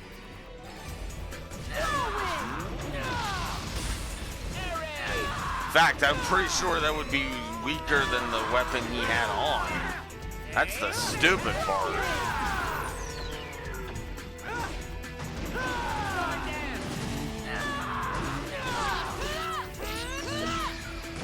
Tiger Blitz!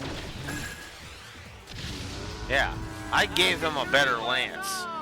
So, yeah, he's gonna use the better lance I gave him. He's gonna use the sleep lance I gave him because that's a better weapon.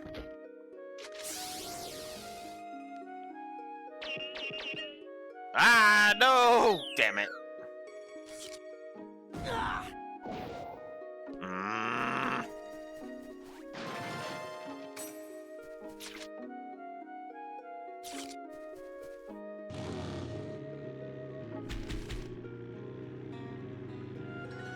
You punks!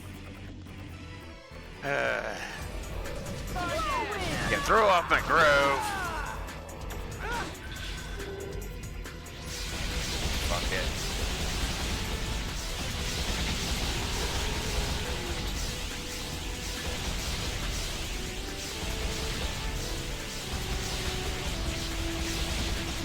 Oh, wow. Just barely got it in. Next time. Damn. Fuck, he's already level 50. God damn, they really did it up the X. Damn. Am I in trouble? No. These guys are piss ants. This is the level 50 area. We're fucking curb stomping it. Tiger Blitz!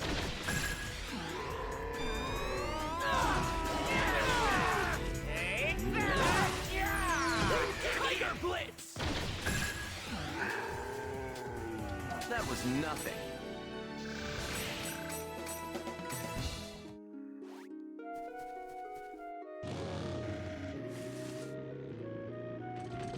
I'm getting goosebumps.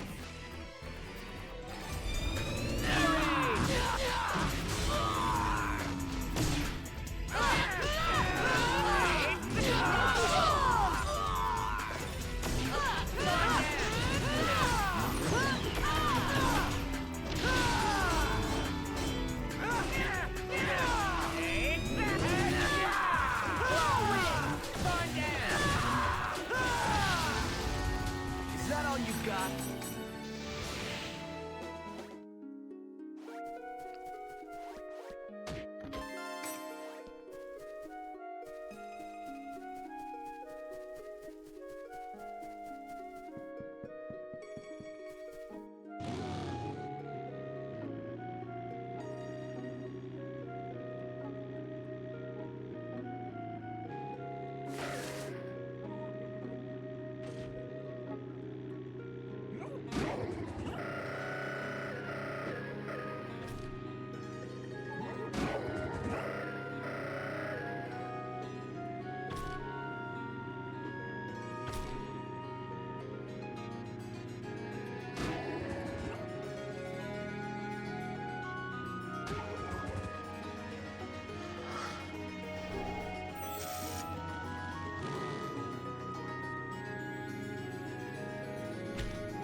I'm getting goosebumps.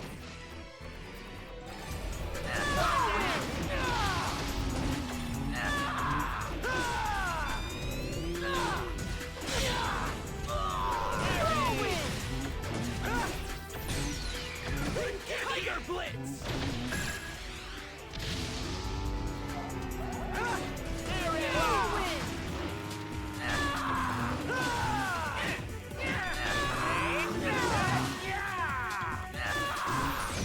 Tiger Blitz! Now that was a good fight.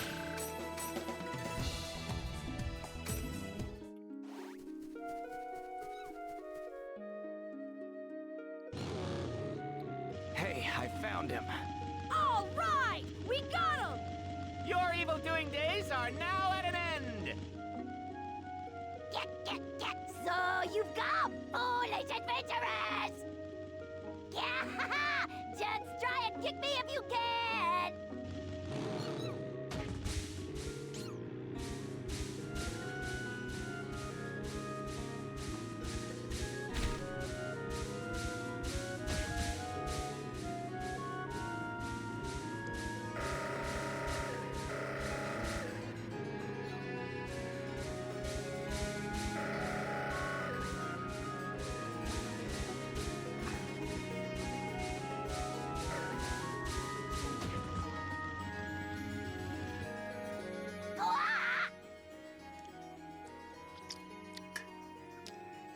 Bike beats feline. Feline bitch. Which I know doesn't make any sense, but I don't care. No way! Impossible! Don't think that I would be kicked like that by mere humans! Yahoo!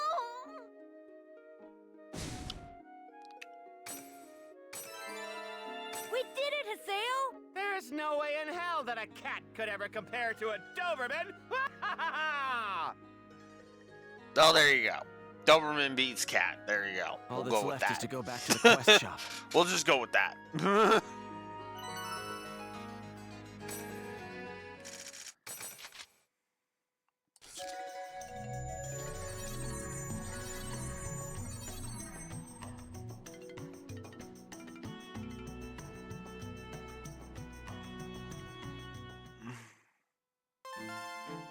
Wow!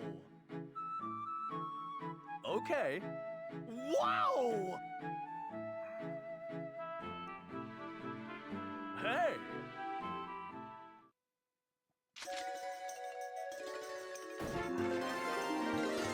Text to power. I should really use those. You're pretty good.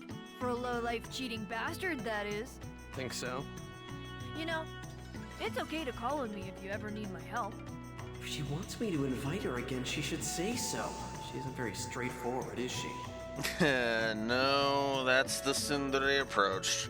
Never be straightforward.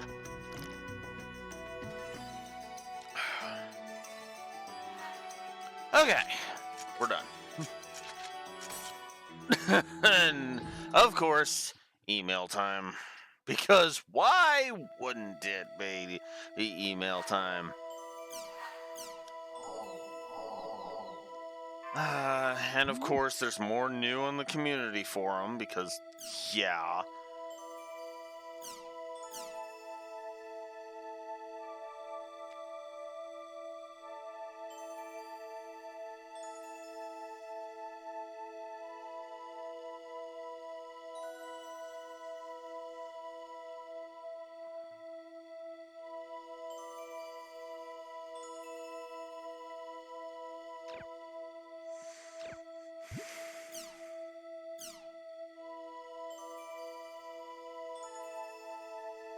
Theta, whoa, it's level 70, level 73, and level 77, Jesus. Level 66, that sounds a little more reasonable. Vocabulary virtuoso.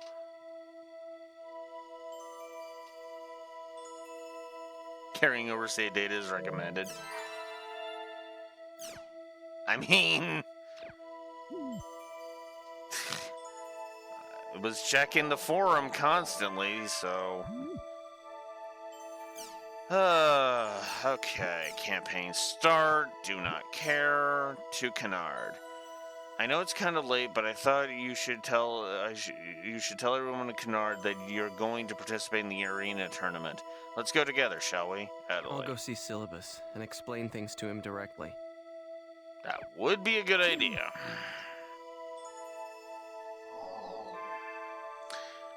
But we will save that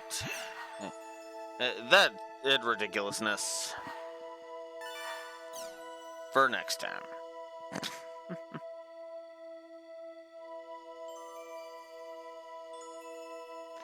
Yeah, sorry, Syllabus. I mean, to be and I do actually kind of feel bad because Syllabus did actually pull his weight in the tournament, both in terms of character and in terms of actual gameplay, so there's that. Oh, well, yeah. I think I'm going to call it here. So, Volume 2 is actually going way better than I was thinking. I still haven't come up with any story negatives. Like, straight up, I have not come up with any more story negatives. I agree with that, obviously. That was kind of the whole point of her.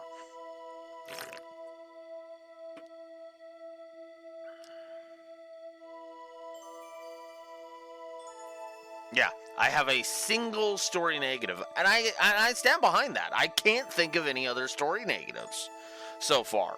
Literally. The voice direction, maybe. The localization, It actually seems like the overly flowery nature of the localization has actually died down. The pacing has actually been weirdly good. As much as as weird as that probably sounds, the pacing has been fine. And the story sequencing also has been only slightly off. Like, I might give the story sequencing a negative, but eh.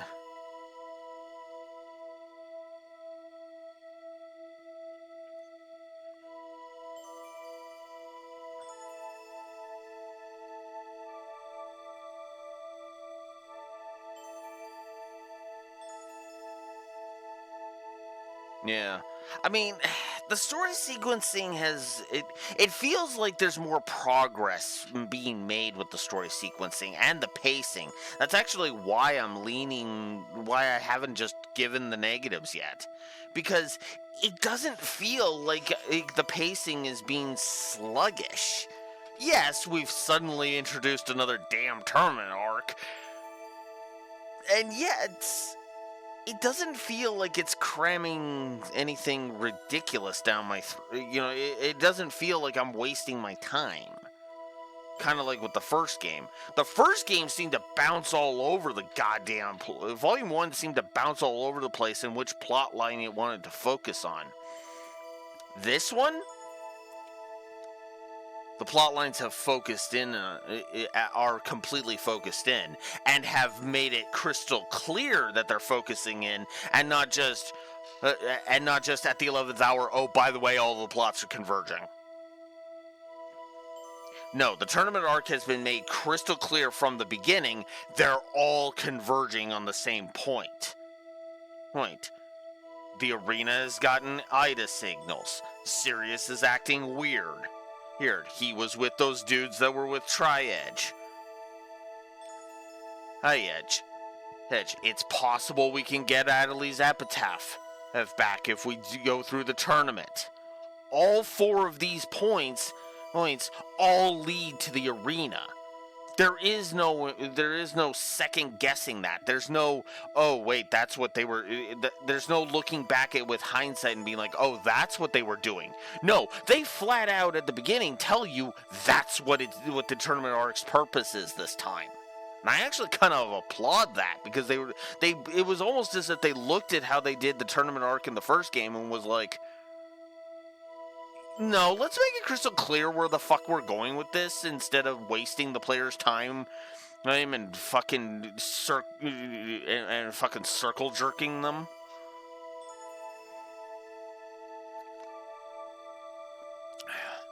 So yeah, no, even if I do compare it to the first game, to Volume 1, the story sequence makes it better. Because I have a direct comparison now, because Volume 2 is giving me a tournament arc. Oh my god, wow. Because it's like, okay, no, let's compare it to Volume 1, and it's like, it's fucking night and day. Like, it's almost ridiculous how much better Volume 2 is. It's almost weird in a way. God damn, you know? That having been said, I hate myself for having to do it, but I do think we've seen enough evidence to codify the itemization negative.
And of course my enthusiasm just couldn't frickin' hold out.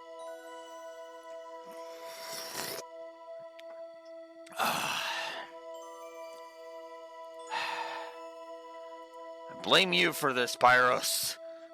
Because it was your frickin' thing that caused it. Okay, hang on.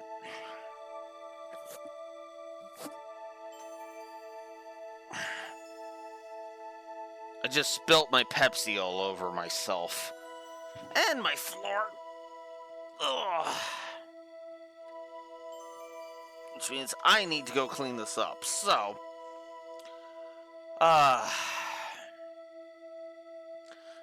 so that brings us to 19. That's 8 there, right? Yes. That brings us to 19 gameplay negatives. Apparently the curse didn't actually break. It just transferred to my real life self. Anyways, I'm gonna sign out and go deal with this. Tomorrow, 9 a.m. Central Standard Time, we will continue the weird cycle of Volume 2 of .hack.gu being way better than Volume 1. Until next time, Blue Wolf Alex of the Lore Walker signing out so we can go clean this shit up. Have a good one.